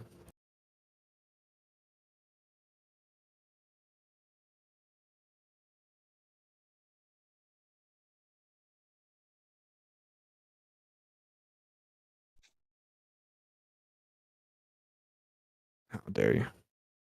How dare you not bow to science? Well, that ion propulsion drone, right? That's essentially levitating what they're doing there. But I think in the video that I saw, it was saying that it was creating some type of an ion wind. It was actually creating lift by the ions, creating a wind. Yeah, that's very interesting. Because we do have ionic wind. Like everything in nature is like electric. It's like, so you can repel gas with ions, but ions is a convention, right? So I don't have a problem using it so we can talk, but yeah, I mean, technically, I think it's bullshit, but yeah, like that makes sense, right? Because if you have certain types of charges reacting to other types of charges, it's going to create movement because it's going to seek equilibrium. Those charges are going to try to equalize and equal out relative to what's around it, so it's going to move there. Pressure is going to mediate, it's going to move there. And so then you could call that a wind, right? You got movement within air. That's like Well, wind. they obviously understand how to manipulate it and use it, but maybe the explanation to the world of what's actually happening inside the they're even using it for rocket propulsion technology as well. Blah blah. They claim they've been using it for quite a few years already. But it's going to take a lot of research until they can lift something heavy. Yeah, you said it perfect, bro. You said it perfect. Like they understand it very, very well in the sense that they can like replicate it. Like they understand what happens. Like they understand what is always happening or going to happen based on if I do this, this will happen. If I do it this much will happen.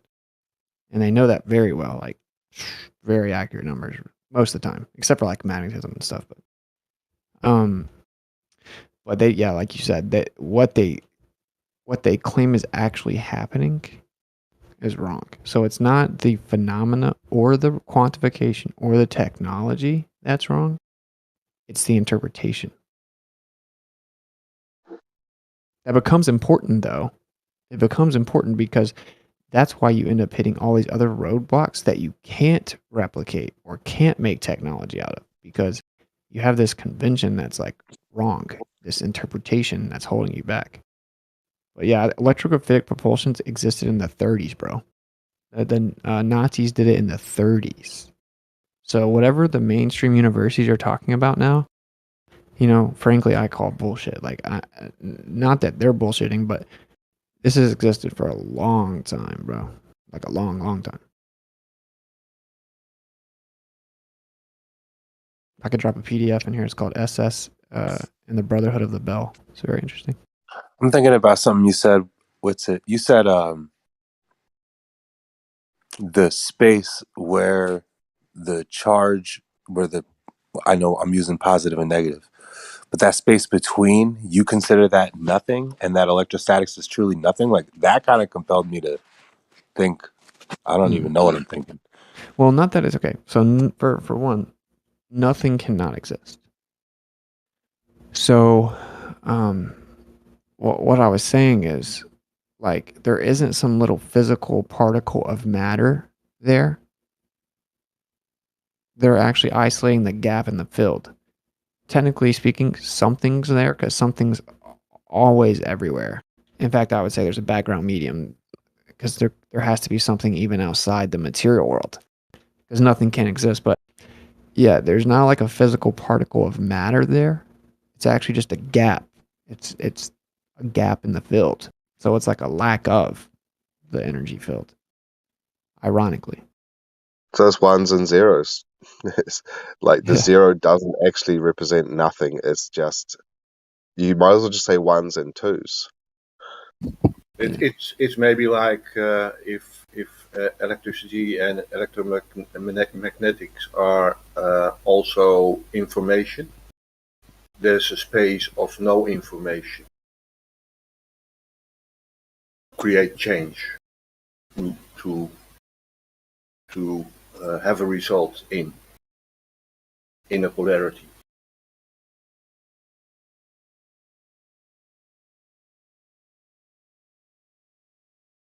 That's good stuff. I think I get it.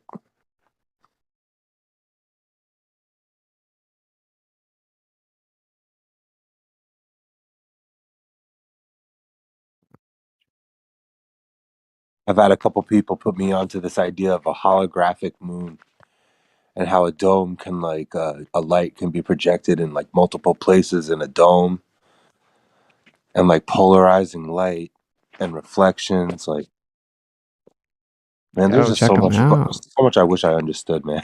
Check them out. I've done that before, bro. I've replicated the moon with a hologram before. Like, you have to have some real, to replicate it the way I did, you have to have some real object that, though. So, like, if you have two little dishes that are polarized, so it's like a bowl, kind of, it's polarized. If you create, like, you take a ball and say you draw on it, draw some like things you want to look like craters or whatever you want to do. Then you put it in the bottom of the bottom bowl that's polarized, and then you'll have this like this lens through the middle of it. Long story short, you will actually get a hologram of that moon up above the center point, and it looks solid. It looks like you could touch it. It looks like it has texture. And we actually, Cami Nodell showed me this. We actually replicated the colors of the moon. We replicated the cycles of the moon, and we made it look like it had craters, and you could just put your hand through it the whole time. So, like, you can actually demonstrate that you could make something look like it was solid with texture and just like the moon and have the same cycles, but actually it's nothing physical there. It's really cool. I would love to see a video of this if you have one. I do somewhere. I made a video of it when I did it, but I just like videoed it real fast. Like I wanna redo it and like have like really dope video of it and then make a video. But I can try to find it. It's been like 2 years, so I have to try to look for it. Hey, you want to Didn't do it again? It's even better. That's awesome. Yeah. Cammy did it on Globebusters one time when they were looking at the sun and showing the two suns with those polarized filters, and she also showed that bowl that you're talking about on that same show. Yeah, it's awesome, bro. Like doing the moon thing, is freaking awesome. The reason I bring that up about polarized light and making things appear in apparent spots, I'm wondering, are the stars random? And can we like make an equation to make sense of how the stars found their positions based on holograms and polarizing reflections or something? I'm trying to make sense of this in my head.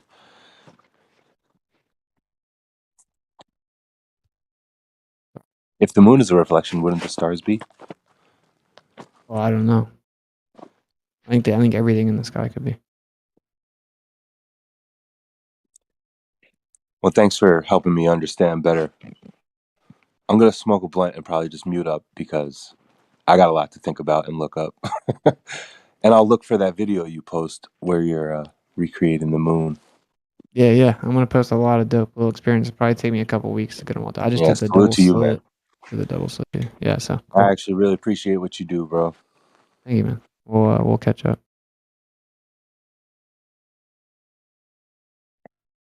Hell yeah.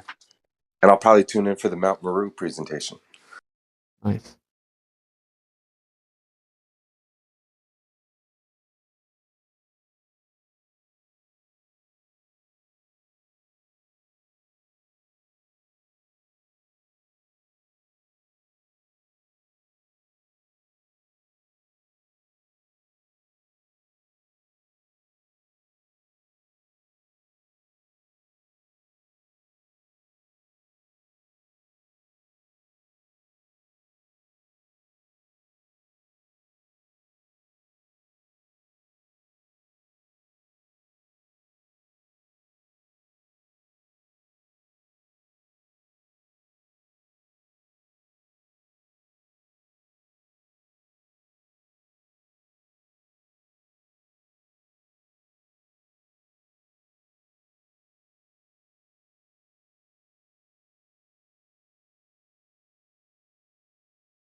God damn, Earth Awakenings makes me feel like a noob. Man, I feel like I want to walk away, like ponder the things we just talked about, but damn, I'm fucking overwhelmed with how much shit I learned in here, man. It's crazy. Check out the if you have time at all and you're interested, check out the video I just posted in live text chat one. It's about the Saxa stones. Have you ever heard of those? No. Okay, so they're basically giant anchors. They're anchors for boats. And if you go over Florida way, they're just littered everywhere on the land and through the ocean. But they're too big to be handled by normal-sized humans. So, and the precision of the drilling to make the holes in the rocks, these giant rocks, is sort of like out of the realms of what they led us to believe was possible back in the days. So it's a pretty good story, and it's a cool channel too. Old World Florida, it's called.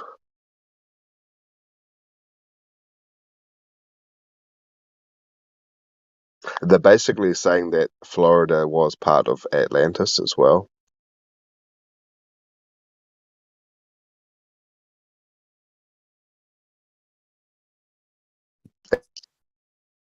Garden of Eden. It's an hour long. I watched the first minute, but I got the sound. Yeah. Wait, what were you saying is being implied by this documentary? What was that? What was your question? What's being implied by this documentary? what's being implied? It's being implied that Florida used to be Atlantis, and the Garden of Eden is there too, and Titans or giants existed because of these stones that are just too big to be handled by regular humans. Okay, got it. Yeah.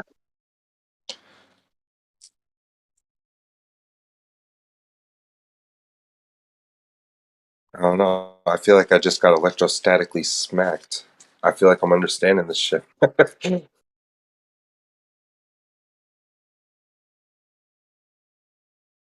such a noob. How come I come to the forum and the discussion in 2022 so late? Freaking Globe had me so freaking hypnotized, bro. Dude, you're not a noob. If you went to Harvard and asked them like what like to define electrostatics, they would say, well, we don't really know. It's the exchange of virtual photons. So, I mean, you're Yeah, good, that bro. would be. Yeah, that would be a struggle to understand that convention for me. I remember being in school, doing great in geology. And then once it came to the chemistry and the particle physics, I gave up. I didn't even care. I was like, this is not worth my time. Personally.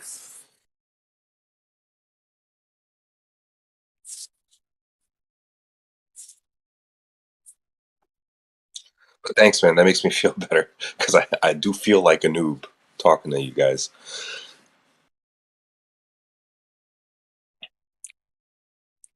You're cool, brother. Like I said, I mean, I don't know everything at all, right? I'm just trying to figure it out.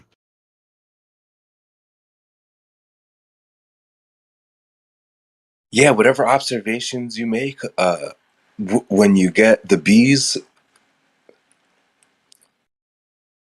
well, I don't know what you're gonna see, but I hope you can make sense of how they float, man, and we can apply it to some bigger field transmitters or something, right? Yeah, I mean, it would take a lot. You'd have to have the ability to mimic like a crazy vibration. Like if you wanted to literally mimic a bee, you'd have to have some flying device that had this internal vibration that was so rapid that I don't know if it's achievable, but you can definitely make things fly with electrogravitic propulsion for sure. So yeah, it's like if someone's like, if I use a Van de Graaff generator and I make like a piece of hair float, human hair, and then rubber, and then a little piece of glass, and then a paint chip, and then a little piece of paper, and then styrofoam, like all kinds of stuff, right? But it has to be little because the Van de Graaff generator that I have access to is only so strong. And if someone's like, oh yeah, if that was true, then why can't you make my phone float? Well, your phone would take a lot of electrostatics. Electrostatics is super weak, but ironically, it's 10 to the 36th power stronger than gravity claims to be on the small scale. Yet, it's super weak to put things into perspective. That's 36 zeros, bro. That's wild. Wow. 10 to 36 power stronger than gravity. Yeah. It's still not strong enough. Yeah, that's like how you know it's bullshit. You know how gravity's bullshit. And then downward acceleration, like it's not always 9.8 meters per second squared, right? The glober and most people in modern times, they think that things fall on the earth because of gravity.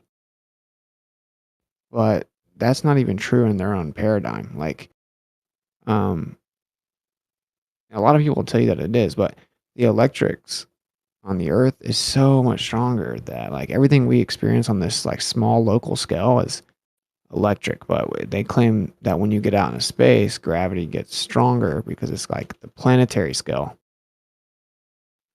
So anyway, I think the main thing people don't realize is little g is just an effect of something falling down, and it isn't literally 9.8. 9.81, it changes. It just doesn't change much. So we came up with that average. We all agreed on an average so we could use it in an equation, right? And the equation's very valuable, but it changes. And they'll be like, oh yeah, if it was electrostatics, then you would be able to change how fast something falls. You literally can. You can make something fall faster, or you can even make something go up. And the electrostatic field does change that, but it only changes slightly because it's so weak. You know what I'm saying? So you can change electrostatics a ton, and it's barely going to change the acceleration rate because it's so weak. But it's not constant and perfect and the same everywhere, which actually it should be with gravity, right? But then they come up with all this other stuff. They're like, oh, well, there's the density composition, and there's some anomalies here and there, and blah, blah, blah, blah, blah. So, I don't know. There's a lot to it. That's what I'm interested about. I'm about to debate that BSMA physicist. And, yeah. Oh, when's that going to be? Friday night at 9. I'll tune in live. Cool, man. Yeah, it's on my channel. What you're explaining right now, I guess I'm wrapping my head around everything. When we say that the force of the, let me think first.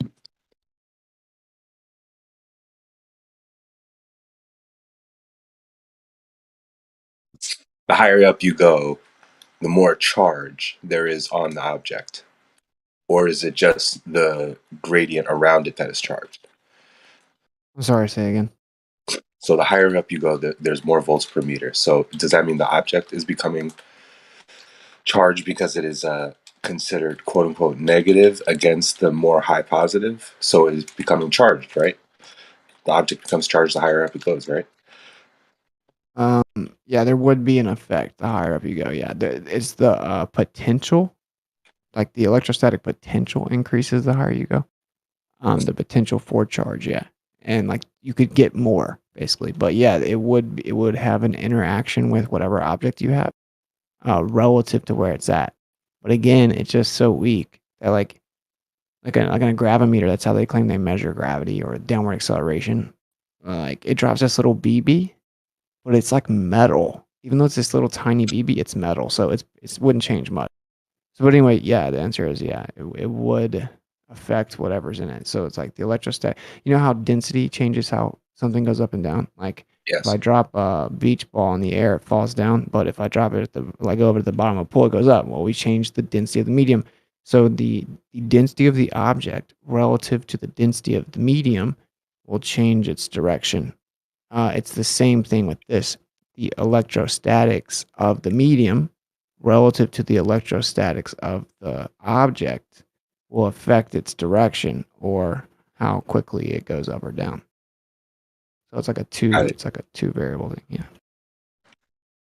Yeah, I'm fine with that. I got no problem with that. Yeah, I mean you can prove it, bro. You can prove it. So as it goes down, that would mean that it's becoming more charged because it's entering a lower voltage per meter in the gradient, right? More charge. More potential to be charged because it's coming from a higher potential. Does that mean that when it's in the higher potential, it is becoming charged, and then when it enters the lower, if it's falling, does that mean it increases in charge because it's positive entering a lower charge? It wouldn't be increasing in charge. So like the potential for the most charge would be the higher you go.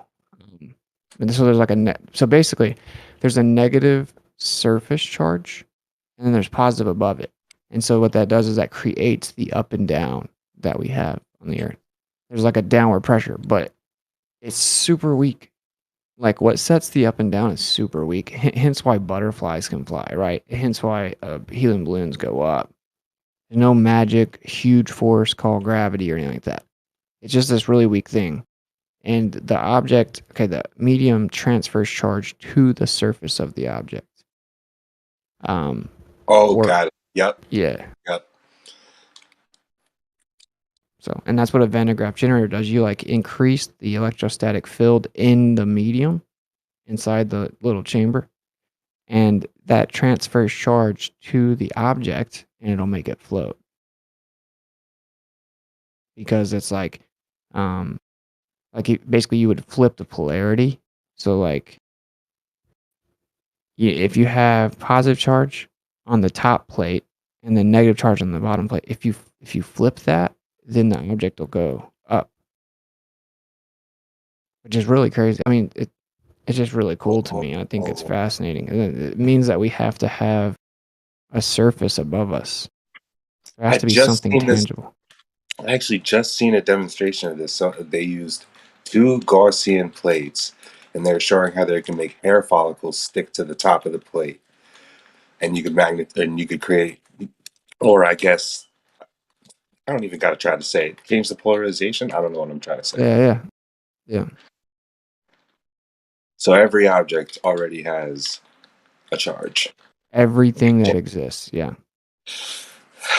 So when something's falling through the gradient, the volts per meter in the sky, that's just affecting the surface. You're not actually changing the polarization. Well, no, yeah, to change the polarization on the Earth, I mean, you have to be able to experiment with the whole Earth, right? Like, now there is some situations it looks like it kind of flips a little bit, like a crazy lightning storm. But it's just super brief, and it doesn't entirely flip or anything. Like, to flip it on the whole Earth, I mean, it would be impossible, right? But that's why we have objective up and down. But there's something called like lightning balls, balls of lightning. I think that's what they're called, and they like float around. I don't know if you've ever seen that, but they're like lightning just floats around. Yeah, it's really crazy. And like, if something gets struck with lightning, it can like pop up in the air, and yeah, just a bunch of crazy stuff. It's all about electricity. No way. So it hops into the. I would love to see an example of that. That's and what they're gonna say is that just the force from the lightning moved it, and like technically they're not wrong, but it also like affects the actual like electrostatic reaction. I'll find both those videos though, like low lightning balls. Shit, I didn't even know about a few weeks ago. It's really crazy. He's actually got pictures of like lightning balls. Yeah, they exist. You went out, bro. You want to say it again? I said my nephew actually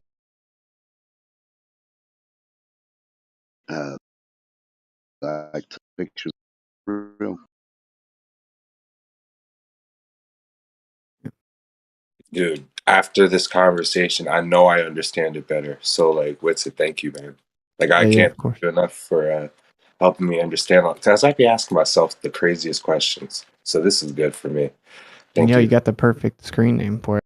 Yo, something else. My name's Jesse, if you wanted to know. If you wanted to call me Jesse. Yeah. Cool. So, like, something else that the globe paradigm and gravity really can't explain is clouds. So, like, why do clouds float in the air? You know what I'm saying? Like, you know how much water comes from clouds when it rains really hard? Like, why is that floating in the air? Yeah, I know. It's denser than the air below it, right? Yeah, density also can't explain it either, because it's more dense than the air. So why is it floating in the air? But the answer is actually not that complicated. It's electrostatics. That's what holds the air together, as like the water molecules, we'll call them, rub against each other to increases friction, like when you scoot your feet on the ground and shock someone. Eventually, it gets to the extent where the charge is in such a way that the rain goes down to seek equilibrium. And even the mainstream will tell you that clouds are electrostatic, but everything is. And the reason the clouds are held together and the reason that they're up in the air the way they are is electrostatics. And I actually just recently did a stream on weather modification about the government. And they've been manipulating the electrostatics of clouds to make it rain and artificially trigger lightning since the 60s. What is a trip? I also found that they steer hurricanes as early as the 60s. What is the practical reason to create lightning? What are they trying to achieve? I don't know. They didn't say. Oh, wow. I mean, it may have said and I missed it, because I was just doing an overall stream, and it's like so much on weather modification, dude. I could drop like 50 patents right now, and then I could drop like 10 huge PDFs from the government. Like where there's something called Project Storm Fury, where they literally like steered a hurricane in the 60s, and they messed up, and it went and hit Savannah, Georgia, and after they made it get stronger. How crazy is that? It's an interesting story. Yeah, because like now we have hurricanes conveniently coming the day they're supposed to shoot Artemis up to the moon, you know, and now Florida's destroyed and With the Farmer's Almanac, you'd think they'd plan their launch on a day it wouldn't rain, right? yeah. They did I mean, I think they steered the hurricane. I think they can start it. I have radar where it literally shows like these crazy like it looks like electromagnetic pulses, like these lines that go out to the center, like these random lines that go out. Frequency. Yeah, it's crazy, dude. And it goes to the middle of the hurricane, and literally, as soon as you see them pop up on the radar and hit the middle of the hurricane, it changes direction. I don't drop it. I'll find it. So crazy. Okay. Dude. So not only can they make artificial lightning, they could also manipulate real hurricanes. So yeah, I've always felt this way anyway. Like admittedly. Kennedy read it. Kennedy actually read it in the control. He didn't say we will. He didn't. What kind of crazy technology? How big are these machines, man? What the heck? Watch this. This is the Air Force saying that they're going to control the weather by 2025. This document was so hard to find, by the way. It was like taken off the internet, but I used the Wayback Machine and got it. Nice. Yeah, but I'm going to find the GIFs for you. I can drop all kinds of freaking weather modification PDFs in here. I had to go to the you knew what the Wayback Machine is? Yeah, I've actually used it before. Yeah. I had to use it for like all this stuff, which is how you know they're freaking doing something they shouldn't be. Also have these are General Electric history. The history of General Electric being privately contracted with the government to manipulate weather for decades.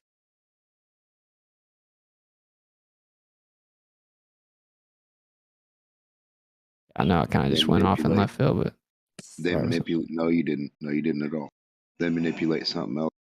But I can't because it's like, yeah, humans. Oh, about clouds. Now I'm just wondering. They manipulate something with humans. What I think you're cutting in and out. Actually, I don't know who that is. Maybe if you come back and or go leave and come back, maybe. I'm just wondering about clouds now. So there's a claim on the table for the globe model, right? That how clouds stay in the air. But what is it? What is the explanation for clouds with electrostatics? The water is just is it polarized? Is it creating a field underneath it? Like I just want to picture this better. Yeah, like so as the bottom of the cloud has like what they call negative charge, which just means it's discharging, then it floats in the air. You know, it's up there in a bunch of positive, quote unquote positive charge, and then eventually it begins to change. So it like accumulates positive charge, which means it's just charging because the movement within the cloud creates friction and it builds up. And eventually it's going to go down. So, wow. Yeah. You know what? Just studying clouds, I bet you I could. Wow. Yeah. I need to look at clouds more. Dude, I was talking to that Bachelor of Science and Master Degree physicist, right? He's like a field expert of electromagnetic pulse therapy. Like he's very successful with like using electromagnetic pulses to like do physical therapy. And he invented a bunch of stuff and whatever. So I was talking to him about this. He was trying to defend the globe and gravity, and I was just like, nope, you know, like electrostatics. Anyway, then Hibbler from Hibbler Productions brought up clouds, and I'm like, no, you're wrong, dude. You know, even like your model or paradigm claims it's electrostatics that holds clouds together. What he said was, yeah, I'm not gonna lie, clouds are a very mysterious thing. So remember I told you every time they use that word, dude, it's because that's the hole in their lie. Just like dark matter and dark energy is really mysterious. So anyway, I just thought it was funny. Like that dude's super credentialed and he's like, oh, clouds are really mysterious. But I'm not going to completely disagree. Like, I don't know. I don't even think we fully understand water, dude. So, you know, I don't think I think clouds are pretty interesting. But anyway. I know what I'm going to be researching tomorrow. I'm going to be looking up clouds. It's raining for the next 4 days where I am. Like, I'm actually kind of stuck in the house because I work outside. I got to What's research. crazy, everyone wants an experiment. They're like, okay, because you have a naturally occurring phenomena. Okay, we have lightning, we have clouds, we have rain, right? We have what are they called?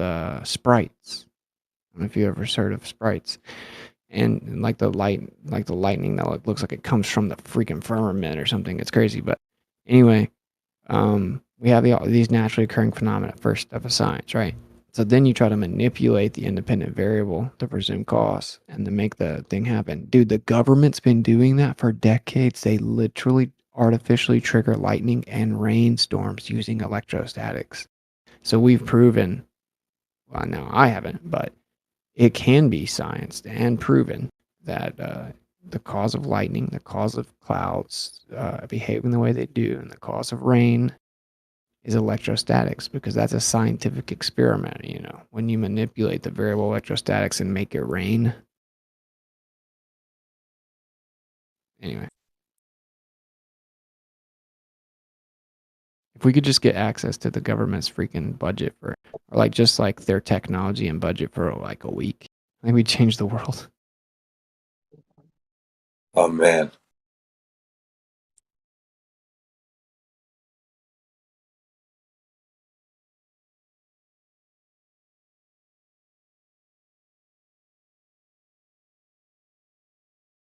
Yeah, that made sense what you said, like the negative charge under the cloud against the positive charge. I know I'm saying positive and negative just for the sake of, yeah, that makes sense.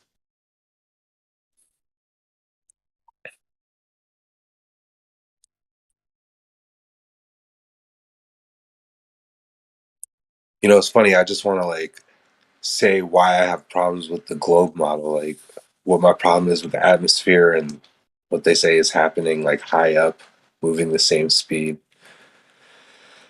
I got problems with all that, so this is making more sense than all that.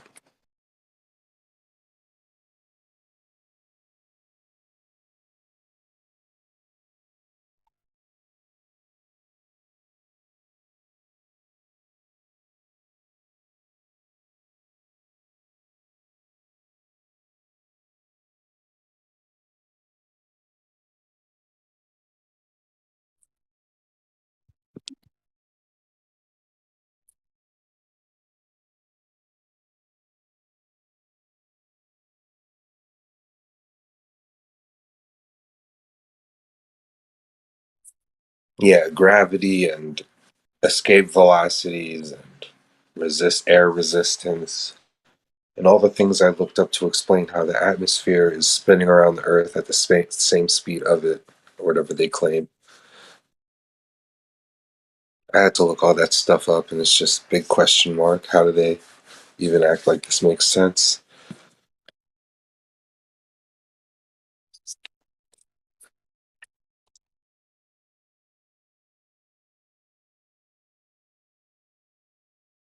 So tonight was a better explanation, or this morning.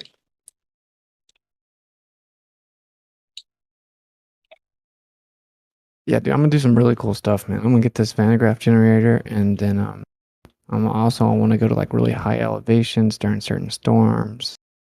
I want to do the thing with the bees. I just did the double slit a couple nights ago. I'm gonna keep messing with the double slit. I'm gonna also try to. It's just like I'm trying trying to get the stuff for the experiments bit by bit, you know. I'm gonna also build like a crazy dope ferrocell, like a supercell. And I have these like really strong neodymium iron boron magnets. I'm gonna experiment with that, try to replicate the quadrupole that the data shows us that the Earth has. So yeah, dude, I'm gonna do a bunch of cool stuff. I want to also I want to document this Selenium eclipse that's supposed to happen in November on the East Coast, and then I want to also try to have a bunch of flat earthers doing like a Foucault's pendulum during the eclipse and see if it messes with it. Because that's called the Elias effect. That's something I could ask you. Do I need one of these big old Foucault's pendulums to do it? Because I live on the East Coast and I could actually go to a really high elevation place and do this. But I'm just wondering, how big of a pendulum do I need, I guess, or a gyroscope?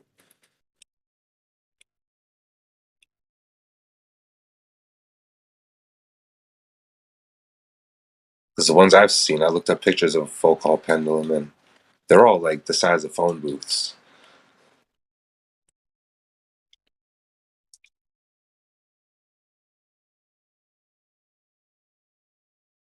Yeah, like the one that did the Elias effect was like freaking huge. The guy that did I could bring a little thing up there, I will, but if I gotta bring something pretty big, I don't know if I can pull that off right now. I would have to ask somebody to help me with a truck or something. I mean, the one that guy had was like gymnasium big. Like, I can't remember exactly how big, but it was ridiculous. Like, none of us could probably do it. Or, you know what I could do is I could find a university around here that has one and try to figure out how to let. I don't know. I have no credentials for them to just give me their pendulum, but I don't know. You know, just like, can I observe your pendulum on this day, right? If it's in the right spot.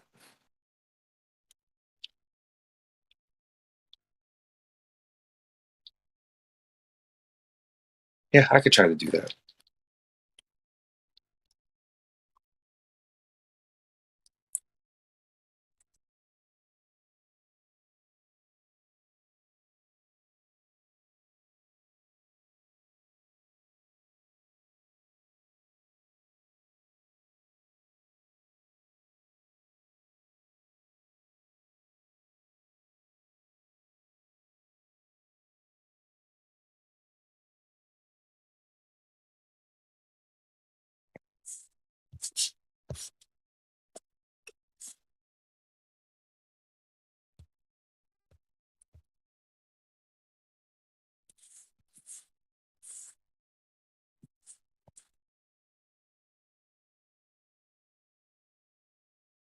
Yeah, for the past few months, I've really been considering that the things above my head are not physical at all, like not even the sun. Even though it's hot, I think it's more like a node point on a field that is like coming from like a reflection off the dome and it's appearing in multiple places. And the reflection of the earth is the moon. And like, I have all these crazy thoughts that I can't make sense of. Well, I try to make sense of it. Like, I'm seeing a lot of people's models and examples and demonstrations of light appearing in multiple places from one light source off of a dome and polarizing lights, and all this stuff is really, really making me think that the stuff above my head could just be lights. So I don't think any of this stuff is rocks anymore, like at all. Like, I won't even watch a video that suggests it. I like start getting offended.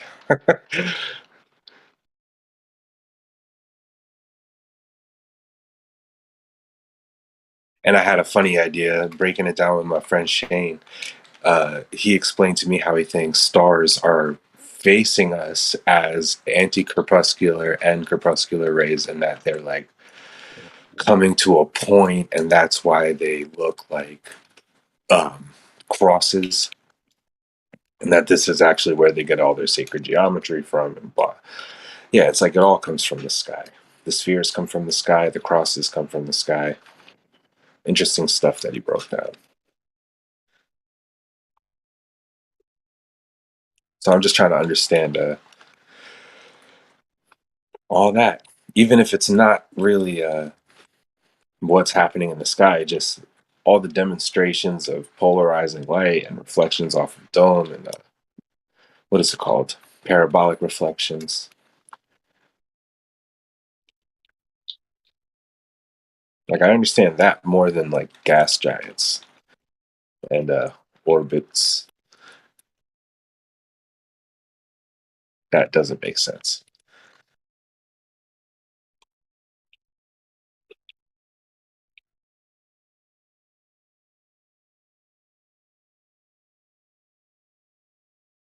Yeah, it's all stupid.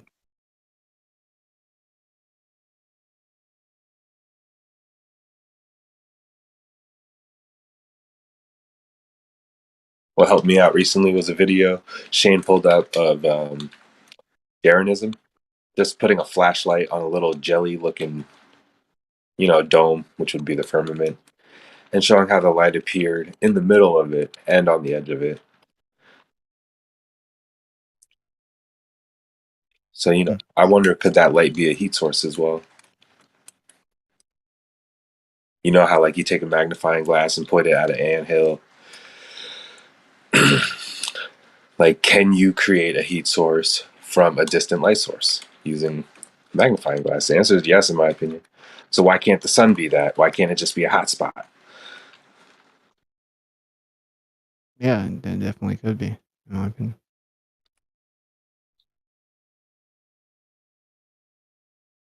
I'd be confusing myself, man. Sorry. The sun could be a lot of things, man. I mean, I don't know what it is.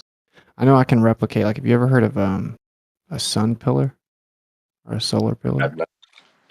So it's like this. I'll get a video real fast, like just a few seconds long, but it's like this giant vertical line that goes up to the sun and all the way up into the sky. It's I'll get it for you. It's really crazy. And I can replicate that perfectly with a laser through my little flat Earth model with the dome or whatever, like perfectly. And I do it in slow motion where you can see it do exactly where it looks like it comes down and touches the ground. And I tape it with my camera and then zoom in and go and slow it all the way down. And then you can also replicate. You know how like when you see the sun on water, it looks like this perfectly straight line, like local reflection on the water. I can, you can replicate that with the laser. So long story short, I'm saying like I entertain the idea that it's a laser, and then like what we see is just like the focal point of the light hitting the container, and the source of it is not where we see the sun. But yeah, I don't know. I'm all over the place with That's the sun. exactly. Yep, I agree. Yep.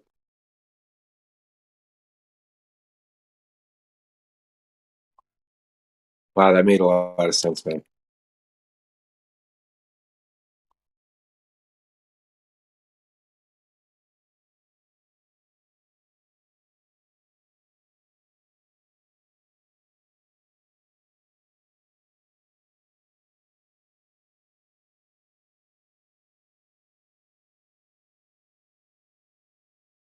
Might be a silly question, but now I'm just wondering what's creating the heat?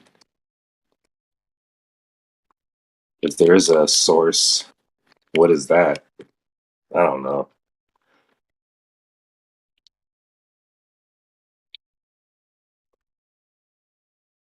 It's pretty cold without it, right?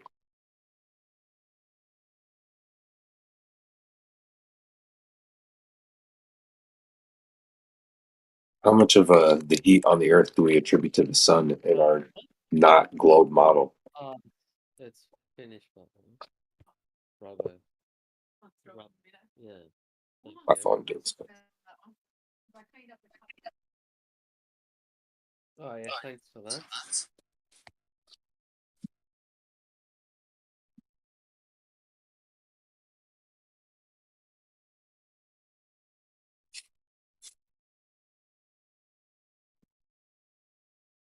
Yeah, I've had to consider like all the light from Earth isn't coming from the sun, all the heat from Earth isn't coming from the sun.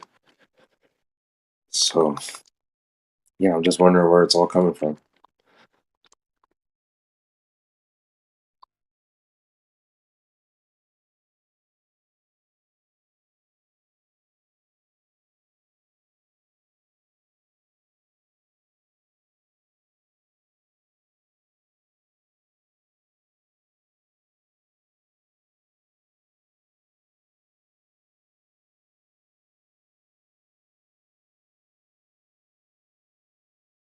Oh, by the way, Globus, I think you were trying to say something before, and I think your mic is really low.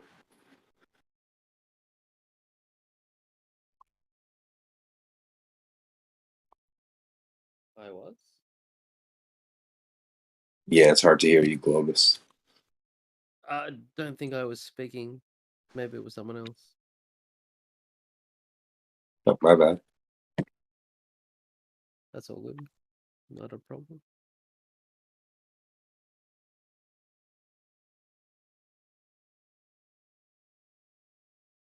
I gotta type this in on Google. This might be a silly question. Does light create heat?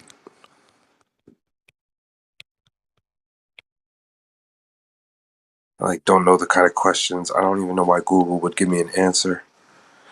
It is the absorption of light that produces heat. Depends what's creating the light.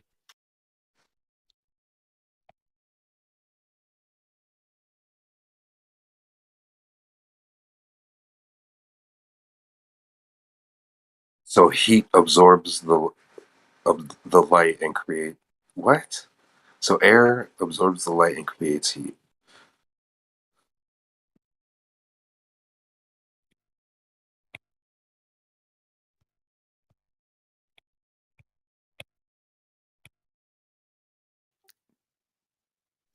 Man, I don't want to read about photons, man. I'm trying to see.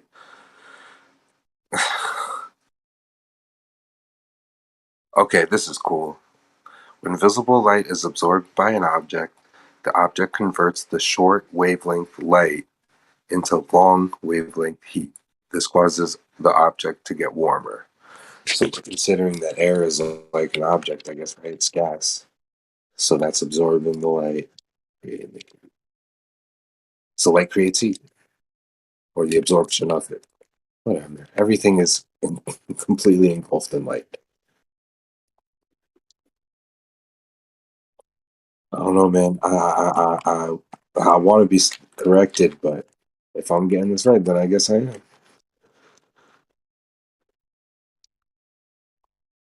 I feel like I just say wild shit and nobody corrects me.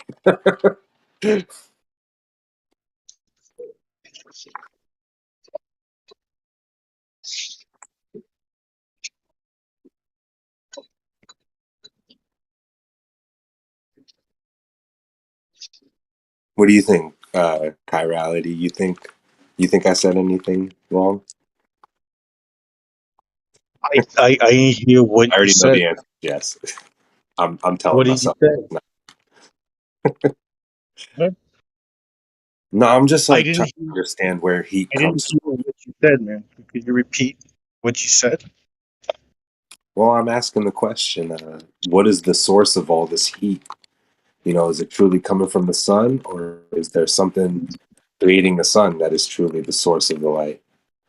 Like you're saying that behind all the light of the orb we see in the sky, that is the sun. That there's like something behind it producing it, and now I'm considering that it's like outside of where we actually see it, and that is what's creating heat. It's also creating light. Well, it's not creating heat. It's creating light to be absorbed and transferred into heat. See, don't let me ramble on and say this crazy stuff. Like you can interrupt me. Yeah, I just don't understand the first part you said. So you saying the sun creates all the light, or what? Yeah, that was another general question I asked: is do we assume that all the light that we see on Earth is coming from the sun? During the daytime, most of our light comes from the sun, but we can make light here on Earth as well. Candlelight, torchlight. Yeah, of course. Yeah. So when you say that, the sun is blocked by the Earth, and that half of it has a shadow casted on it, and there's still light and there's still the moon, you're saying that the moon is reflecting the sun's rays, and that's why the moon is lit up? During a lunar eclipse? Honestly, I don't like breaking down the globe model too much. I'm really just trying to understand where all this heat is coming from. What heat though? You kind of jumping all over the place. You went from heat to the sun to lunar eclipses. Yeah, if you just want to speak on anything, go ahead. Like, just don't let me do this, bro. I'm trying to talk to you about what you want to talk about. It's a bit difficult to follow you. Okay, so let's consider this. Let's consider how cold it gets at night is not an absolute absence of heat. Like, there are temperatures below what we consider us being completely blocked by the sun. None of the light is touching us. This, I have to describe the globe model. Right, so we're in the shadow where the earth is blocking the sun's rays. All right, but it's not like it's freaking 0 degrees at night in the summer. Right, so what's the theory there? Are you saying that the sun's rays are bouncing off of the moon and the moon is creating the heat now? Is the sun's rays bouncing on the other side of the earth creating the warmth? Thermal radiation, right? Help me out. How can I explain it to you? It's like basically the reason it's not absolute zero at night when the sun isn't there is because the Earth's surface and the Earth's atmosphere is still radiating leftover heat, right? So imagine a cave at night. So during the day, that cave is building up and storing heat, and at night that cave is emitting heat, right? So if you had like a thermal gun and you shot it at that cave at nighttime, you would notice that that cave has more heat than the outside surrounding.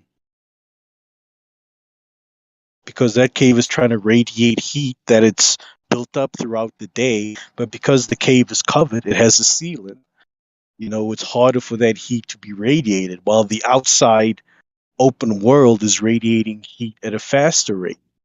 So this is how you falsify the whole idea that the moon creates a cold light. Because whenever they do those experiments, right, where they have like I don't want to call it an experiment, but those observations you've seen to try and provide evidence to the argument that the moon has a cold light, whatever, right? So you see the people have a metal plate. Half of the metal plate is in shade, the other half is exposed to moonlight. And then when they hit it with the temperature gun, they notice that this part exposed to moonlight has a lower temperature than the part not exposed to moonlight. But that's the same analogy with the cave. The part not exposed to moonlight has a ceiling above it, so it radiates heat at a slower rate, so it's going to be harder than the part exposed to the moonlight. That's why what they need to do is perform those same experiments when there's no moon out. And they'll see you get the same result. So it's not dependent on the moon. I hope that made sense. Yeah, a lot of it did. Now, I just have one question about one thing you said, really. You said that the moon produces cold light. That's the I've claim, never tried to claim this in my life, personally, because I don't understand that concept 100%. You want to help me out? Yeah, so there's this argument made by some people on your side of the fence that the moon isn't reflecting light from the sun. The moon produces its own light, which is a cold light.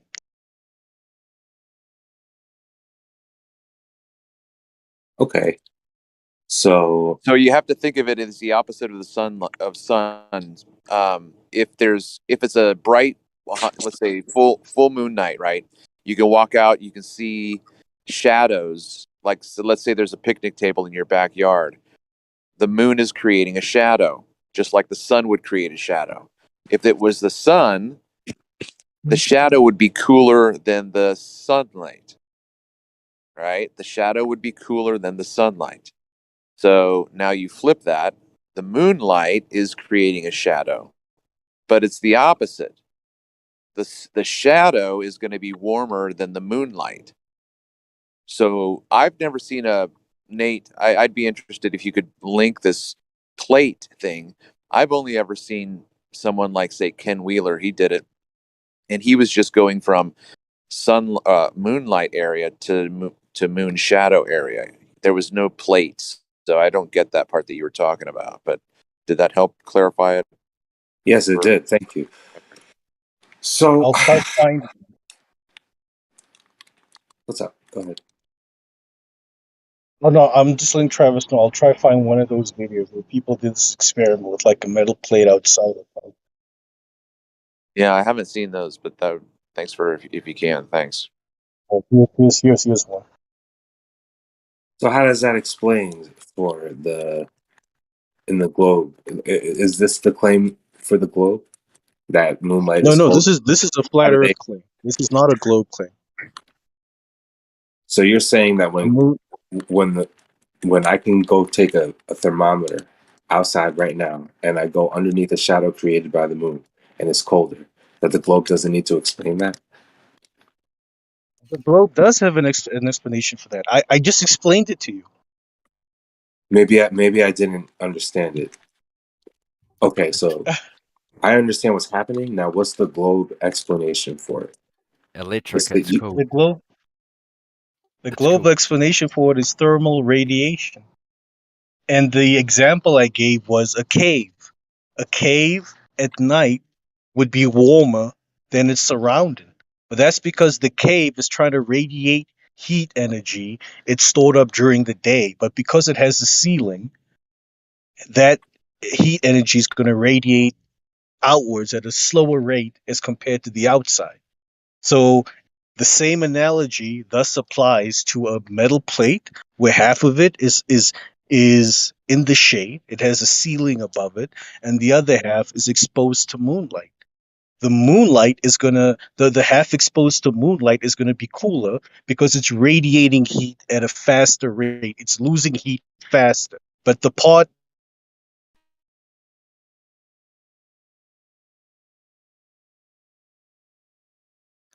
Yeah, or otherwise known that as part of the metal plate cools down. So that part of the metal plate under shade is gonna be warmer as compared to the part under moonlight. The problem is they do that experiment and then they don't reperform the same experiment when there's no moonlight. So when on a new moon, when you don't see any moon, if you did the same experiment, you would get the same result. The part that's not covered in shade, even though there's no moon, is still going to be cooler than the part covered in shade. So if you get the same result, whether the moon is there or not, it tells you that the moon has nothing to do with it. And yeah, exactly. And it's called terrestrial radiation and electrics. You can tell in the middle of your winter, if you have a clear night, no clouds in the sky, if it's the middle of your winter, you can go, holy shit, the ground's gonna be frozen in the morning. Because if you have an overcast layer of cloud, it's like a blanket holding in the terrestrial radiation, the heat that the sun has put into the earth during the day. It's not rocket science.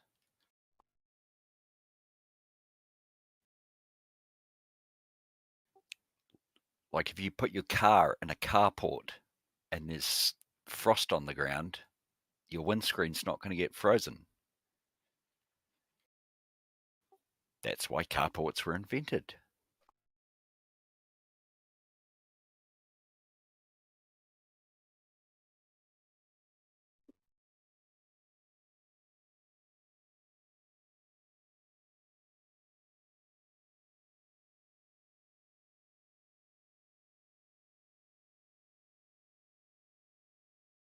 All right, so let me just lay this out for you guys what I got in my head. So apparently, when I'm under the sun and I'm in a shadow of this being made by a sun, I'm under an object shadow. The temperature gets cooler. If I'm under a moon shadow, the temperature gets warmer. Also, like explained with if there is an absence of heat, I guess you're saying that this is when the sun goes away. That if I cover any area of the ground and create a shadow in the dark when the moon is out, so the sun is gone, that area is going to be warmer, right? That's everything, right? Yeah, because you're trapping in the terrestrial heat, the radiation that the Earth has gathered from the day, which it hasn't been in shadow all day, but the shadow of the moon, it's also in shadow. So you're trapping the heat. It's Okay, the opposite. so you're saying that the heat that I'm feeling when I'm in a shadow being created by the moon or an object under the moon, that where is that heat coming from? From the Earth. From the Earth. Mm. So this is like what? Leftover resonating heat after being under the sun all day?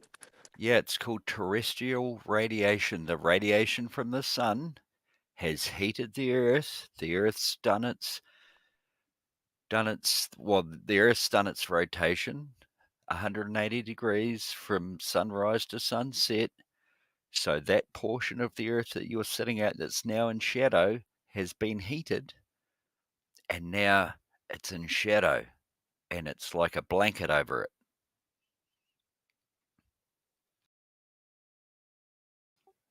That's why. Do you not? Yeah, so you're saying that the ground is warmer than the air, right? Yes. Because it's denser, it has retained more heat when the sun was above it. Yes. Now the moon comes around. You're saying that the moon isn't creating light, right? You're saying that it's reflecting light from the sun on the other side of the earth. Yes, it's not reflecting radiation, it's reflecting light. Okay. So there's a big object in the sky that is absolutely not responsible for any heat, yet it is bright and it is above us, just like the sun. Isn't light radiation? Exactly. Okay. I understand the globe model's explanation for this. No, well, you can test it yourself. I don't know where in the state you are, but if you're in a cold state, in the middle of winter, you can. Hey, I've experienced it. I don't need to do it right now. No, I'm just saying you can literally. You don't even have to put a cover on your windscreen. Leave your car right in the driveway. Don't put it in the garage. Leave it right in the driveway. Just make a layer of air and put some newspaper or something across and give it a couple inches difference, and your windscreen will not freeze.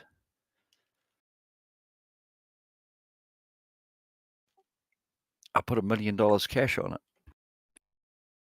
Wait, what? I mean, I understand what you're trying to say. That again? You don't want your windshield to get frost on it. So what do you do with the newspaper? No, I'm just saying instead of people put covers directly on their windscreen,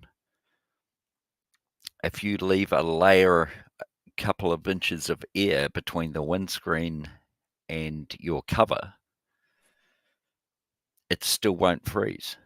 Yeah, but how do you but to get that space there, you'd have to have a contraption that would be much more difficult than just laying the cover on it itself.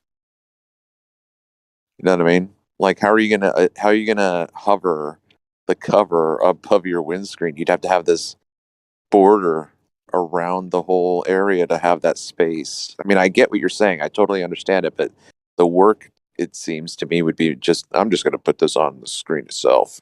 That's easier. Yeah, no, I know what you mean, and that's what I'm saying. It's totally impractical.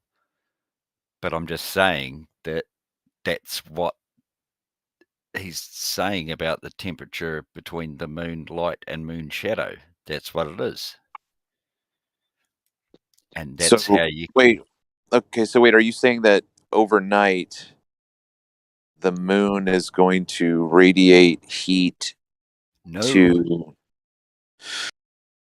Right, okay. So you're just arguing that the space between the cover and the car is going to No. create That was bad. Obviously, a bad example. I mean, I get it. You don't have to lay out another. I think we understand the concept, right?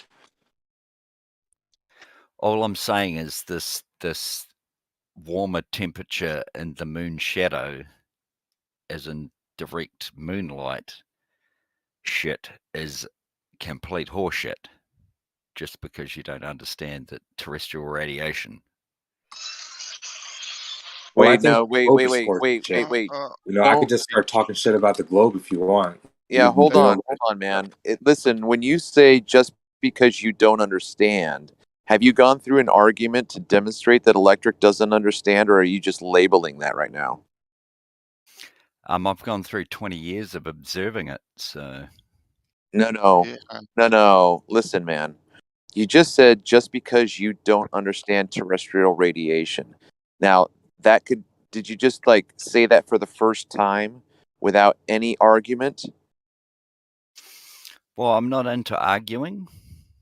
I'm into the Then fact. what are you doing? Then listen. Hang on. Do you not understand? Hang on. I'm into the facts. Like I just said, if you're in the States and it's coming up to your winter, ironically. dude, nobody needs you to repeat the shit you've been talking about for the past 5 minutes, bro. Like, relax. Don't repeat You're the facts. completely sidestepping. Okay, You're so calm completely down. sidestepping the fact. I don't know if you like have a negative idea of what argument is, but we're not talking about like having a fight. We're not fighting. We're arguing facts. And you So just why are you spit throwing fucking nunchucks at me? because you just spit out an accusation. If you don't understand terrestrial radiation, okay, you can't put out that label to say you don't understand unless you have an argument to back it up. Like, what doesn't he understand, or what don't I understand? You can't just like throw your hands up in the air and go, "You guys just don't Don't understand." ask him that, because then he's gonna go into his freaking car roof example again. Yeah, well, All yeah. right. A newspaper across a windscreen does in no way, shape, or form demonstrate that there is no thermal difference between moonlight and no moonlight. The car roof example was fine. Like, nobody is misunderstanding terrestrial. Yeah, you know, cool. All right, hang on. I'm just gonna take a Putin and go out and have a smoke. You guys can regroup and rearm. I'll be back in 5. We don't need to regroup, but thanks. Hey, so Nate, so I watched that video, and is Nate still here? No. Oh. And unless he's going by another name, wasn't it Charity? So let me ask. Yeah. Yeah, that's the one. Sorry, man. But yeah, people are saying that, you know, the sun comes around and heats up this side of the earth so perfectly that like for the amount of time it's gone, we don't drop to like deadly temperatures, that the ground is just like retaining heat and just waiting for the sun to come back to heat it up again before we die. Like, really? Like, how long do we have until we drop to temperatures that are too low when we're not dealing with the sun's heat and it's not heating up the earth? Okay, and why doesn't this change? Like, how come we don't come to like super dropping temperatures when it comes to like the tilt of the earth and different seasons? But you know, the globe, I don't think the globe model makes sense of any of this anyway. So I'm just asking. Yeah, but you don't ask. You did. You're hot micing writing, unless you're trying to talk. I'm hot making. I'm trying to understand heat. Awesome. Did you take my card? No, I just took my. Yeah. He muted, or did you mute him? No, I didn't. Someone else got him before me. Well, I appreciate you guys for laying this stuff out. You know what's interesting, electric? That stuff on the bees and static electricity. I actually looked that up. Actually, spot on. Yeah, man. Oh, the video that I posted? You watched I it? didn't see. No. I didn't see that video, but I was reading an article over dinner in regards to bees and pollen and static electricity and whatnot, and it's Ooh, send me the fascinating. article. Let me Thanks, man. pull it up. Let me find out. Yeah. I actually used to work with bees, so just finding out about all this electrostatic stuff, I was never taught this. I was more taught that the other part of it, like I don't even know what I know about bees. Some random stuff. Like I know how to save them when somebody wants to, like, they don't want to exterminate them, but they need to get rid of them. Like Yeah. I used to have to transport bees and save them and like put them in hives and give them a place to stay until somebody was ready to say that they wanted to start, having their own bees. And they're like, all And right, you we could got have our, your own. you want 100,000, you want 500,000, and we had them. You could have your own YouTube channel showing how you do that shit, man. I've seen like a couple of women have done that transfer. People have property and they've got this one place that's dilapidated and there's a beehive and they're like, get these bees out of here. It's pretty cool watching them do that.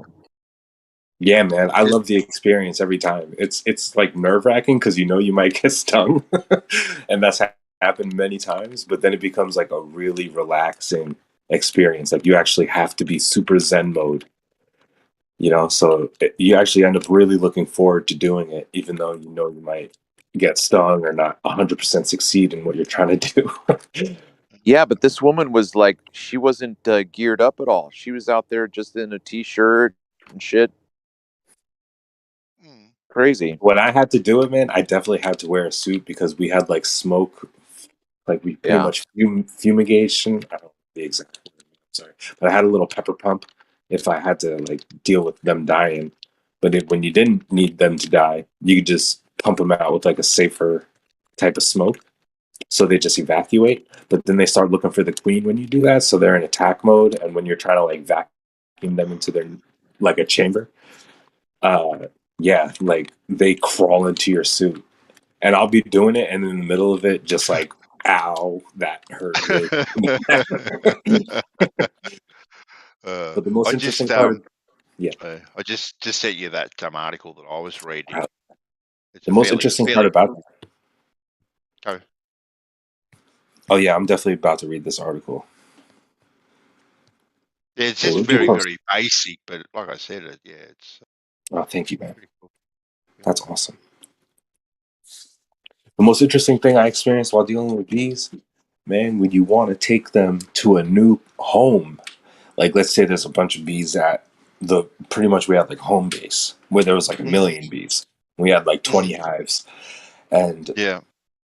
we would go somewhere, get a whole bunch of bees all into 2 or 3 containers, have them all safely transported into the container, right? And then we put them in a pickup truck and drive around in circles for hours in the night.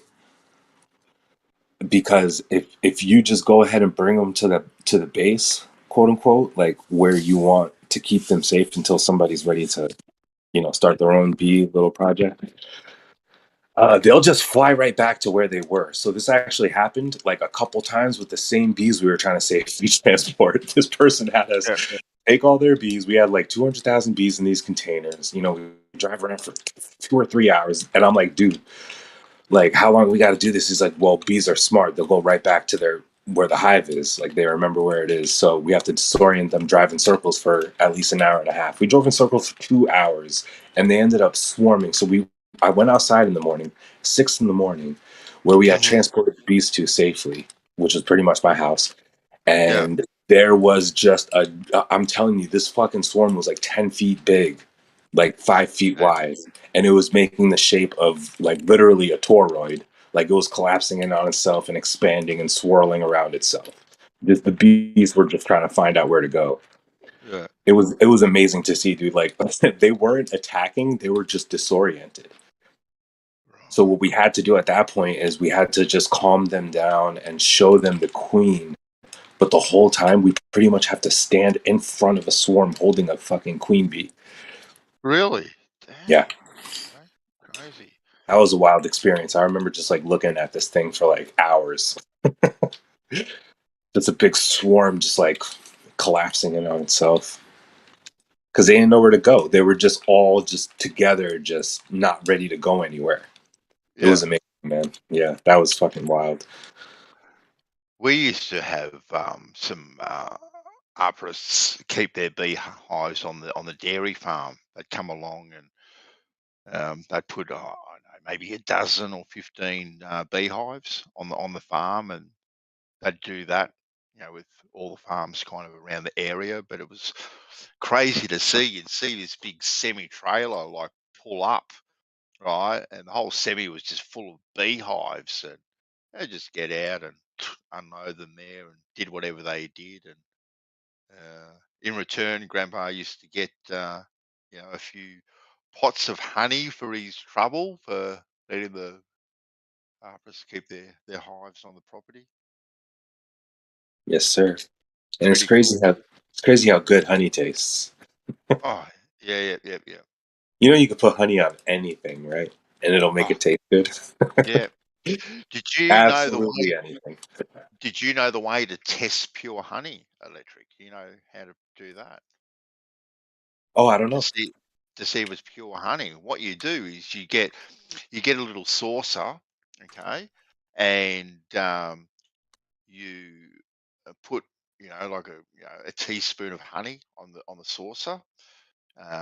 You get a few teaspoons of warm water, and you slosh it around in the saucer, okay, and it starts to dilute and dissipate across the bottom of the saucer.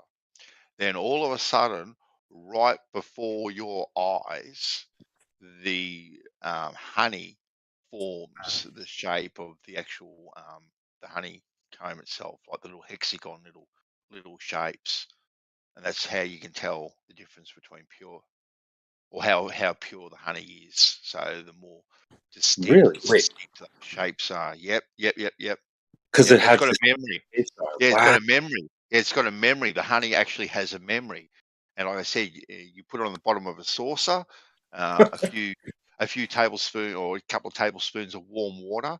You slosh it around a bit, and then it'll dissipate, and you'll see it all in front of your eyes. Make all these little hexagon shapes right in front of your eyes. It's incredible, absolutely incredible. Whoa, dude. Yeah. It's pretty cool, Mother Nature. What it does, pretty damn cool. I just learned something so The interesting about. new Mother Nature taking over. Yeah, you know what's crazy? This whole time I thought bees loved sugar water, and that when I would put water in their little, pretty much like a feeder, I thought that they were doing it like they need their sugar, like they get their pollen, and that's how they're making their honey. It turns out that no, it's not the sugar that they want. It's that you're changing the amount of charge that the water has because it has a crystallization in it now. But what you just explained to me was great. He pretty much broke down how like water's more highly charged than if it didn't have sugar in it, and that the bees are more attracted to this, and that they changed the electrostatics of water, and the bees, didn't know where to go. Well, his example I can't explain, but yeah, basically you could like change the charge of water, and the bees will go to it, which is fucking crazy because people just Well, add isn't sugar. that like isn't like if you displace a bee from its hive, it'll know how to get back to it because of the electrostatics in the area, like he knows the signals. Is that why? Yeah, I never knew why they could go right back. I If think because that's of probably it. electrostatics, that's incredible, dude. Like, what the fuck? Yeah, I believe it. Like, I don't know. I've heard that the same thing with animals. Like first, like animals get lost on a vacation and they show up at their fucking house. Like, how did you get back here, Buffy? Like they just follow the signals.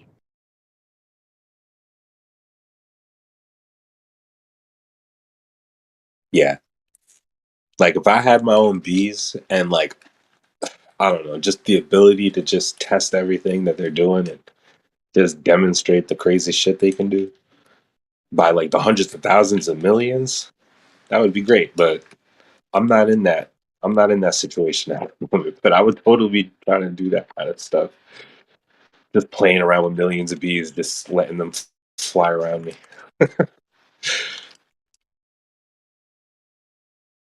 The best part about hanging out with bees. Oh, sorry. Isn't honey an antiseptic as well? Pretty sure it's an antiseptic. Is it an antiseptic too? What the fuck? Yep. And Yeah, I I've know. heard it's got Yeah, and I know they use honey. Well, a lot of amateur gardeners use honey when they're grafting. So when they're trying to graft different plants, they'll trim up the stem that they're grafting, stick it in honey, and away they go. It's got lots of uses. Wow. I was going to say my favorite thing about dealing with bees was definitely just the idea that there's literally a chemical in your face that they will smell. If you're angry, if you're upset, if you're in attack mode, if you're stressed, if you're like confused, any kind of emotion like that, they will fucking dink your face. So when I became aware of this, and I was like, dude, I gotta stop getting mad hanging out with these bees. Stop stinging me, and I won't get mad. You really gotta be relaxed. You really just have to not ever be compelled to look at it. I once saw a documentary about a guy in Spain who used bees to find spots in the in people's body to what do they call it? Oh damn it, my brain. You're like, are you talking about diagnosing a disease? Yeah. These certain points on the meridians in our body that they're sometimes very difficult to find, and he learned that bees know the exact spot.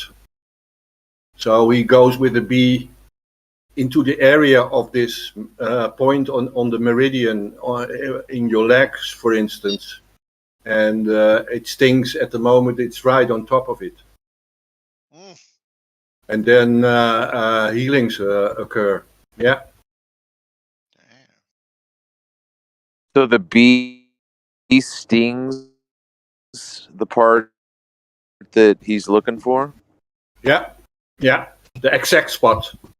It's always difficult to find the exact spot. They in this method of these points on our meridians, they use finger widths and to a certain place from your knee to your, but your knee is big, so these bees find the exact spot. They react on it. Can I bring back an old point real quick? You guys mind? I'm just sitting here wondering, like, if we're really on a globe, we are so lucky that the sun comes back around. Like, our little rock rotating around is like a hot sphere, and the temperatures drop, and like the only thing keeping us alive is like the thermal ability of the Earth's. Like, what? So, like, if our rotation around the sun was any longer, we would just freeze up. Like, the temperatures would just keep getting colder and colder.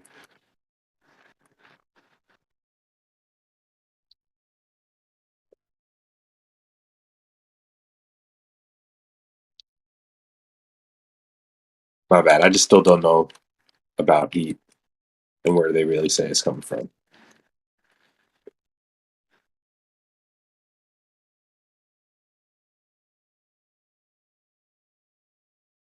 Whoops. Totally tried to change the topic. No, now you just got me thinking. I was just trying to think about what you said and think through it. So Yeah, here it goes again. The sun in the globe model super big, emitting all these nice rays and heat at us, and it's warming up the surface of the Earth. And wow, actually, that's another thing. So now they're claiming that the surface of the Earth is warmer than the air at night, right? Because that's what's actually creating the heat around us. Cool, whatever. Anyway, when the sun goes away and it's on the other side of the Earth and there's a big shadow casted on us, until it comes back, that's why it's cold. So what if our rotation around the sun was just a little bit longer? How cold would the temperature get? And does it actually have a consistent drop and then a consistent rise?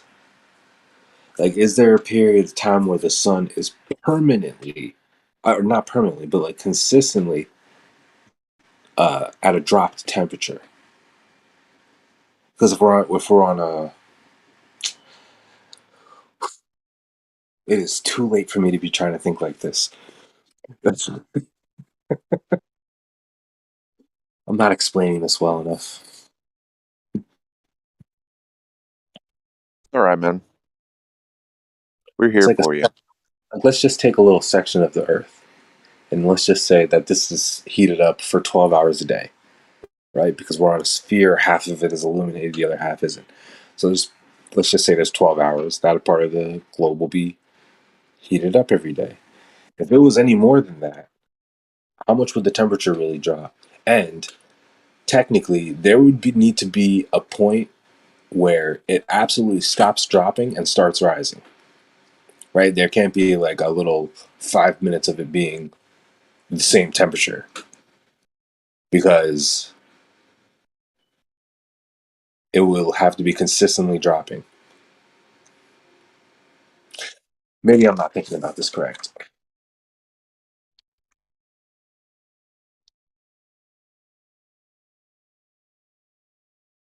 It's like saying the sun's rays is like heating up the Earth, but then when it goes away, the Earth is able to keep and maintain a temperature just from retaining the heat from the sun in the same matter, in the same way that the sun does. You know what? I need to stop trying to explain the globe, bro. Exactly right. Get off it.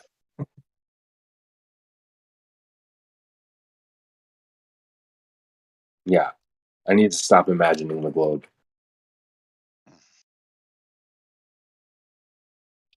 Hey, Bandy, does Australia have like a fruit that's like native? Like, That's native. native, like, it only grows in Australia, or like, whatever. Do you guys have like this fruit that I've never heard of that's just amazing? Oh, well. Like, do you guys have apples? Yeah, we've got apples, but we've got things like finger limes and bush tomatoes and stuff. But What's a finger? Okay, yeah. Okay, wait. What's a finger lime? What's that? well, finger lime is like a lime. It's a citrus. Oh yeah, I looked up a picture of it. Dude, I got a whole list of Australian native fruits right here. But it's a bit fluffy inside, so it's not really like a traditional lime per se. It's white inside. Oh, it looks like a pomegranate almost. Kind of, yeah. It's a little bit different. Yeah, it's like a lime with pomegranate beads. That's interesting. Yeah. And, is that like really sour? Is that sour like a lemon? It's limey, but I think it's rather sweet myself. So it doesn't get that, you don't screw up your face when you bite into it, type of thing, like you would a lime or a lemon.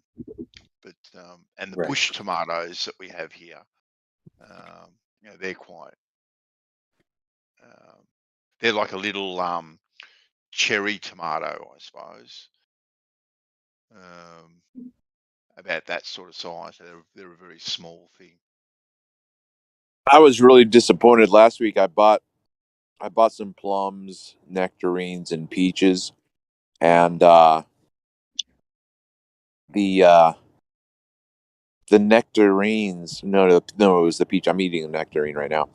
The peaches were shit, man. It was just like the texture was all wrong. The flavor was absolutely just bland.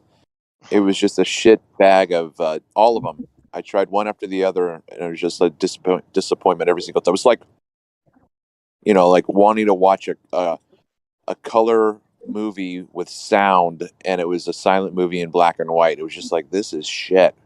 Dude, the same thing happened to me. So I bought an awesome smoothie like a couple months ago, right?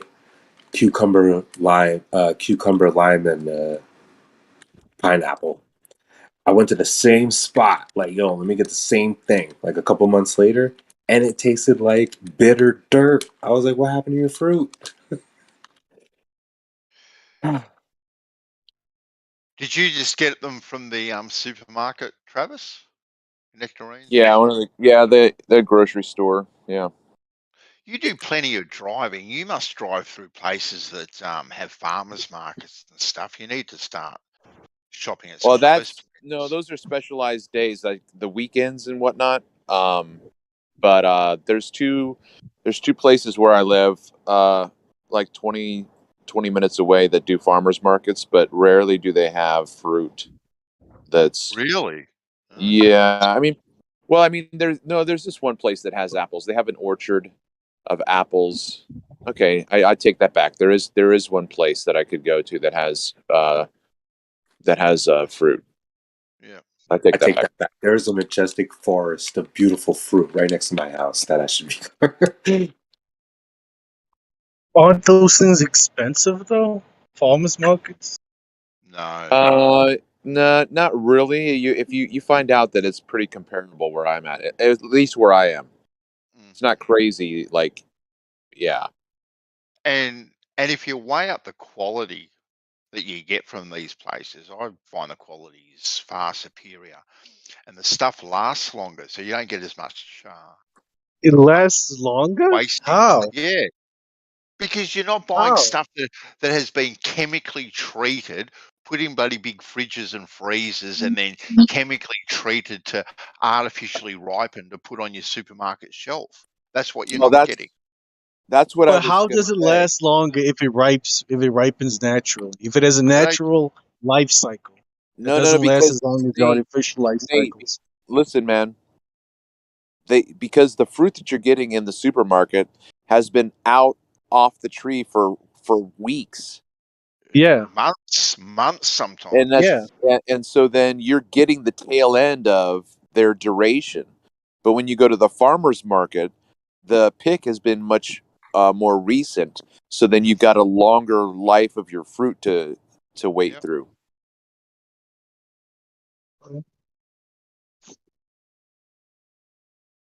Okay. Cool. Oh no, man. I'll have to investigate that. But that's You what I was do going to say that. about the peach. What I was going to say about the peach is I felt like it had been like frozen and defrosted, like it had been broken down in its constituency, and it was just like blah, like it had just been it was horrible. You can taste the difference between a nice fresh apple from a farmer's market or one that you get from the supermarket. The ones you get from the supermarkets are flowery. They've got no crunch. They're disgusting. One from a farmer's market, they're night and day. They're worlds apart. Absolutely worlds apart. There's no comparison. Just to bitch a little bit more, and now that I'm thinking about it, the bag of apples I had, they weren't bad. Like I'll eat them still, but they were at the tail end and they were soft. Right? They had no crisp crunch to them. But at least they had flavor. Yeah. But yeah.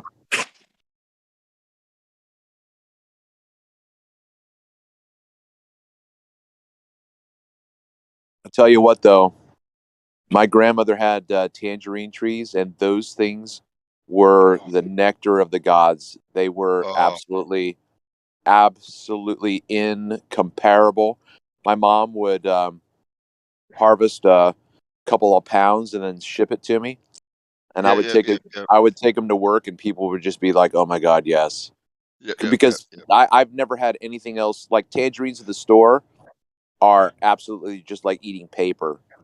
Oh, my nana had a plum tree on the dairy farm, and it was monstrous. This plum tree, and when the tree was in full bloom, and these beautiful, gorgeous blood plums, and they were fully ripe, just about to fall, right? And you'd go up to them, and while they were on the tree, you'd put your mouth around the bottom of them, right, and then just suck, right? You'd suck out all the plum juice from them. Oh, they were gorgeous, absolutely gorgeous. And you got purple juice running down your face. Yeah.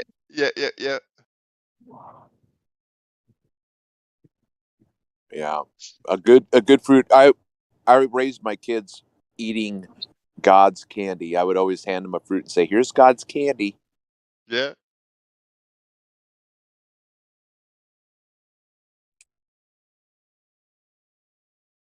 Y'all better stop talking about fruit before I start talking about veganism. Veganism. Blah. It's a sin. It's a sin, veganism. What the hell? I could pull a thing from the it's like Vedic ancient scripture, right? Which is like ancient Indian civilization that say Hey, that Electric fruit is the man, flesh for man or whatever. I need to like find a retreat where I can detox from. I don't eat poorly, right? But I'm still eating mixed, diet and whatnot. So I'm not strictly vegan or vegetarian, but I feel like I'm so lazy because it does take discipline to do it. But I feel like if I went to a retreat where I could like detox from my diet and get restarted, I think I need something like that. Put some Yeah. apple cider vinegar into your diet each day. You need you know what's always good, man? Just a vacation to somewhere where like everything you eat will be, exotic and new to your body. Just like a week or two of just like different shit.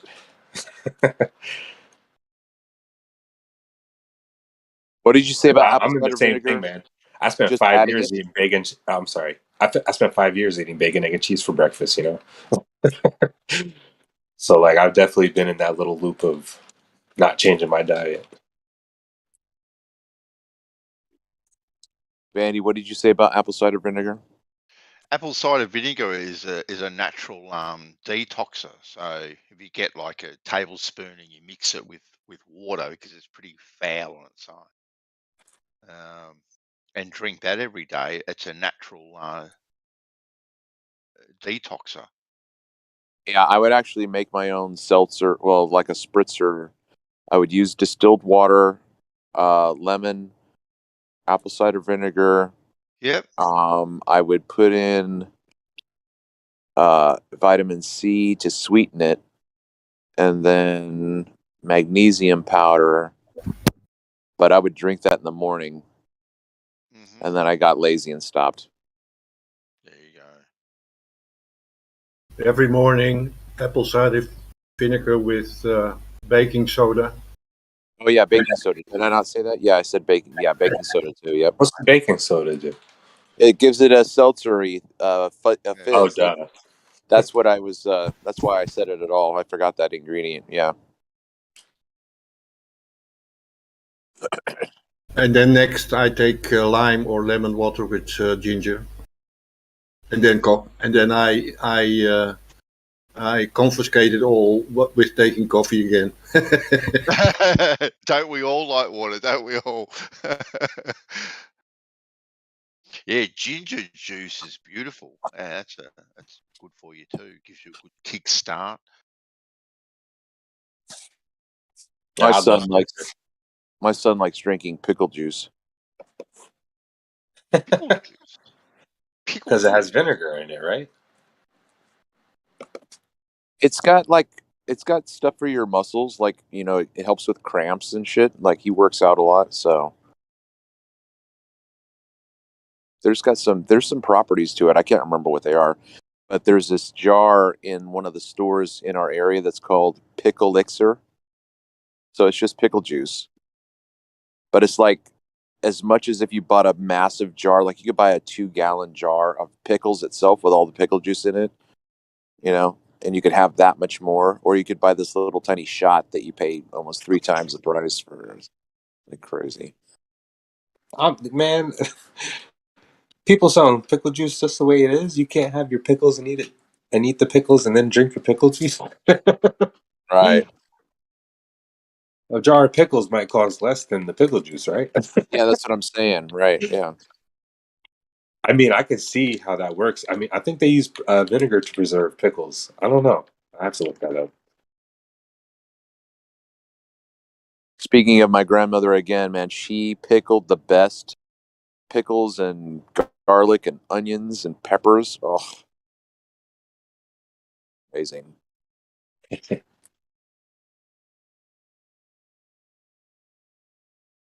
Yeah, man. When you describe store-bought tangerines as paper, this is the only kind of tangerines I've ever had, man. What the hell? I like tangerines. Yeah, right. Yeah, you'd be like, oh my god, this is real. This is what the. Yeah, yeah, for sure.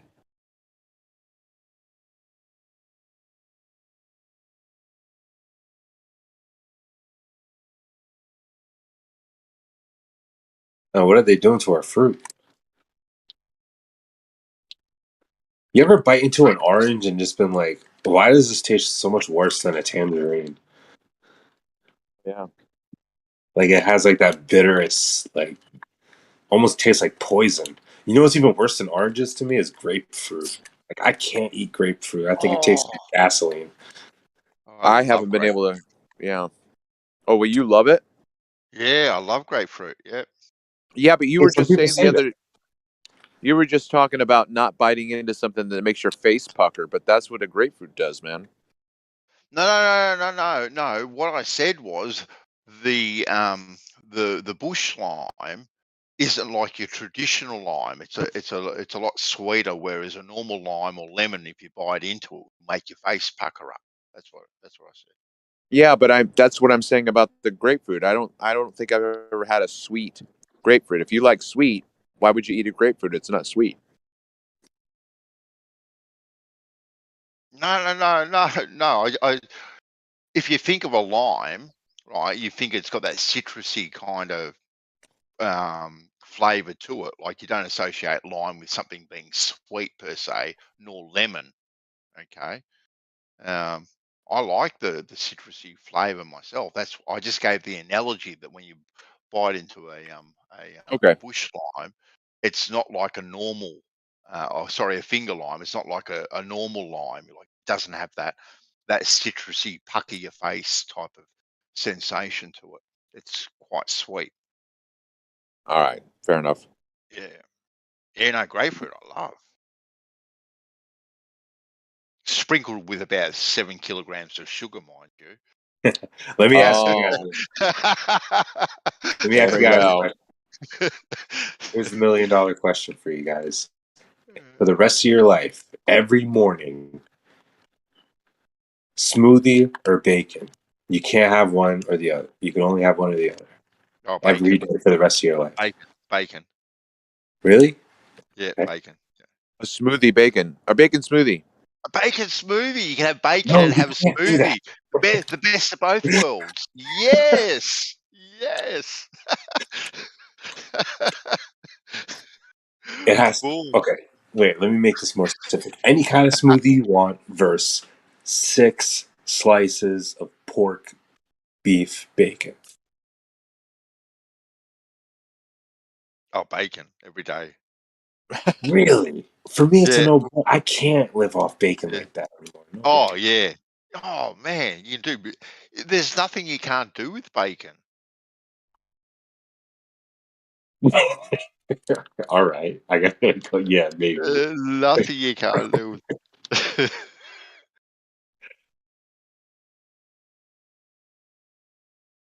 What about you, Copernicus? You think bacon?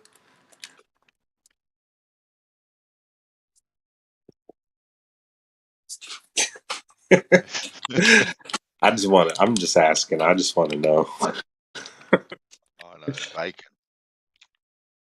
I love Brussels sprouts wrapped in bacon. That was my and favorite thing to garlic. cook back in the day. I love making crispy Brussels sprouts. Oh, yum.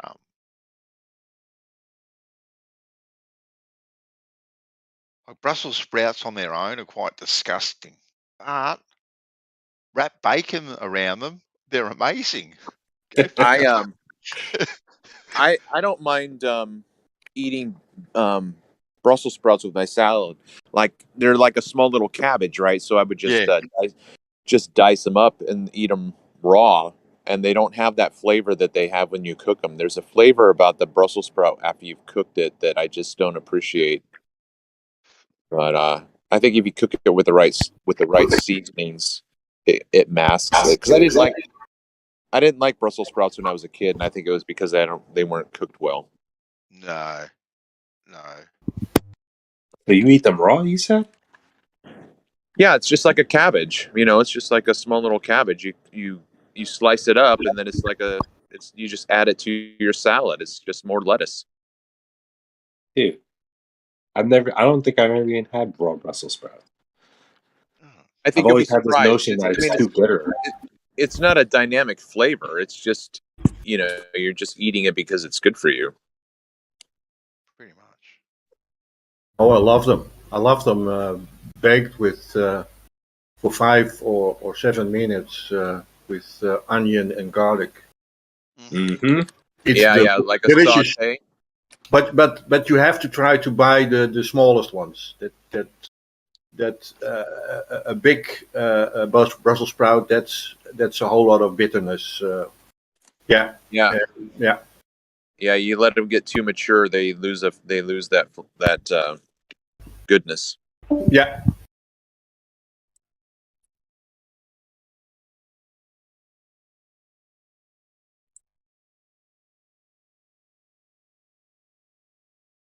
And I think they have to experience some winter time to stay small.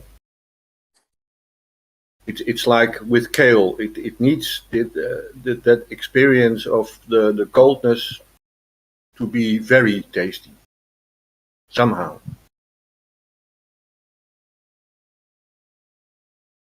Some of that early frost.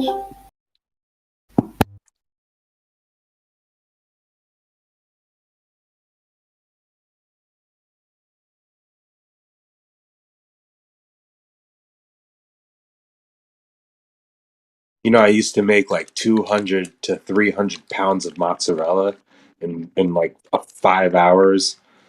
Just a whole session of just making basketball-sized mozzarella balls by hand. Oh. That was super fun. Yeah. Yeah, man. You get like 6 burners from an oven. I had 6 big pots. Get all the water boiling, 6 gigantic pots. And I even had a hose actually going into the kitchen where I worked. And you get a gigantic oar and a big metal bowl. You break up your curd, right? Your little crumbled up. You got to crumble that up by hand first. And throw it all in the bowl. And I used to dunk my hands and boil in hot water, literally, like while it was moving still. And stretch and pull and press together mozzarella like into basketball size balls over and over and over again for like 5 hours.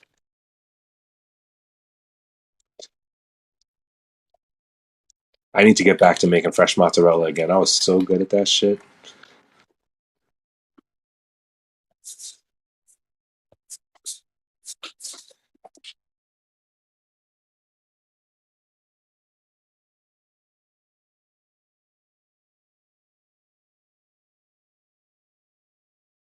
I haven't been able to cook in a kitchen since 2019, since freaking the Jibby Jab land.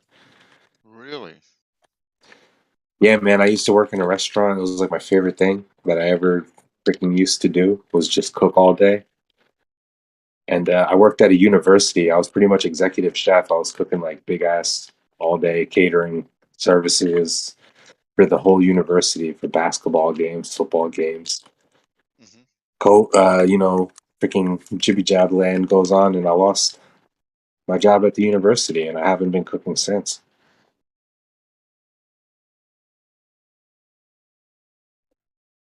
So I really miss all that. One of the things I have a pipe dream of doing is like having a food truck. Like, if I could, I'd get a food truck because there's in California where I do my shooting off of Ventura. There's a 100 spot camping parkway right on the beach. Like people just park 100 spots nose to tail with their RVs and all this shit. And man, you could make a killing there just walking up and down selling breakfast burritos and breakfast bowls and coffee. I would totally do that if I could. You've had that idea for ages now, Travis. Yeah, I know, man. I know. It's all about making that safe investment in a food truck and getting your food license, right? What do you got to get to be able to sell food anywhere? And then you have to have permission to be on people's property, right? Well, it's a state park area, so I don't know what that regulation would be per se. But I always thought about just like doing it on the down low, maybe even if I just had an RV that had a kitchen in it, and I would just make food at home and then bring it prepared, and then people would know that I would always be in spot 63 or whatever, and then they could just come down for breakfast, and I would just do it on the lowdown. You know, that's what my aunt does right now. So she actually rents like a commercial space. Like she rents a kitchen.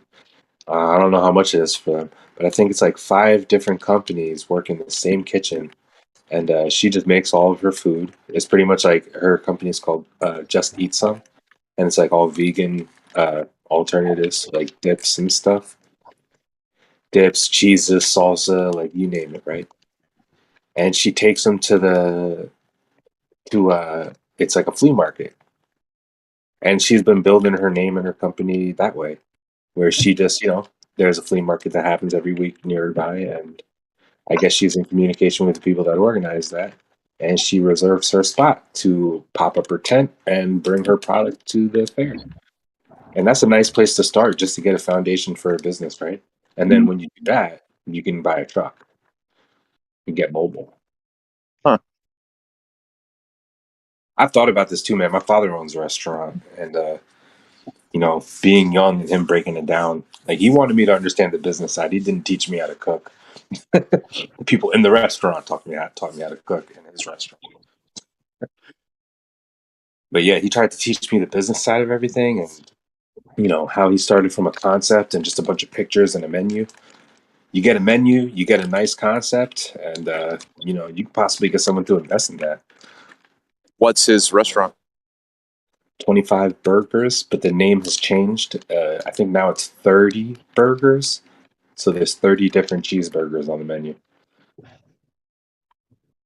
What's a decent RV cost over there, Travis?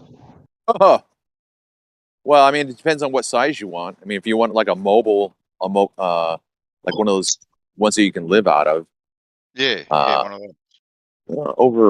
Over $100,000. $100,000. Yeah, there's an RV world that I pass by in Virginia all the time. It's just massive. It has everything from a teardrop that you can barely fit into to ones that like you can, that are like 20, 25 feet long or more. You know that one? I think it's Whitset is in the one he cruised around in. Something like that here, that sort of size, would start you off anywhere between 200 and a quarter. Yeah. Yep. Yep. It's a home. You're buying a home, man. Yeah. They're a lot of money. My mom bought an RV and she's been touring the country. She sold her house and got Oh yeah, LED. nice. Yeah, that's the way to do it. I wanted to talk my mom into do that. She wouldn't do it. She sold my grandmother's property. Money she got from that.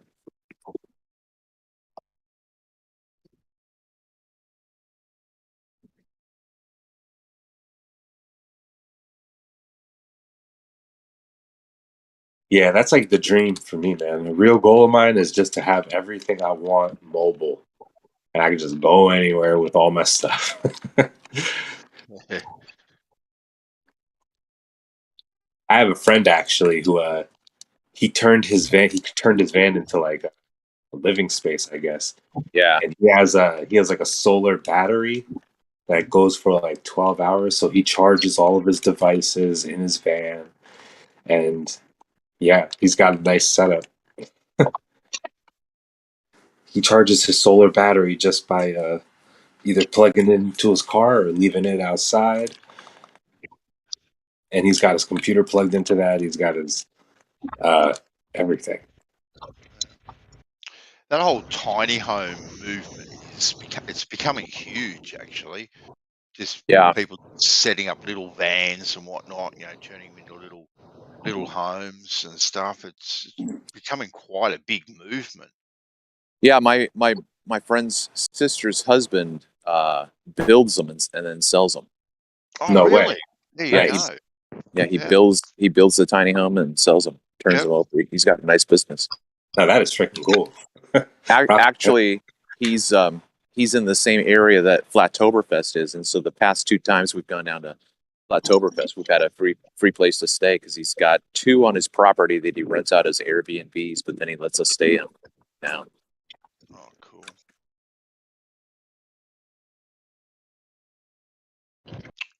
You going this year to Oktoberfest? Yeah, I'm going to. If I don't do it this way, I'm gonna have to drive down. But I'm gonna try to get my work to get me a load down into that area for the weekend, and then I'll just stay there for the weekend and go to Flattoberfest, and then I'll start my work week the next day in that area. What is Flattoberfest? What's that? It's a weekend of flat earthers getting together. It's no like way. It's like Oktoberfest, but Flattoberfest. It's in Greenville, South Carolina. How many people I don't know rocked if up I can make last it year, live there. Travis? How many people rocked up last year? Oh, I don't know. Over 100, I would say at least 100. Yeah.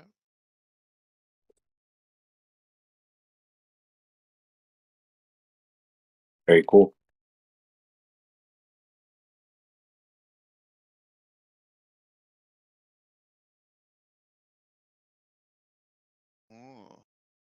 Yeah, I'm convinced the Earth is not a globe. I don't know. What woke you up?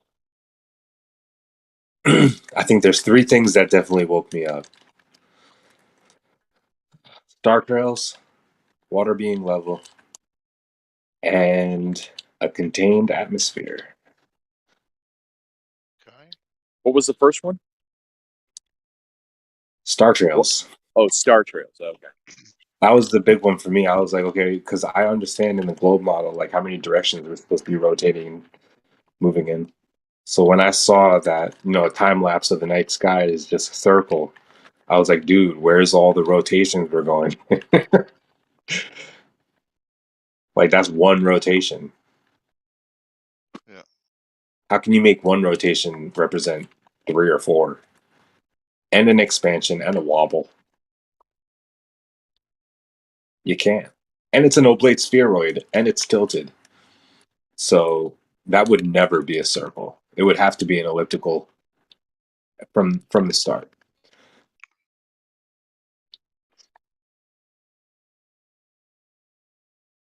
And I don't know. I've had Globers tell me, no, you're wrong. It's actually because of lockstep, and it's an apparent position, and the stars, you don't actually see them moving, and the Earth is considered stationary, facing the sun or something. Like, I don't know. All the crazy things I've heard about, I'm like, yeah, that's not good enough. Interesting.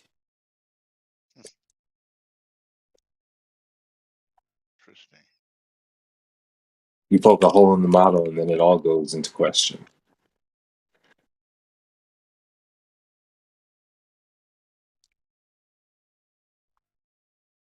And you can't have a globe when you have pretty much everything you see.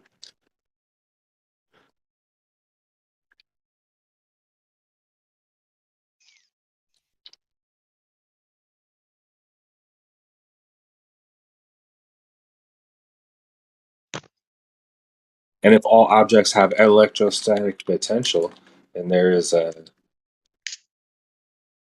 gigantic object underneath us that's considered, I guess, just the surface is negative or considered where it discharges. But below that, that is a very positively charged Gaussian. It's acting like a Gaussian plate. What y'all don't let me ramble, bro. You can ramble. Feel free. I guess what I'm saying is you can't have none of this shit on a globe. You can't have clouds, you can't have electrostatics, you can't have anything. Ooh.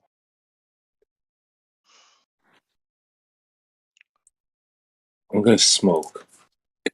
Yeah, it looks like you're getting called out, Travis. A little bit.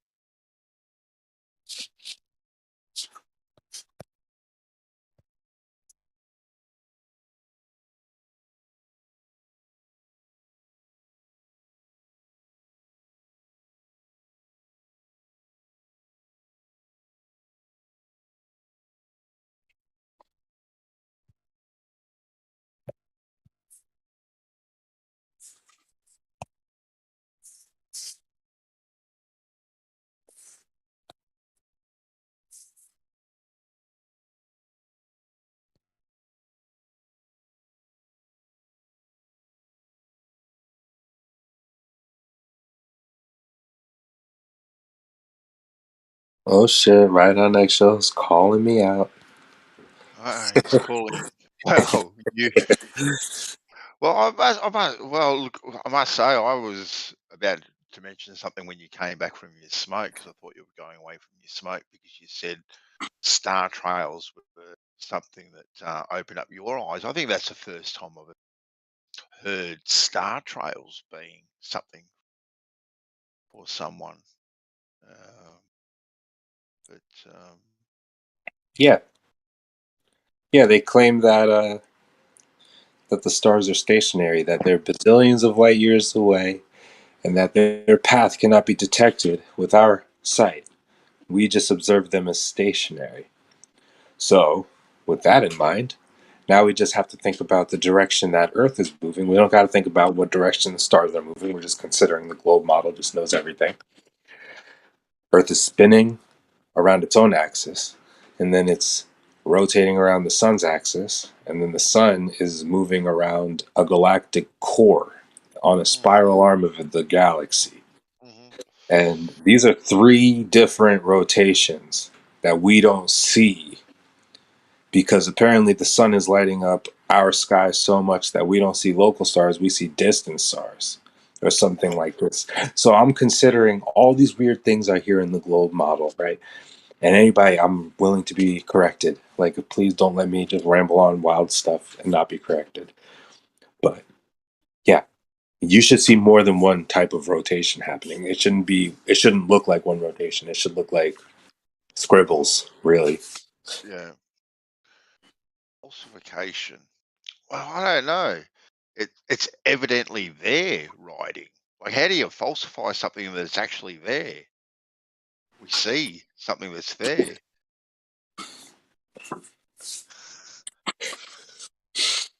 That's it. That's it. And it's not something very, very, very solid.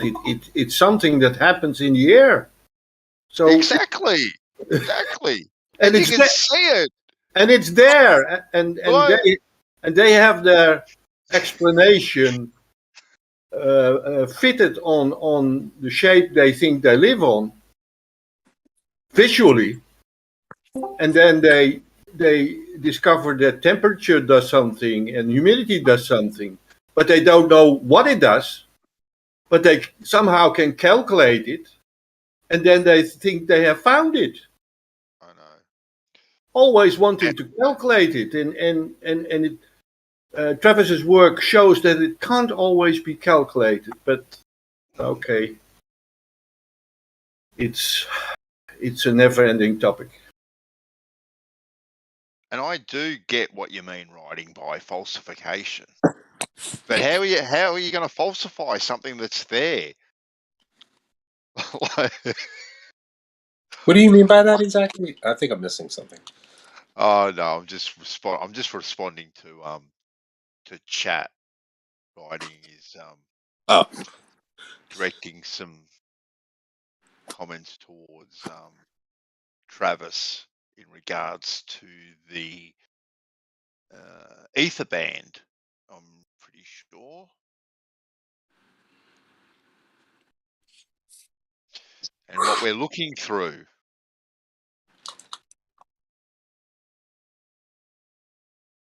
Yeah, my thing is like, why would you even argue with the evidence? Like, he's just providing evidence of it. You're like, that's not what's really happening. Oh, really? Here's the evidence of it. So tell me why it's not happening.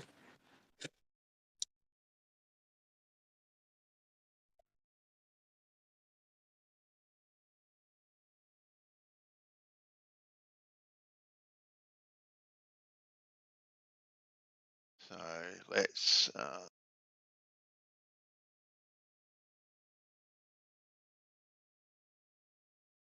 go into the etymology, shall we? Ether. Let's see what it means. I'm sure Travis has done this. Yeah, I think that's from the Greeks. Yeah, it's a Greek word. Yeah. The Something about ancient like the Greek. top of the mountain. It's the ancient Greek personification of clear upper air of the sky. Okay. Then the opposite is Erebus, which is going to be what you see out in front of you. So when I was first looking into this, I didn't see Erebus didn't come up as the opposite. Right. I did come across that for a while, but Erebus band just doesn't have the ring to it. Band does. Oh, wasn't one of your nemesises back in the days of Jose Yeah, yeah. Erebus? It was that's irony. Yeah, that's the irony of it, right? Yeah.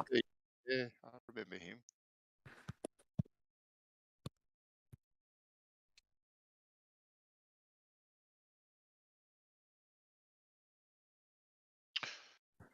Yeah. But how would you go about buying, I don't know, some sort of ether band writing? Like, how would you falsify something that's there that you can see is happening in front of you? Or do you just want the word itself falsified? I don't know. Yeah, I think it's the implication of the word ether that bothers people. Yeah. Because that would contest atomism. Yeah. Because I don't know how you would go about falsifying something that you see. I don't know. I might be missing something. Well, I think. Well, I mean, you see the limit of your vision. So you see the limit of the water, and you see the horizon. So then you attribute the horizon to a cause. Mm-hmm. The cause has to be from the globe model that the horizon is always Earth curve. And so the falsification of that, in my opinion, different positions. It can be displaced up, down, to back. Refraction.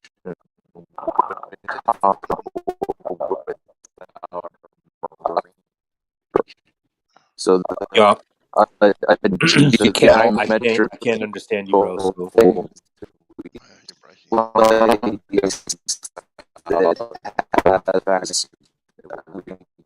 You're breaking up, Travis. Flap your arms. To its distance. You broke up, Electric. Yeah. Oh, it's flap your arms. That's me. Hey, Copernicus, can you I'm in the repeat same that? place, so I don't know why I'm breaking up. The ether band. If I'm Everybody drink. coming in. No, well, if the Earth is a geometrical shape, then the distance to that horizon has a measurable distance. It's not going to change. That horizon is always going to be the same distance from you where you're at the moment. But if that geometric location changes and you're not moving, then it can't be a fixed location. So to me, the refraction falsifies the fact that the horizon is a fixed location. It can't be fixed if it moves. And if it moves, then it can't be fixed. Wouldn't know how you could falsify. The only thing you could falsify, the refraction, because the refraction changes. It's not consistent because the position that you're looking at can be closer to you, farther away, higher, lower. So I don't know how you would manipulate that. You have to. You're just dependent upon what the conditions of that day are. The conditions dictate what's gonna be presented to you.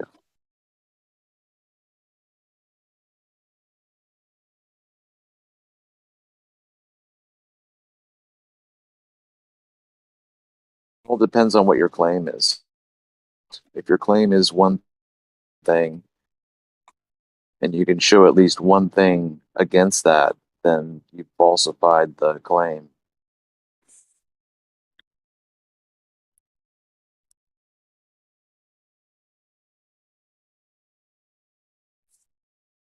Riding on eggshells. Come on, man. Hop in the chat. No, he's got a He says he's got a bad connection. Oh, we could he's try out it in the out. sticks somewhere. No, he's in bloody. I know he's mucking around with headhunters and probably cut his connection. Been seen talking on some magical device. He's sitting at a giant pot, a giant cauldron while they chant and dance around him. He's tonight's tea. I wanted to know if he found any flat Earth headhunters while he was out there. That's what I wanted to ask him.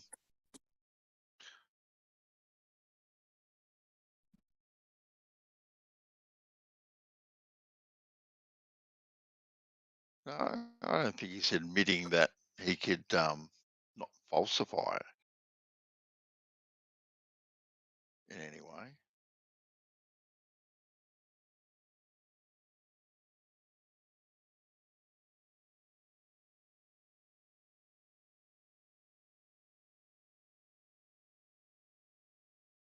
I guess it depends on what the claim is that is being made, right? So from the beginning, people seem to have a problem with what I was saying because they wanted to know the mechanism, they wanted to know the cause.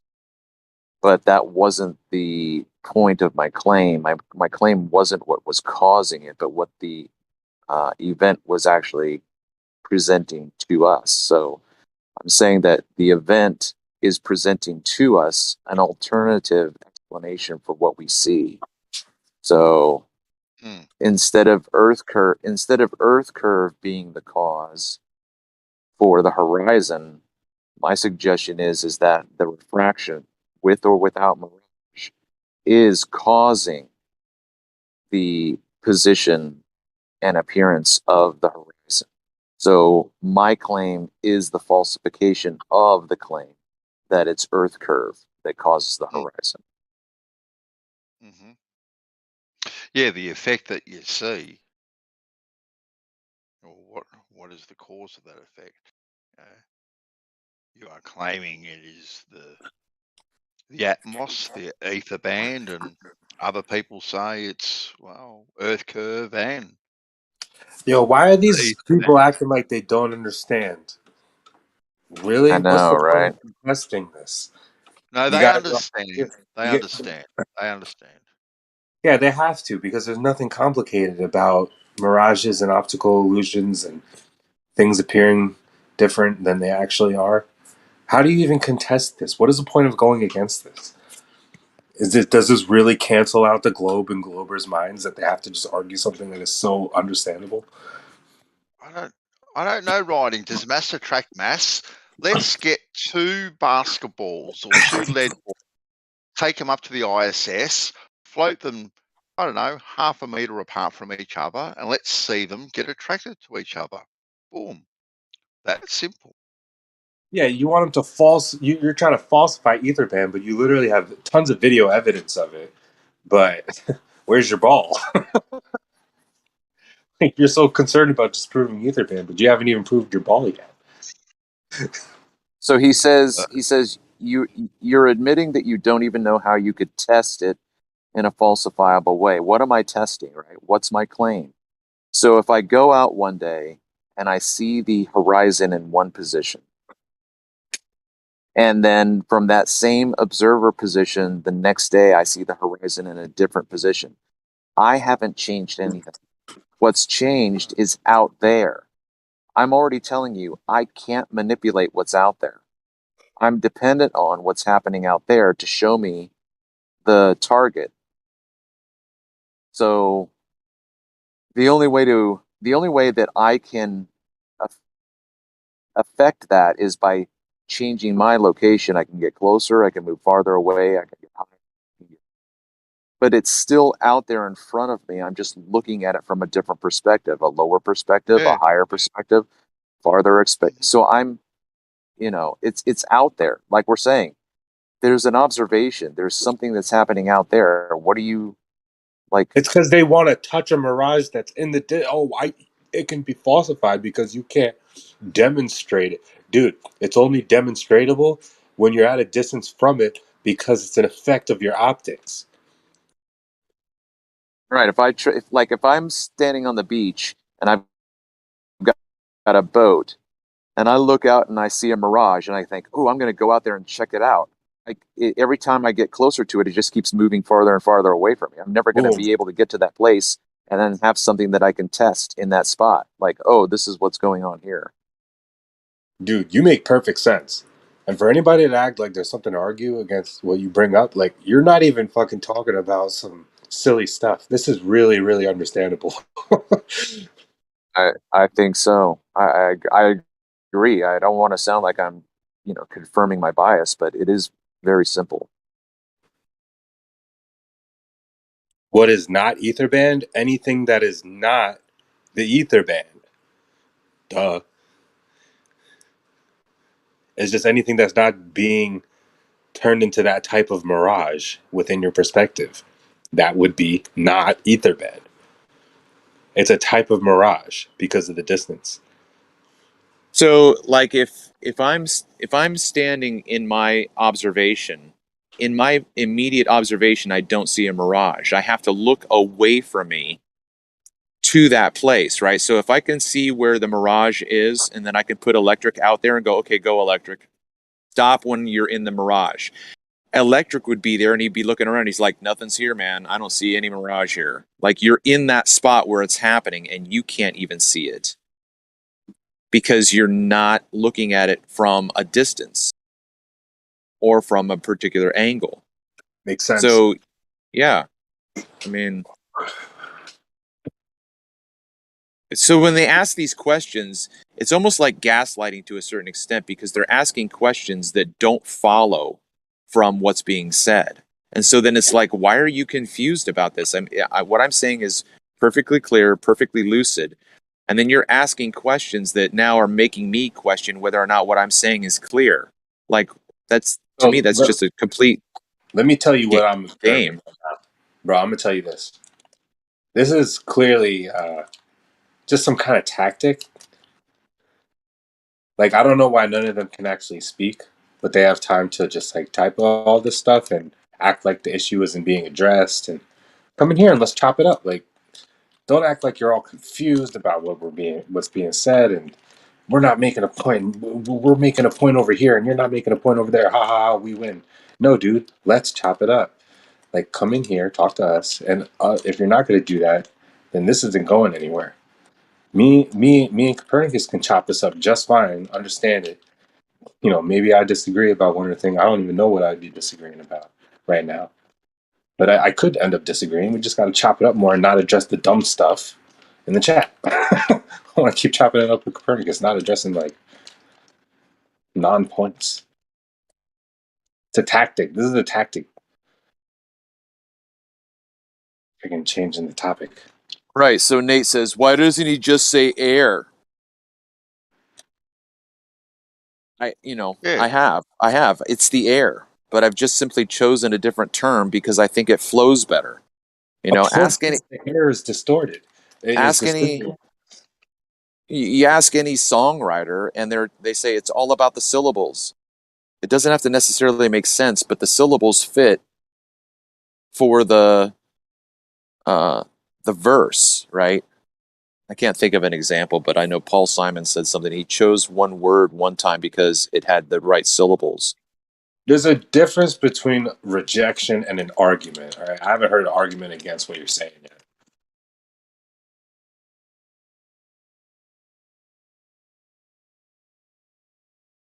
Yeah, take my quote out of context. I'm saying ether, air, right? Airband.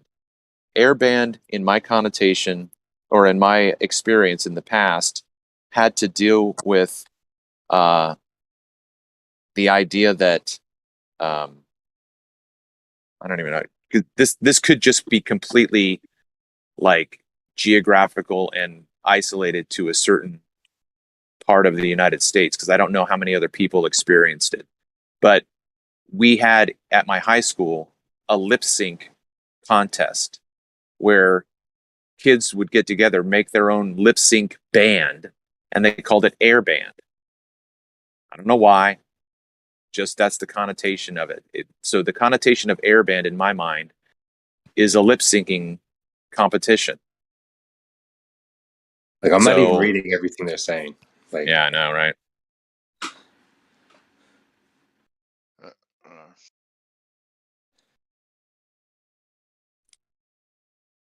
So let's talk about this real quick. How about this, man? Let's say you. Oh, go ahead. No, go electric. Go. We both spoke at the same time. You go, buddy. We can demonstrate ether band with the sun behind us or with the sunset in front of us. Is this possible? Or does the sun have to be in a certain place? Well, the sun's position is something that I don't think has been taken into account, but I do think that it has an effect. I don't know how subtle it would be, but I've got a video demonstration of my two friends and I out in the Bonneville Salt Flats. We're a mile apart from each other. I'm shooting to the east. My friend is shooting to the west. We're on the shoulder of a 2-lane road. So for the most part, we're on the same level plane, right? It's just a flat road in front of us. It doesn't have any rises or falls, right? You don't go up and down. You're just driving straight out for miles. But within that mile, I'm looking east along the corridor. He's looking west along the same corridor. I have a severe inferior mirage looking east. He has no inferior mirage the same way that I do. His one is in the farther distance, but the truck that's between us, my truck is in an inferior mirage. His truck is not. But if we're looking along the same corridor, we should have the same effect, right? Because what's creating the mirage exists in both. It exists in the same corridor. Oh, you kind of lost me there. Okay, wait. So where's the trucks? My bad. And where are you seeing that? Yeah. I might just have to get the video out. I'll post the video. I'll watch it right now. You know that video you pull as well, where you couldn't actually work out whether people's legs started and finished in that mirage effect? I don't know. That one doesn't ring a bell. Beerman did one recently.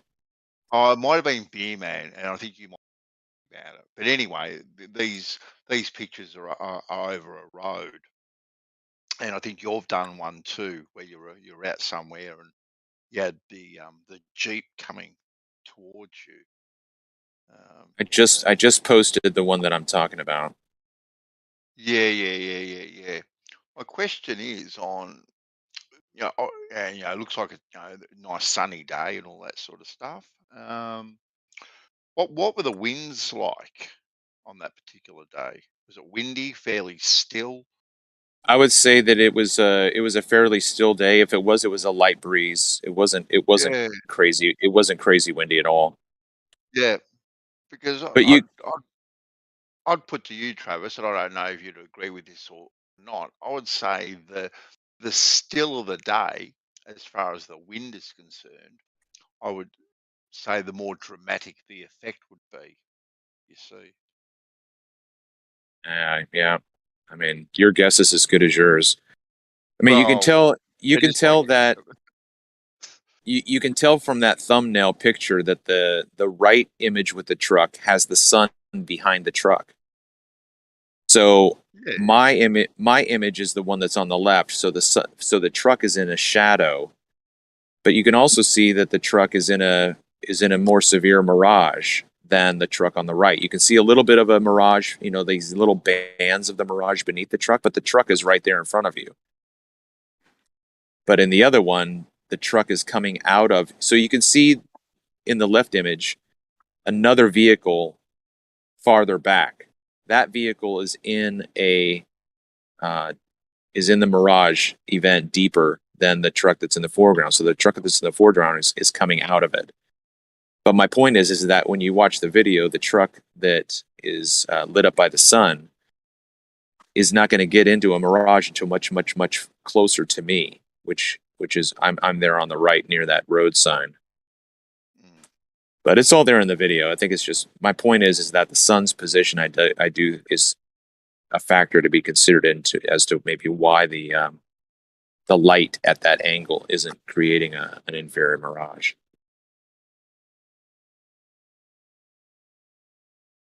I mean, that's the other thing. If you look up the Wikipedia explanation for an inferior mirage, they'll tell you what the conditions are, the temperature, the ground temperature, all this kind of stuff. But in actuality, it's really your position in that environment. Because I could be standing on the road and there's no inferior mirage, but then if I get down closer to the road, I create the mirage. It doesn't, just because the conditions of the day are there, doesn't mean that the mirage is going to be there. If that makes any sense.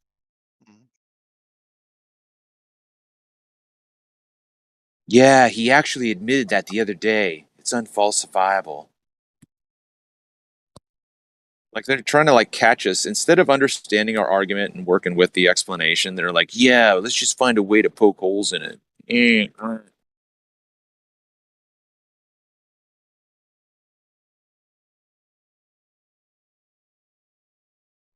What's funny is, this is what I meant, Harry, when I said falsification cuts both ways.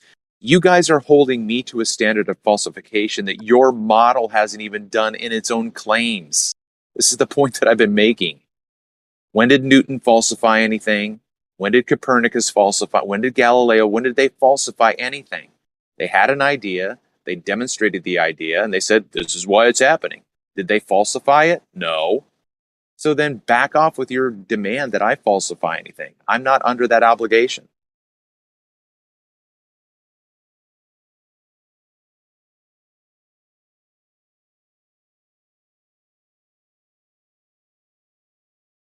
And Harry, no, he says, when I posted a pic and Travis said that it was layers of the ether band stacked, I could clearly demonstrate that he was wrong. No, you had an explanation.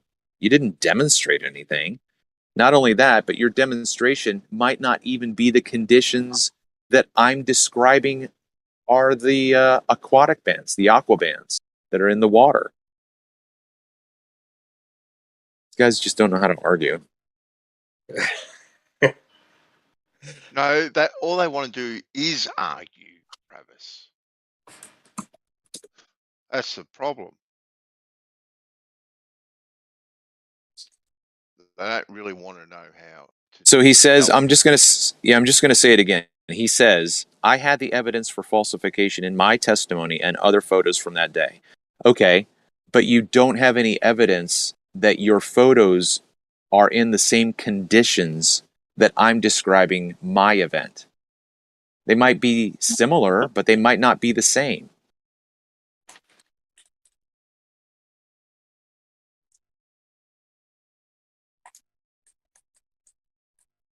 Then you got Nate and Cursed with a high IQ giving the pointer finger. Yeah, what he said. Exactly what he said. Yeah. But come Well, on, Travis. Like, honestly, that's just another tactic. It's strength in numbers. That's what they got to do because they're not here for some reason. Why don't you guys want to talk here? what? I'm not even looking at the chat. We just asking what kind of experiment or method of falsification can this idea be subjected to? What's my That's claim? all. Yeah, what's my claim? Ether band. That's not a claim. That's a term. Well, something that hold on, ether listen, band man. is what Okay, explains refraction. No, but listen. Even your answer right now is less than honest, man. That's not a claim, and yet you just said your claim is ether band. No, that's not an honest answer. It's just not. Yeah, So then how can I take you I'll honest? be How honest. can I take you honest? I forgot the claim. I forgot the exact wording of the claim. I just said ether band because it has something to do with ether band. Okay, so here's the basic gist of my claim. Mm-hmm. The alleged observation that boats, ships, lighthouses, oil platforms, or islands are obstructed by the alleged curvature of the Earth. Mm-hmm. There's an alternative explanation to that. So the alternative explanation to the horizon being the obstruction is that the conditions of the medium, whether with mirage or without, create that apparent obstruction. It's an optical obstruction. It's not a physical obstruction. That's the falsification of your claim that the curvature is the obstruction. And I can demonstrate that it's not the curvature because the position of the horizon changes. It gets closer, it gets farther away, it moves up, it moves down. But you can't have a horizon that moves if you've got a physical ball with physical dimensions. That horizon has to be a particular distance away from the observer. But we see that it changes. Well, we know that the Earth isn't changing size, so what's the cause for that change? It's the conditions of the medium presenting refraction with or without mirage. Yeah, Okay? but we account for refraction in our model, number one. Number two, we never say refraction is what causes things to disappear bottom up. So to say refraction changes the conditions and way and how you see things is a totally different argument from the curvature of the Earth is what causes things to disappear bottom up over the horizon. Those are two totally different arguments. That's from an We inferior. account for refraction in our model. It's a given. It's not something we deny or don't Disappear when accept. things You know, disappear bottom it's a up. big part of Prove our that model. it didn't. Like, you could literally change the perspective and the object didn't actually disappear bottom up. Then what? What? You say objects disappear bottom up. You zoom in on it, and they actually didn't. Objects over the horizon disappear bottom up. If you can zoom in on it, it hasn't cleared the horizon yet. No one has ever been able, once something has cleared the horizon, to bring the bottom parts of that boat or that object hidden by the curvature of the earth. No one's ever been able to zoom in and bring those bottom parts back into view once the object has cleared the horizon. There's no footage of that whatsoever. That's not true. I've seen that hundreds of times, I feel like. All right, post it. Show it to us. Nothing's hidden by the curvature of the Earth. You can't. Yeah. So look, there are certain conditions of refraction where you have to actually wait for the conditions to change in order for the effect to change. Now, with a mirage, that's not the case. So if I have a boat, or look, we were talking about this yesterday. If I'm on the road, if I'm standing on the road and you're in a car a mile away from me, but your car is not in a mirage at that angle, if I lowered my perspective, I could put your car into a mirage. That's provable. That's absolutely undeniable. So, but I don't think anyone denies or argues against that, Travis. You know, mirages and refractions and, you know, pressure and temperature gradients causing things to look different. We all accept and understand that. You know, that isn't what causes things to disappear bottom up, though. Right, but if I show you, well, I would have to create an argument right now. If I show you an observation where you think that you're looking at the horizon, but there's an inferior mirage there, and you can't see the inferior mirage, you're going to assume that that horizon is the curvature of the Earth when it's not. So how are you going to know that you're actually looking at a mirage? And if you don't know, and you measure your distance to the horizon, and you think that that's Earth curve, you're going to be wrong. I would definitely be wrong if I didn't know how mirages and refractions work, and I couldn't account for effects caused by the atmosphere and temperature. If I didn't know any of that stuff, I would definitely be wrong. But, you know, I think most people within this argument know how refractions and mirages work, and most people can account for those things. Yeah, I don't think you're... Who keeps under talking? That's electric. Sorry, go ahead, Travis. Yeah, I mean, look, I don't know how to flip the light switch for you. I don't know how to make this understandable for you. No, I understand you, Travis. I just told you that I agree with you. No, but I don't think so. So, what? Okay, look. Do you believe that people in the past have thought that they've seen a ship floating in the sky? Yeah, I think even people today claim to see ships floating in the sky. Like I said, if you don't understand how mirages work or how refraction works, you will definitely be led astray and come to the wrong conclusions on things. But Okay, as I also said, most of us in this argument, involved in this argument, know how these things work, and we can account That's for what them. you say. What you're Yeah, saying isn't that's even what an you argument, say. dude. Yeah, Nate, that's what you say. You say you know how to, but then again, the reason why the explanation of a superior mirage came about, if you look at the diagrams they draw you a diagram of a boat over the curve so you can't see it. And then the superior mirage lifts the boat up above the horizon so that you can see it. So they see a boat floating above the horizon, and they create an idea that they call a superior mirage as the explanation for that. So they are assuming that the Earth is curved. They are assuming you can't see the actual boat. And they are assuming then that because you can see the boat, that refraction is looming that boat up above the horizon. That to me completely debunks what you just said. We know what refraction is. We know what mirages are. We know, no, you don't. Otherwise, there wouldn't exist an explanation called a superior mirage. But it's because we have an explanation for a superior mirage that gives evidence to the idea that we know what's going on, Travis. And even that boat that's loomed over the horizon still has part of its bottom parts missing. That's why we have to have an actual picture to discuss, because Post there's a picture. I mean, no. I'm we can Google superior mirages. I'm driving right now. Yeah, you're going to Google at least 10 different images that aren't going to be the same. They're not going to. A superior mirage has to have an inverted image. If you don't have a duplicate image of the physical target, it is not a mirage. It might be All refraction. right, here's a really good superior mirage with an inverted image and everything you were asking for. I'll tag you so that when you're done driving, you can look at it. But everyone else can see it, you know?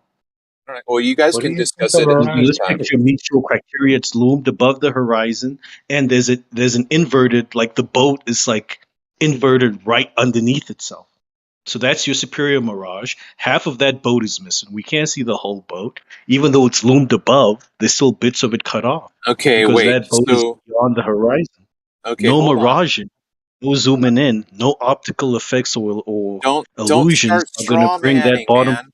Come on, man. You Don't. can't cut me off while I'm talking, Travis. You're What makes you straw think manning. boats are always on the horizon? That's insane. You're straw manning me. I'm not saying What the am I things that you're. strawman? Everything that you just said right now, when I jumped in to cut you off, I haven't said that. Okay, so look, let's just talk about right now, because I can't see the image, but it sounds like you said that there is a physical boat and there's an inverted image, right? There's an inverted image under the boat that's loomed up here. Okay, so there's an inverted image under the boat. That's an inferior. That is an inferior mirage. If you have the physical, fucking A. If you have the physical target above and the mirage below, that is not a superior mirage. It's an inferior mirage.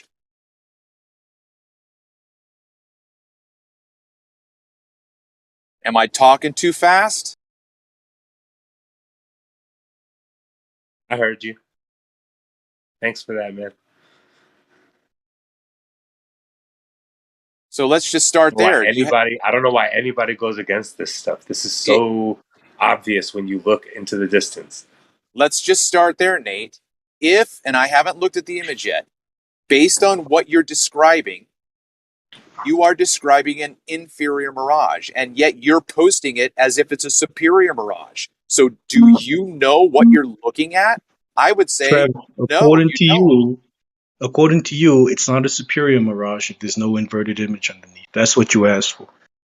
Okay, say that one more time. According to you, if there's no inverted image underneath, it's not a superior mirage. If now there's all of a sudden. No. You're fucking twisting my words, man. Those were your words. Listen All right, go ahead. very carefully. A mirage. I haven't labeled it inferior or superior. A mirage is an inverted image of a physical target. If you have a physical target in front of you and all you see is a truck and there's no inverted image, that's not a mirage. You have to have a mirrored image of the target in order for it to be a mirage. Okay. Do you understand that so far? I'm trying to be as specific as possible. I hear you. So Okay. this image I'm posting is a mirage, and now?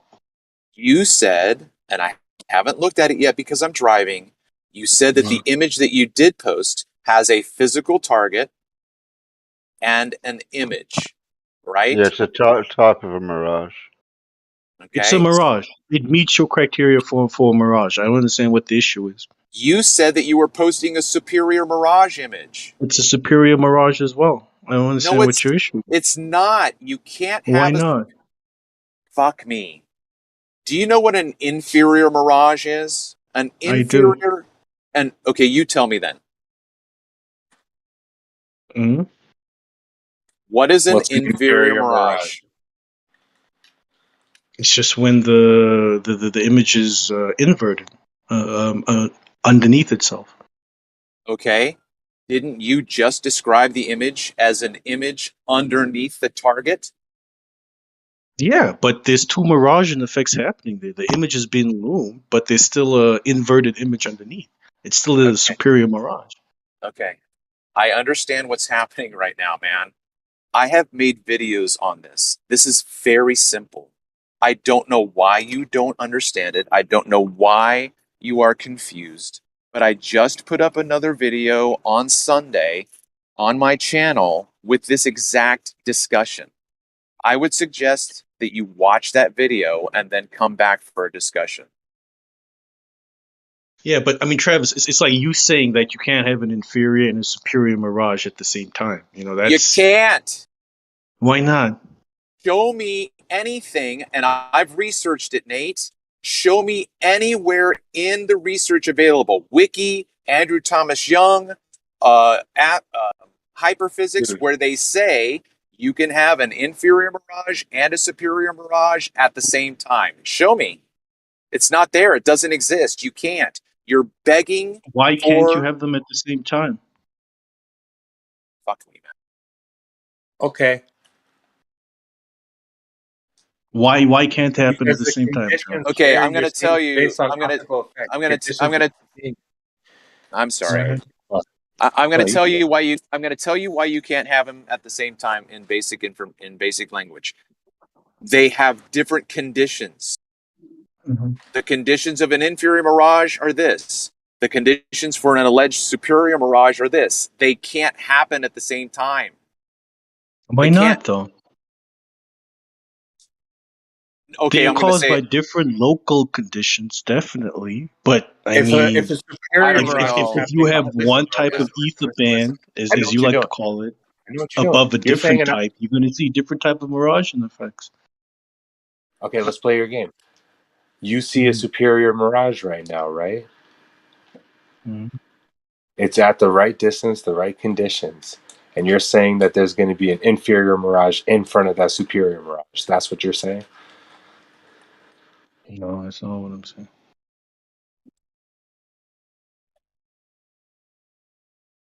Like, I how even are the lost track conditions of changing? How are the what started conditions all of changing this. in front of the superior mirage? Like, you're at a distance from the superior mirage, which is a certain condition. Okay, so now there's a condition for the inferior in front of it. That's changing your perspective. Like, how is that? Like, is that what you're saying? No, not at all. Oh, okay. So how is What I'm there? saying Well, is the image I posted, which Travis isn't able to see now, unfortunately, meets the criteria for mirage.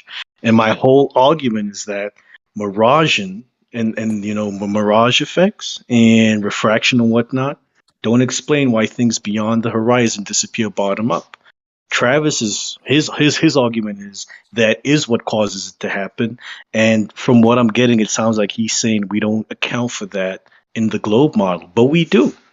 You know, and to go back to what Travis said, if someone saw a boat floating in midair, they wouldn't know what's going on. And yeah, maybe you know a lot of people see these weird phenomena on the horizon, and they don't know what's going on. But for most of us involved in these arguments and conversations, we would be able to account for that, to factor that in, and still come to the correct conclusion that the reason half of that boat is missing is because it's cleared the horizon. Miraging is not going to cause that to happen. Even when that boat is loomed up, its bottom parts are still missing. You know, no zoom in, nothing is going to bring them bottom parts back into view. Now, you, Electric, claim to have videos of that, of, you know, something, some object having cleared the horizon, disappearing bottom up, but when you zoom in, the bottom parts come back into view, even though it's cleared the horizon. So I would love to see that. yeah, I've seen a bunch of videos of people zoom in on boats that are supposedly disappeared already. But have those boats cleared the horizon, or are they just really far away?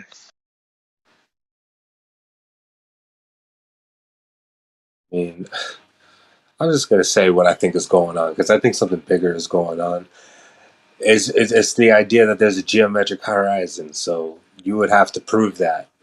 You would have to prove there's a geometric horizon, which you can't because of all these mirages, right? Just bending things for you.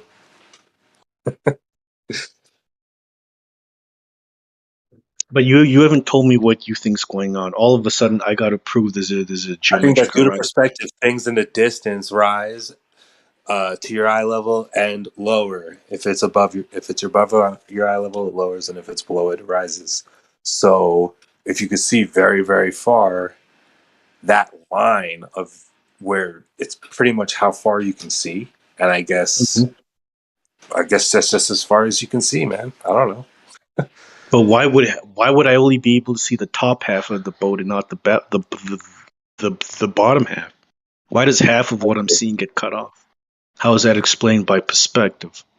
Because I've never heard perspective cutting things in half in my That's life. what happens to the sky and the ground. Happens in the distance everywhere you look. Because of perspective? I mean, how does perspective cut things in half? Like, you really Well, got if to I explain. actually go to where I think the sky and the ground is meeting, it turns out the sky's above my head and the ground's below my feet now. What happened? It's because when I was far away, they came to a point where they meet. That's due to perspective. They didn't actually come to that point, though. I know what I'm saying is totally. Someone else can say this better than me. It's just the idea of you're not seeing what's actually out there, bro. So when you say there's a geometric horizon, then you zoom in on it, and the ground is still there.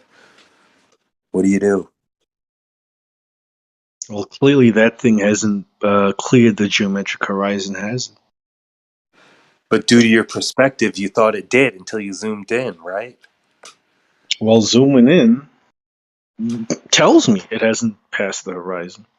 So due to our perspective and our observer height, our perspective, you can only see 3 miles, I think, with a 6-foot observer height, if you're just looking at water. That's what they say. And then they say that's the geometric horizon as well, right? No But if one I says zoom in, I can see beyond that. So then what? no. Well, it depends now. If there's something that's cleared the horizon and you zoom in, yeah, you could bring the top parts of it back into your view, but the bottom parts that have cleared the horizon, that are being hidden by the curvature of the Earth, you'll never bring back into view. But you claim to have those videos where that has happened, so No, the if you claim could is share them. all the videos and pictures that there are of this is due to refraction curving things up over the horizon. That's the claim. Yeah, but refraction never brings the bottom part of something that's cleared the horizon back into view. The bottom part, what, the part that's in the water?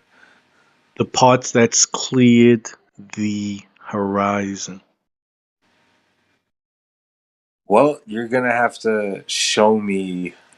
Wow, now how, I have to show you. like, You're the one that made the claim of having these videos, but I gotta show you something. no, I could show you so many boats that are Then just like show getting me, zoomed man. in and out Show on, me. bro. Show me. Come on. You're acting like you've never seen this, which is the problem. I've never seen it. Please show me. Bro, I've been here for maybe less time than you, I would guess. Like, I feel like you've definitely seen at least a few pictures or videos of this. Mm-mm. All the things I've seen, those Every day- objects have not cleared the horizon. I was just gonna make a joke. Every day is Nate's first day. You're always like, "What? I've never even heard of that." Groundhog Day. I'm Yeah, making no, this dude. argument because I've only seen 1 or 2 examples of it. Like, I'm on this side of the fence because I've seen so many boats get zoomed in on from supposedly 3 miles away. The horizon, Yeah, the geometric. I've seen that as well. But then what they don't tell you is the observer height. Most of the time, the observer's standing on a cliff. He has a really, elevated height. He's not at sea level, and therefore, this thing that's really far away, you can zoom back on it because you're looking down towards it. but that thing has not cleared your horizon. Now, if you have one where the thing actually cleared the horizon, and we know what the observer height is, and somehow they magically brought back into view the parts of the boat or the object hidden by the curvature of the earth, I would love to see that. You claim to have it. Please do share it with me. Why would you expect that to happen? Roll up. It's an I don't know. optical effect. Because Electric claimed it happened to you. That was his claim. He's seen so many videos. So I would like to see it. That's absurd, man. Somebody must have posted a picture for me by now. Like, really, if you just read No the one's chat posted every day, it. I see so many pictures and videos. And Travis, who's of people driving, doing all of a this. sudden can post videos. This is There is a disturbing. difference. If something's being obscured from the bottom, there's a difference between that versus something that you just can't see and then zooming in on it and then you can see it. You know what I mean? Like not being able to see it and then zoom in and see it is different than seeing something where the bottom's obscured and then trying to zoom in and see more of that. The latter doesn't happen. The former does. Is that so? Yeah, if something's being obscured from the bottom, you're not going to be able to reveal that by any more zooming because it's optical. It has to do with the optical extinction point. Yeah, I would say that the water is rising as well. So there's also refraction happening on the water. That's lifting a mirage up due to perspective. I could be covering the boat that's further in the distance because the water's closer and is being lifted up and it's higher than the way you think you're looking at. Yeah. Yeah, and in the way I said it, it's not just as simple as that because there are multiple different scenarios. There's, like you said, different kinds of miraging and different things that can occur. So I was just talking about the one where something's strictly being obscured from the bottom, like a boat. If there's like a boat and it's starting to be visually obscured to where, let's say, a third of the boat is not able to be seen. There's no additional amount of zooming that's going to bring in the rest of it. If that's already happening, that's what I was saying.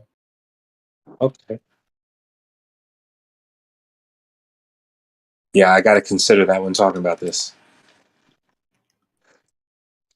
Yeah, I would just argue that the water being lifted to Are cover the you bottom. retracting your claim, Electric?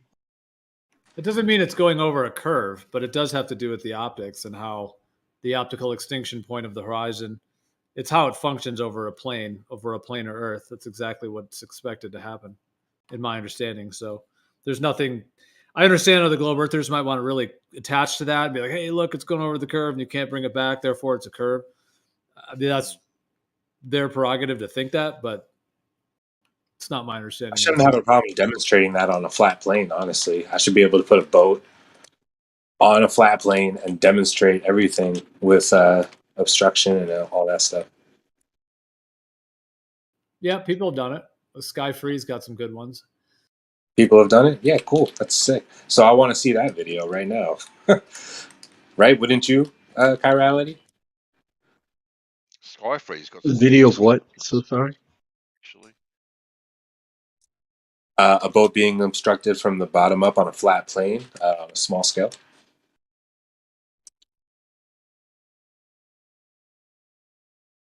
Just showing that it's possible. Because water is level, right? Like you mean a boat at the edge of it, like on a table? I mean, I'm And thinking then- that if I could demonstrate this, I would see obstruction if I was, considering the correct observer height and everything.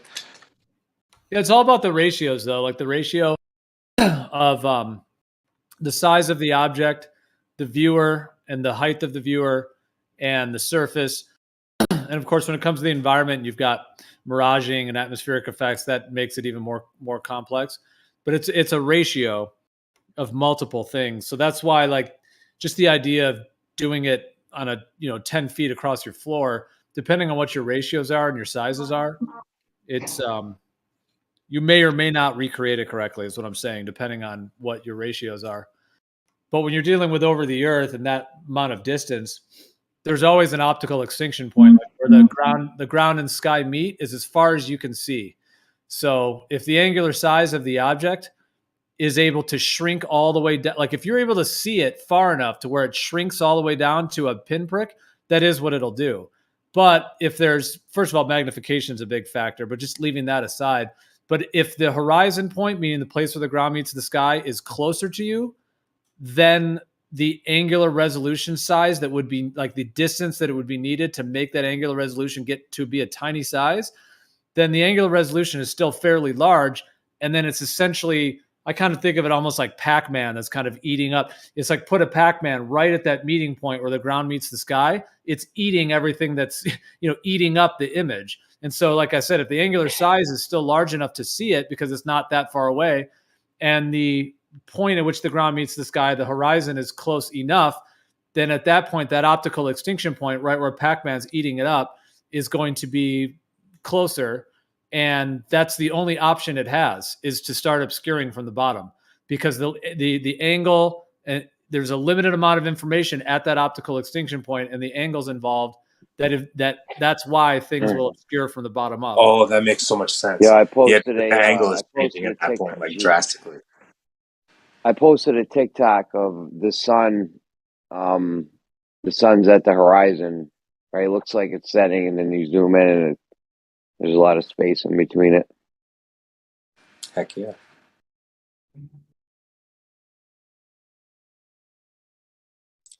That makes sense. Denied. The actual angle you're But Jeremy, observing the horizon, it drastically changes. Yeah, that makes a lot of sense. So then you're actually seeing way more in that little ether band than you think. Yeah, All right, to mic back check, up also mic what check. I said, like some sunset, yeah, we hear you. Some sunsets will, like the idea of the sun cutting off from the bottom up. Sometimes they're dramatic. We've all seen them where it's like, oh, look at that. You see the sun and it turns into a hemisphere and it's totally being obscured. But then there's other sunsets where the sun shrinks to a tiny little pinprick and then fades away. So the ones that it shrinks to a little pinprick, it's because you can see much, much further. The atmosphere is much more dry. Perhaps there's less magnification. And so you're able to see it as far as that angular size of the sun can get small, small, small, small. But when the horizon point is much closer, depending on atmospheric conditions, I think magnification can play a role in that as well. Then the sun is not going to be able to, shrink down to a tiny pinprick, and you're going to get that dramatic cutting off from the bottom up. But that all is exactly how it works over a planar surface. Yeah, Well, that would be a great explanation. The sun is still in the sky, man. It hasn't even set yet. I don't understand. Yeah, it looks Yeah. like it's at. Well, Jeremy, that one, I think that, it does seem like there's a lot of, like, the glare. I mean, like, do you think that the circle of the sun is being obscured and then it's zoomed in, or do you think it already is not being cut off yet and it's just glared and larger? It looks like it's being cut off, right? That's what it looks like, and then you zoom in. I'm not saying it is cut off. I'm just saying that's what it looks like. But is that the actual circle of the sun being cut off, or is it just like the glare, like you know what I mean? Like, it's probably some optical effect, yeah. But it's like, if you look at it without zooming in, you would say the sun setting. Yeah. Mm-hmm. Is Nate still here? Yo, what's up, Travis? Okay, so I appreciate the questions that are being asked, but this is not a simple one and done comprehension, right? I've been out making observations for 4 years. The observations that I have made, in my opinion, conflict with the data that I've researched. It seems to me that they are presenting their understanding of mirages with an assumption that the Earth is curved. My observations conflict with that, and my videos, as tedious as it might sound, are my expressing why I think the data that we're told doesn't conform with reality. So I can try to explain it the best I can, but I don't want you to think that you're going to understand it right away. You're going to have to completely be open-minded to thinking outside of the box. And those 3 videos that I posted, I think anyone should watch them because they're just fascinating because of the event itself. But in those explanations, I say something like this: the way that we have been told superior mirages and fata morganas exist is wrong. Mhm. They are all inferior mirages. There is no such thing as a superior mirage. Every mirage is inferior. And I use that footage that I captured to explain why I'm saying what I'm saying. It's just not going to be a simple light switch going on for you. It's just not. It wasn't for me. I had to look at this shit over and over and over again and just completely reevaluate what I was seeing and what I was researching.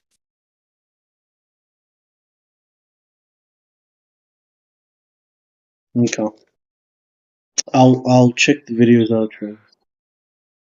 I mean, choose the shorter ones first, right? Hopefully the shorter ones will be interesting enough for you to go, okay, I'll do the 45-minute one now. You know what I mean? Don't, whatever. Because I started this one that's like 13 minutes long. I'm sorry, say that again? I started the one that's 13 minutes long. Okay. So here's the thing about the Fata Morgana, okay? The Fata Morgana is classified only in one way. It is a superior mirage. The Fata Morgana is a subset of the superior mirage. Now, based just on that alone, my videos debunk that. The Fata Morgana is not a superior mirage. It's an inferior mirage. Absolutely, I can prove it. And if I'm correct and they're correct that a Fata Morgana could be either, they don't say that. They don't say it could be either. They say it's only a superior mirage.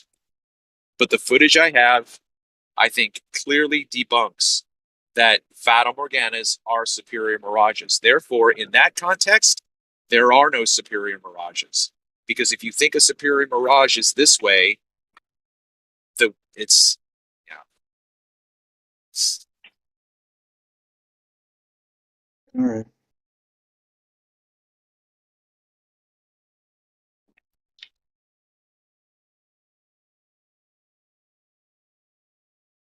No, maybe people don't geek out on watching nature do its dance, but I think the footage is just beautiful in and of itself.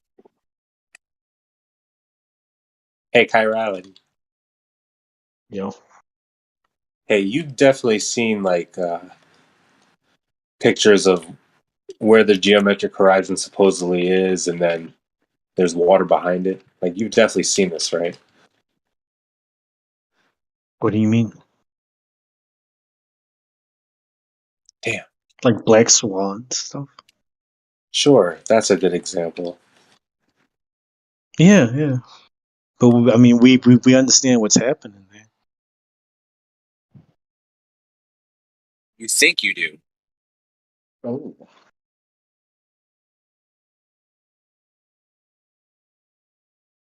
What we're saying is that when you see water behind the supposed geometric horizon, that's not the mirage.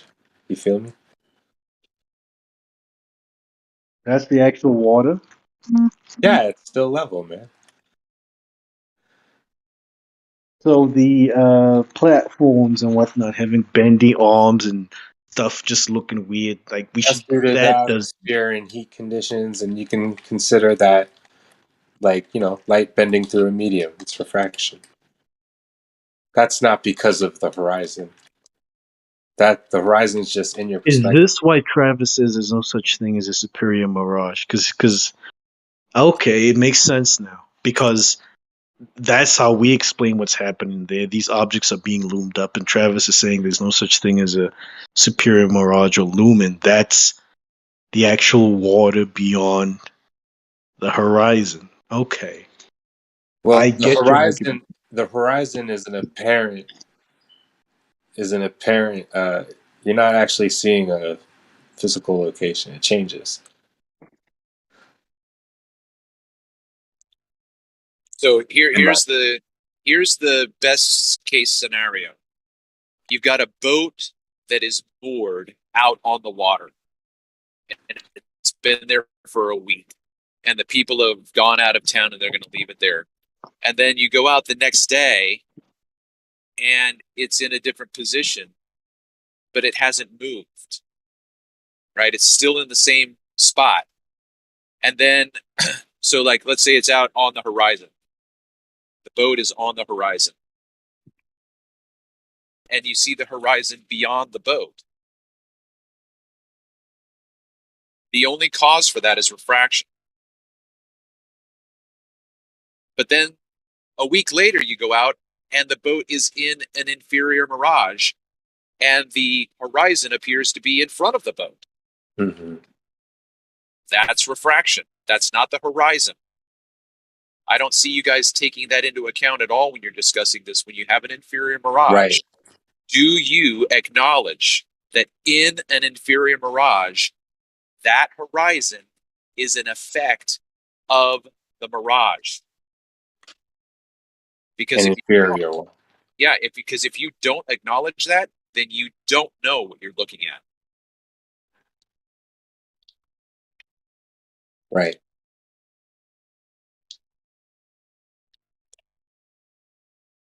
But Nate, it kind of sounded like you were So wait. kind of like, So then, go ahead.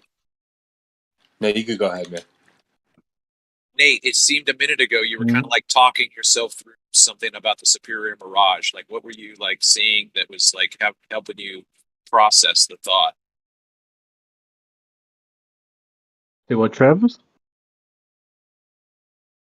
It sounded like a minute ago you were Yeah. like processing something that you were looking at, and you were going like, "Oh, okay, I think, okay, I see this." Like, what were you seeing? Yeah, I was finally understanding your argument as to why you believe there's no superior mirages.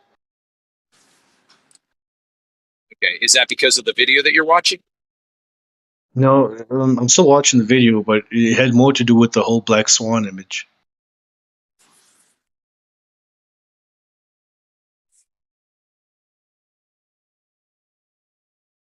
So, Nate, if you are going to say or agree that the black swan is a demonstration of looming, how would you know that it was? Like, what evidence would you be able to bring to That say, the black swan is a superior mirage, or some sort of refraction effect happening? no, I'm going to try to be, let me see if I can say it better. So, I don't know which side labeled the black swan looming. I don't know if it was us. I don't know if it was you guys. But either way, I would actually be fighting both sides. I would say, where's your evidence that this is looming? You're just looking at it, you think that it's looming? Like, what's the evidence you're going to use to show me that you can prove this is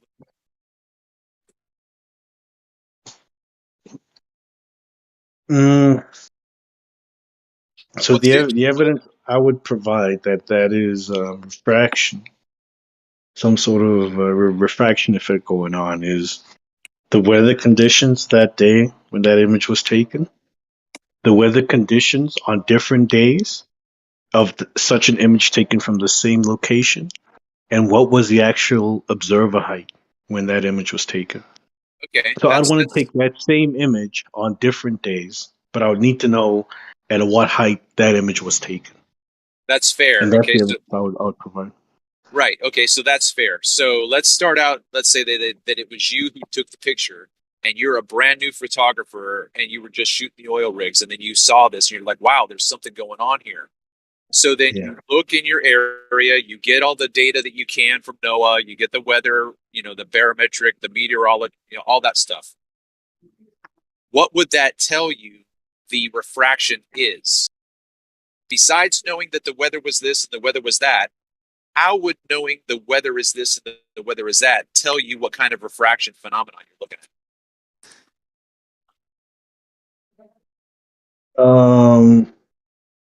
Because the different temperature gradients, It would No, tell no, me no. that because, or maybe I'm not understanding your question. Hmm. So I don't know how to make this any clearer. How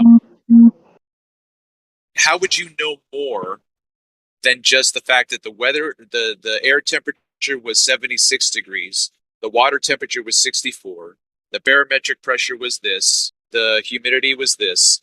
That's the data you do know. But it Yeah. doesn't tell you what the label of the refraction is. How would you find out? Like, you would say, well, I know that there's refraction coming in, but I don't know what to call it. How would you know to call it looming? Why would you know what I'm saying? Like, I where would would you go to? I would look at how looming is defined, and I would see, does what I'm seeing meet that criteria? Okay, that's fair as well. But the thing that you're going to come across is you're only going to get a description of what looming is. You're never going to get the weather profile.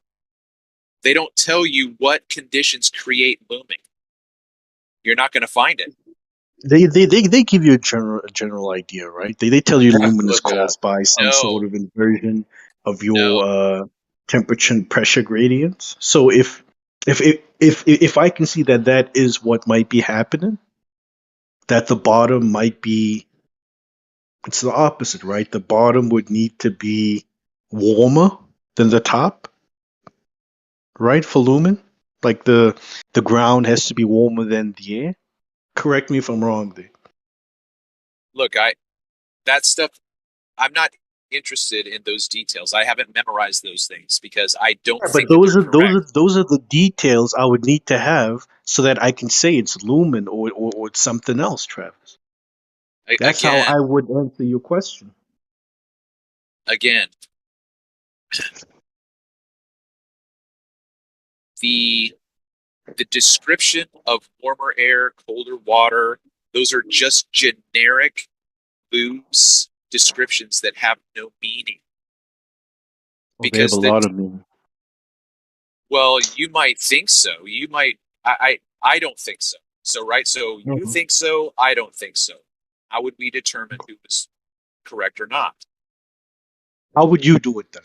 If my method, you don't think it's accurate, or it has no meaning, how would you do it, Travis? I would do everything the same, right? So you have to have a control image, like you said. You would go out on different days and take photos of that same target in different conditions. So then you have the target, you have its appearance, you have the meteorological data, and This doesn't make sense to me, Travis. If you would do everything the same way I would do it, how does what I do have no meaning? so hold on. I'm trying to process. No. I get what you're asking. Hold on. There's no need to chuckle to yourself. The thing is that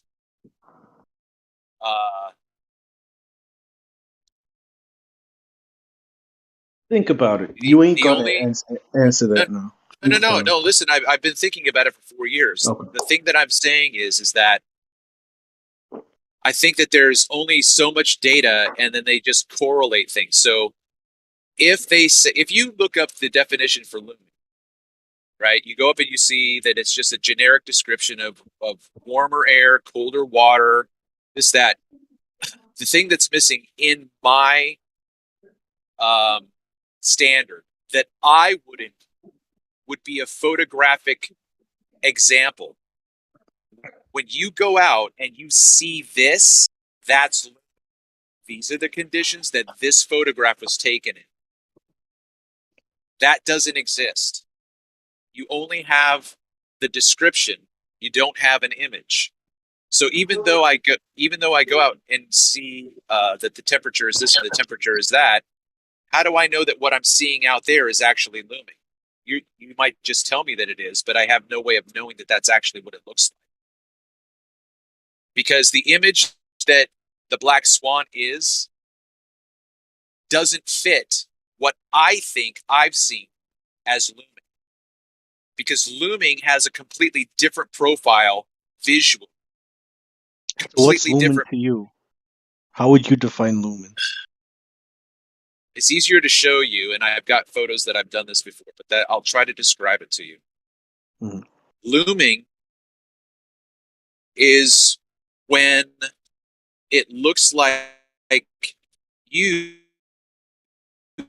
would have to be really, really high up, and the floor of the observation looks like it's really, really far away from you, and the target is removed into the distance. Looming has that quality to it, as well as, And what causes this? well, that's where I've not taken the data. I've not measured that stuff. Okay. Right? But what I could tell you is that if in the science they had all the meteorological data and a photograph, then I could look at my photos, see their photo, and go, oh, I've at least matched that. Like if I didn't have the date, if I didn't have the equipment to do the meteorological readings one day, like I'm just a guy, right? I took a photograph of something and I'm like, hey, I wonder what kind of refraction phenomenon this is. I don't have any equipment to tell me what the temperature is. All I have is this photo. I should be able to use the photo to compare it to science. Science doesn't have a photo of what looming looks like. So then I wouldn't know. What? So if you have an image of lumen and I come with an image of lumen and I tell you this image of lumen, when I took this image, let's just say I'm a big rich scientist, right? And I can afford all these fancy tools and whatnot. And I could tell you these were the weather readings when I took this image. You wouldn't accept the data I presented because my image matches yours, or I don't understand. No, Would you no, accept that's my not what I reading? said. Right, that's not what I No, said. no, Yeah.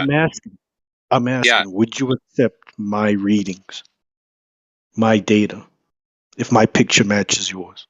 And I tell you on this day, these are the readings I got. Okay. Yeah. Okay. So all I'm doing is flipping the script, right? So if I think about it this way, if I didn't have a camera, but I did have devices to measure the temperature of the water, the temperature of the air, the barometric pressure, and the humidity, and I had that data, and then I went to you, Nate, and I said, Nate, man, I know that you're a meteorologist and you know all about boundary layer systems and all this kind of stuff. I went out and I took these measurements. Like, what kind of refraction would have existed on this day? And you would have said, oh, yeah, that's definitely lumen, right? So you have part of the information. You have the data that's not visual. But I'm saying I want to see both. I want to see what looming looks like, not feels, temperature. I don't want to know what it feels like. I want to know what it looks like. So to take it a step farther, Andrew Thomas Young has one image that's not his, that wasn't scientifically assessed, and he says this is lumen. And I've done a video on it. It's not looming. So, but the point is that the black swan doesn't match what Andrew Thomas Young says is looming. He says it's this. The black swan doesn't look like that. So then I would say that's not looming.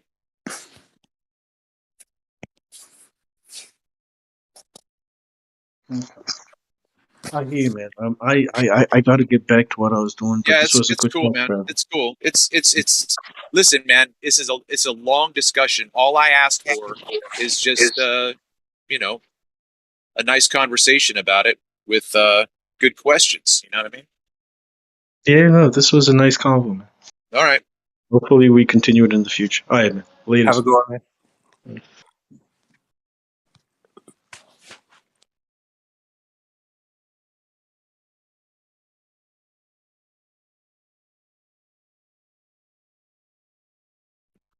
Yeah, so let me clear up something that's in my head, if I can, with you.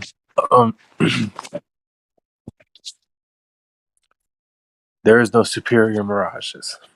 the horizon is being created by an inferior mirage, or is the horizon an inferior mirage? If you have an inferior mirage, you have to have a target, right? So let's put a boat. Got a boat out on the water, and you can clearly see that there is a mirage. That mirage is going to have a certain depth. So the mirage is going to begin below the boat, and it's going to extend below the boat to a certain limit. Where the mirage ends is where the horizon begins. But the boat is above, visually, the horizon. So is it floating in the air? No. It's on the water. But why can't I see the water? Because it's behind the mirage. So the mirage limits your ability to see the water to the boat.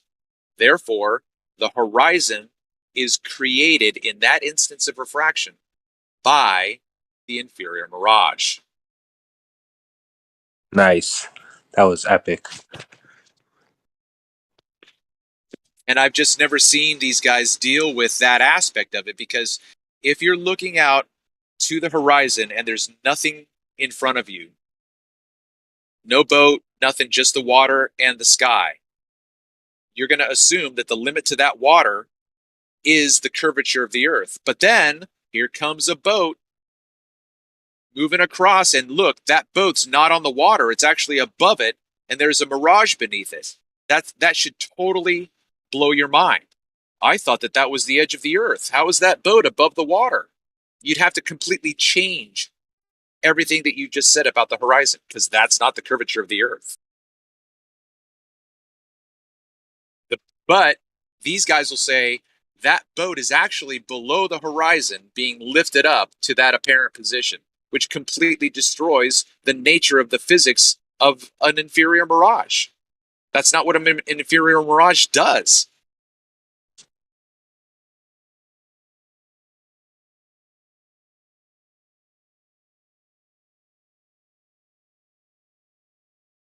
I get it. Yeah, it's a big point that a lot of people miss, is that it's actually the water being miraged and not the boat. So where you think the horizontal surface is actually an optical illusion, and the water that extends past that point is no longer visible, and that's what's causing the illusion of a boat floating. Like you said, the boat is never floating, it's always on the water. But if you see the water level below the boat, it's the water that's being miraged, not the boat.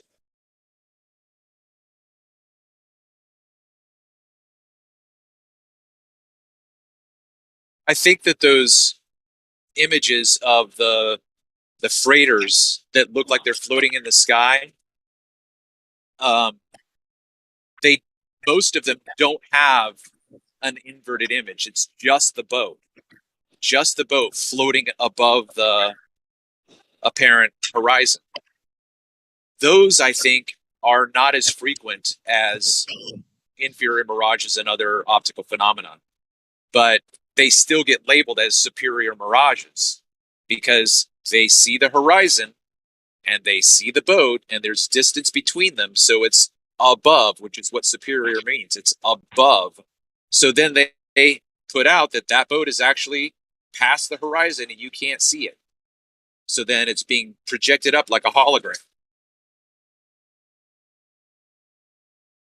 Again, it's just a visual observation and you're describing what you think is happening physically.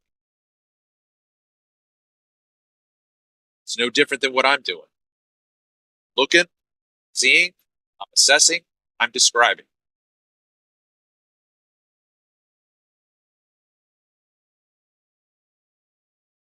Yeah, spot on. And for me, something that's always puzzled why the ballers can't understand this is that when you look at the definition of a refraction or miraging, It's that something has moved with respect to the horizon. They often want to assert that the refraction is pushing the horizon, which they're actually not wrong. When we look at a superior mirage, the apparent horizon has been distorted. That's why we're seeing the boats differently. But yet to refer to refraction as something with respect to the horizon, you'd almost assume that the horizon is a physical location, that something can either be loomed above or below this physical location. But if the horizon is all optical, it is a distortion of that, the visual aspect to it. So for someone to say, how has something been distorted with reference to something else that's being distorted, is ludicrous. You would only say something's being refracted with reference to something that cannot be refracted.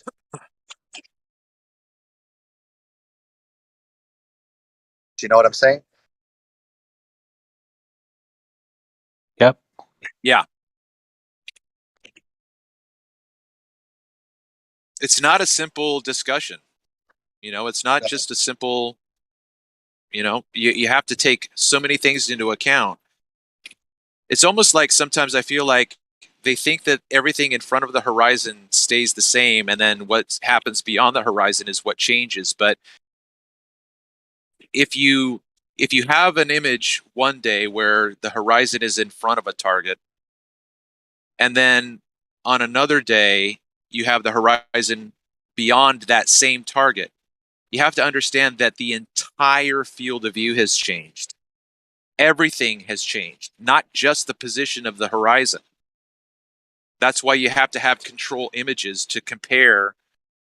So like when you don't have looming, the targets are going to be closer to you. The floor or the surface of the water is going to be closer to you. It's going to look differently, perhaps larger. The boat's going to look larger, or the oil platform is going to look larger. But then looming, the floor or the surface of the water is going to look like it actually dropped away from you because it's going to look smaller and farther away. It's in a completely different frame of presentation. Everything changes in the differences of refraction events. I apologize if that's not as clear as it could be.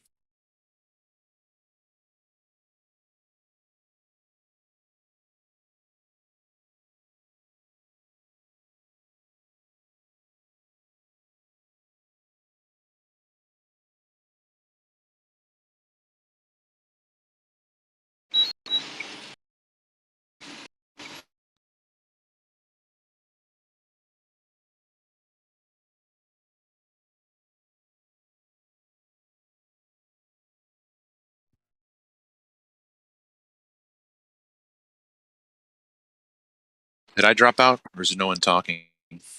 I've been looking on. I'm just looking at videos right now, seeing how far people are looking out over water right now. I was just trying to wrap my head around the fact that all the ballers that we've spoken to up until now cannot comprehend what you've just said. That they want to scream refraction and say that we're not taking refraction into account, when refraction was always our point, and that everything's optical and not a physical geometric curve edge. And the fact that they just cannot comprehend this, like if there was a globe in here now, he'd be arguing that we're misunderstanding looming, that we're misunderstanding superior miraging, and then he would say, you know, you flat earthers just don't understand refraction.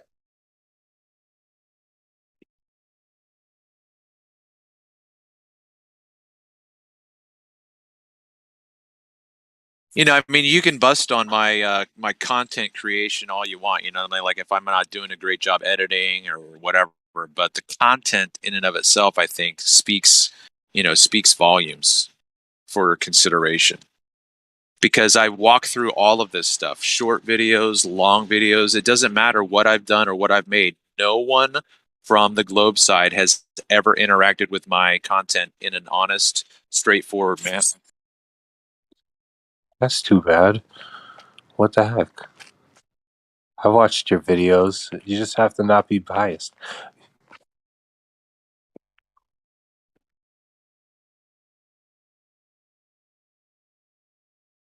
No, your Because I've got videos. Who's being biased? I don't know. You can't honestly consider just the other side of this of what might be happening when it comes to the horizon. That it's apparent.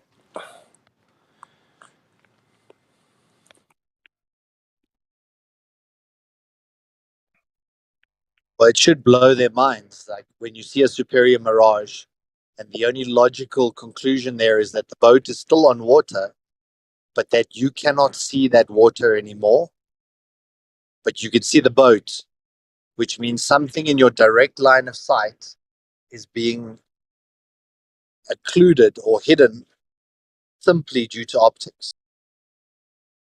And if they just followed that one thought, they would start to understand why things can appear to disappear at distance. But the fact that they won't acknowledge even that things disappear at distance, so therefore they cannot concede that that water is actually just invisible to the naked eye, or it's refracted or sort of mirroring the sky below the vessel. You actually see blue sky below the ship. Right. And when you read Andrew Thomas Young and you watch what he does with his diagramming of these phenomena, the horizon is always the curve of the earth every single time. Look at his data. Look at his diagrams. That was a light switch for me like 2 years ago. I remember sitting there thinking, oh my God, the horizon is always curvature for this guy. And when you understand that, you understand that that's the grid of the information that he's running his data through. If you think that the horizon is always a hard geometrical position, then you're going to have to force these events into that paradigm.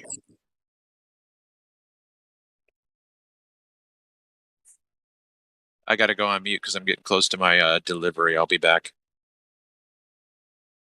All right.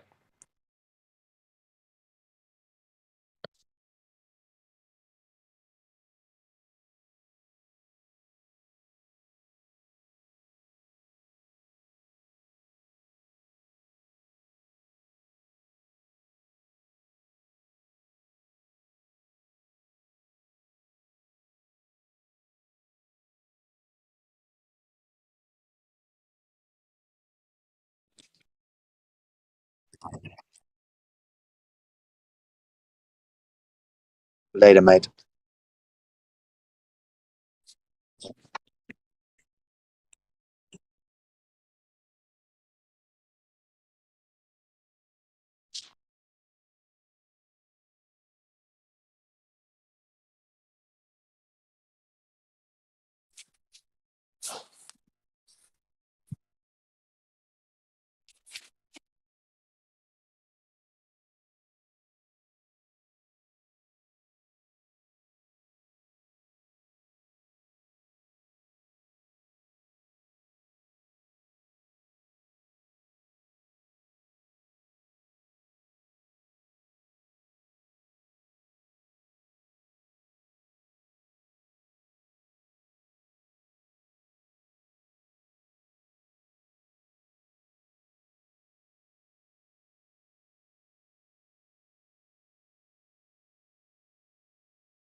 Is anybody here?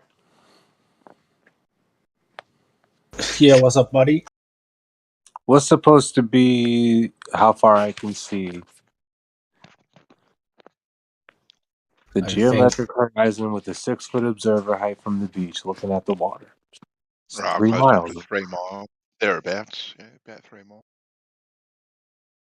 1.225 times the This guy says observer he's height seen the squared. boat. I just watched the video. He puts the measurements in. He's seen this boat at 18 miles.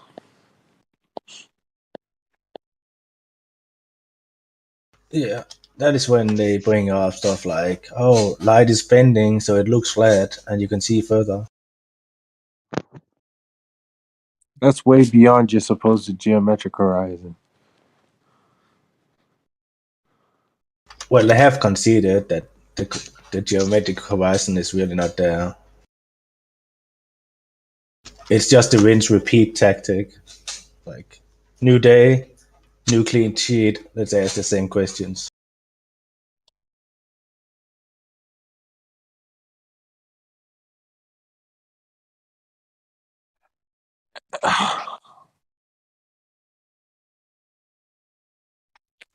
And when you say the bottom half of the boat, dang, gonna have to measure that claim. That the bottom half is being obstructed by the water. How do you even measure all that? Every claim. This goes for every boat that ever got obstructed by water. That it was the bottom half due to the geometric horizon. Okay, I get it. I mean, it all depends on conditions and stuff like that, because you can find 100 pictures that show that you see way, way, way too far, and then the Globers like to point out the cherry-picked ones where it seems like that the quote-unquote horizon is much closer. But in the grand scheme of things, like, the geometric horizon is just not to be found. If it was, and if it was so clear, flat Earth would not be a thing.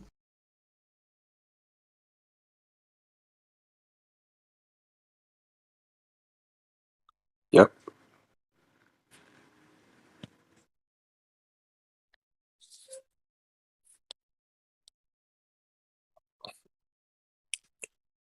I type in a picture of Horizon P900 and it brings up Flat Earth Dave with flight paths. Like, it doesn't even want me to see people just taking pictures with their freaking cameras. Bro, the algorithms has been put in place to work against us. Like, yeah, it's not like it was 5 years ago where you could just go out and get fed with a ton of information. Today, you pretty much have to know someone who knows a place where there is a lot of stuff that can be linked directly to you, you know? Or go out and do your own work, if that's possible. Sounds like fun.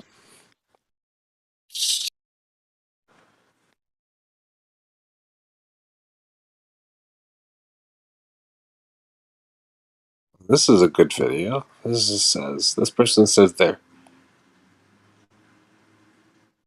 15 miles from shore.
Who claims that doesn't involve a magic sun that is wherever it needs to be at all times by magic?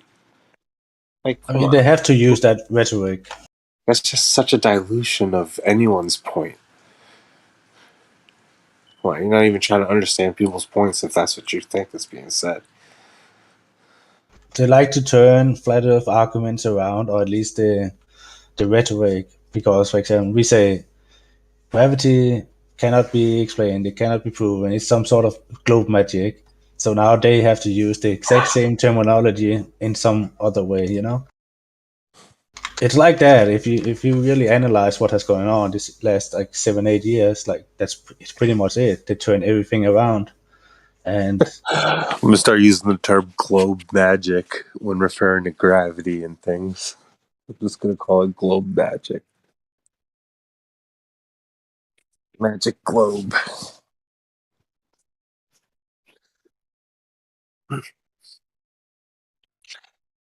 Well,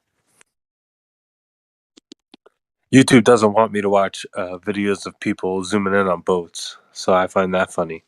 But the few that I'm able to find, yeah, there is no way to tell if this boat is truly obstructed from halfway.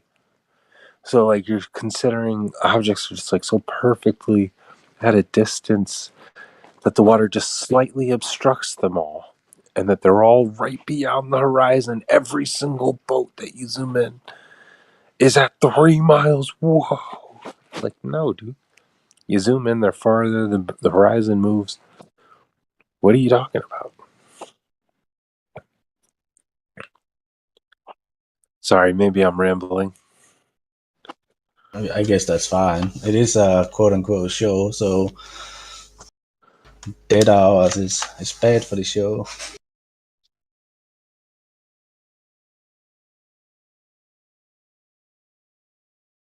Yeah, this isn't bringing me, but I can't take the globe out the garbage with this one. It's Bro, still in there. once there are things though that once it's over the horizon, that's it. You're not going to zoom in and bring it back.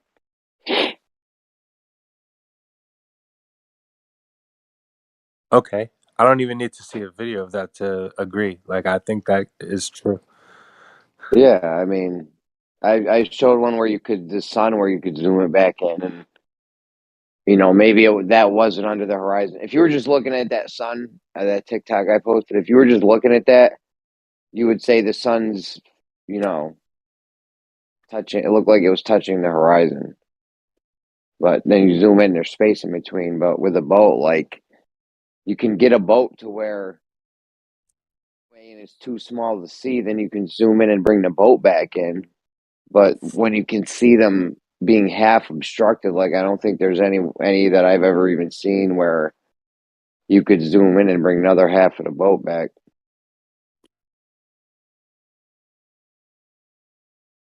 Right. It doesn't really matter because nothing is in its actual position out there. So no one knows where its actual position is either. I tried to go through it with Zanuck yesterday. We didn't get to the bottom of it. Everyone wants to talk. I understand. But Zanuck thinks there's some magic way to get to the actual position of objects by going up in elevation. A funny thought I just had, things in the sky lower. So, that's another kind of mirage happening. You're watching something disappear from halfway. Sorry, I'm not wording this right. That's what you get when you're up all night. Nerd.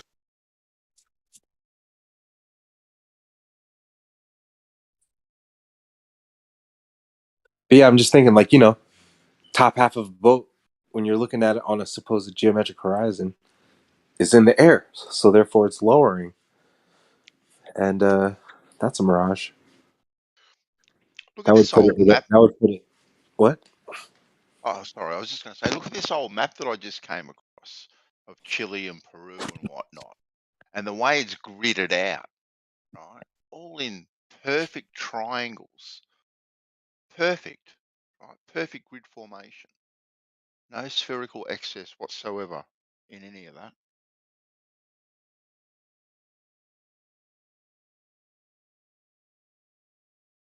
Where is this supposed to be? What is this a map of?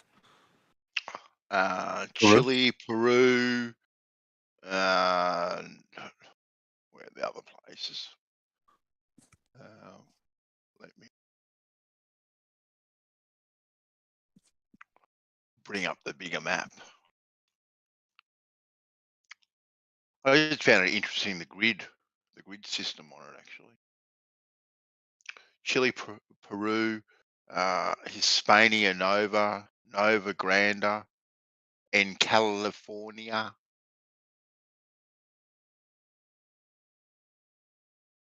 Wow. But you see how it's all perfectly gridded out, squares and triangles. Is that from when California was an island? Perhaps maybe. I mean, the bottom left, that little island, that's what you say is California, right? I can't really read the text. It's hard. You know what? I'll drop the site that I got it from because there's more maps on there, but I'll actually drop the site. Yeah, because I have read and seen stuff about a time where California supposedly should have been an island before some mountain lake or something like that. Sides was bursting and poured out. I don't know, something like that. Yeah. That's the site that I got it from, the one that I just posted. So you can actually zoom in and move it around and sort of stuff. But there's other maps and stuff on there as well. Yeah, that is definitely California as an island. That is old map. That is a very old map. Yeah. And if you, the lake or something like that should be like in the middle left on the far left side. That should be like a mountain lake or something like that. That should have been burst open or something like that, and made all and moved so much dirt and shit that it was no more an island or something like that. Like but there is a lot of old books and archive papers you can find on this. Very interesting stuff. No, definitely. Oh, this website is sick. This one that I just posted. Yeah, I'm looking at all the maps. Yeah, we were actually trying to find some old Maori maps of New Zealand. Just kind of happened to stumble across some things. Here's where are we? What did I find yesterday? Posted again. But this right here.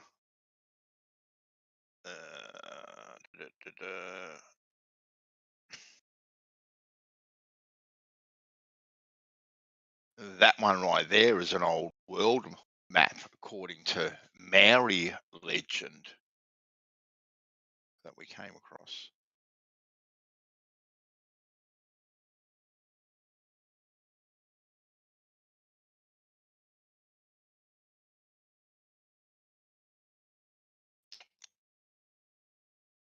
It's pretty cool.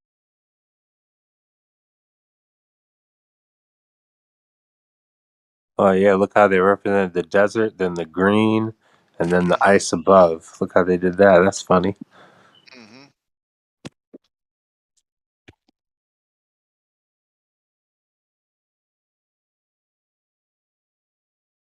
Whoa, what's this? This one is. Come on, I gotta blow this image up. Come on. Which one? I'll send you the link right now. This one got animals chilling in the Arctic. What? Yeah. Oh, cool. Oh, it's on the same site, yeah. Yes. Yeah. Got some crazy looking fish.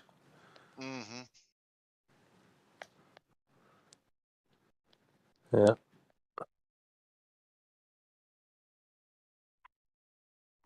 I always find that interesting, like maps that, navigating an ocean, you want to know where the big fish are. So they'll put on the map, this is where the big fish are. Yeah. Yeah. So the older the maps get, they're like, yo, we're going to put, don't go over here because this fish will fuck you up. Yeah. You got fucking seals and whales and fucking everything there. Right. And this gotta be, well, I can't say for sure, but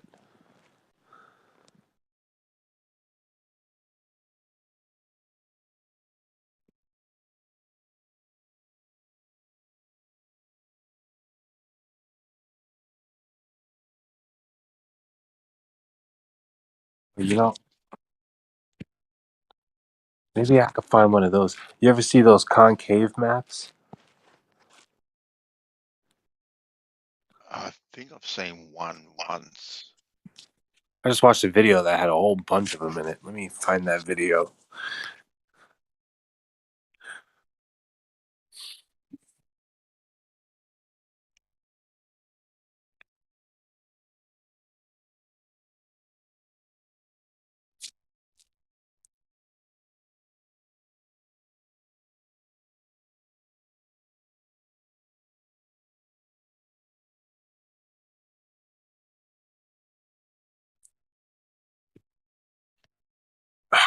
The documentary was called The Cave. And when I type it in, I gotta ask this person for a link.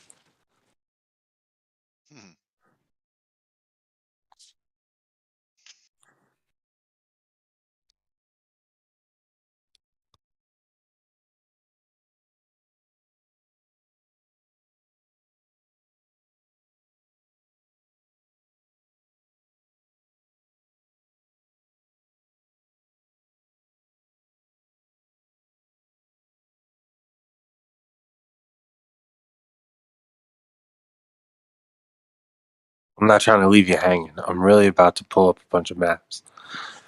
All right, man.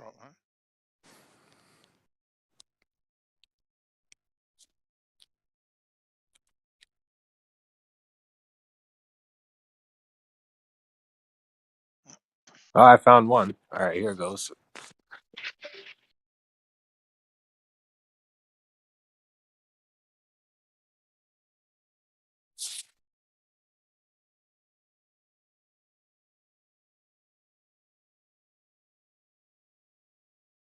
Oh, wow. I just found wow, this website's decent. Dang. Okay.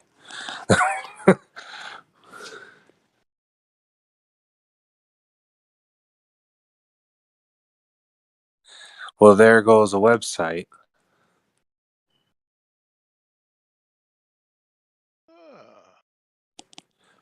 And it basically is just showing how the longitude and latitude lines, they're not trying to wrap around a sphere, rather it's going the other way.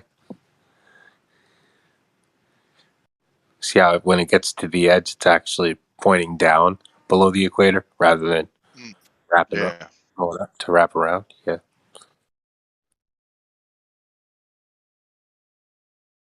Yeah, people use this to navigate, man. These maps look like they're pretty serious, These aren't the jokey ones. Yeah, they've got a fair bit of detail, don't they? And there's a lot of them.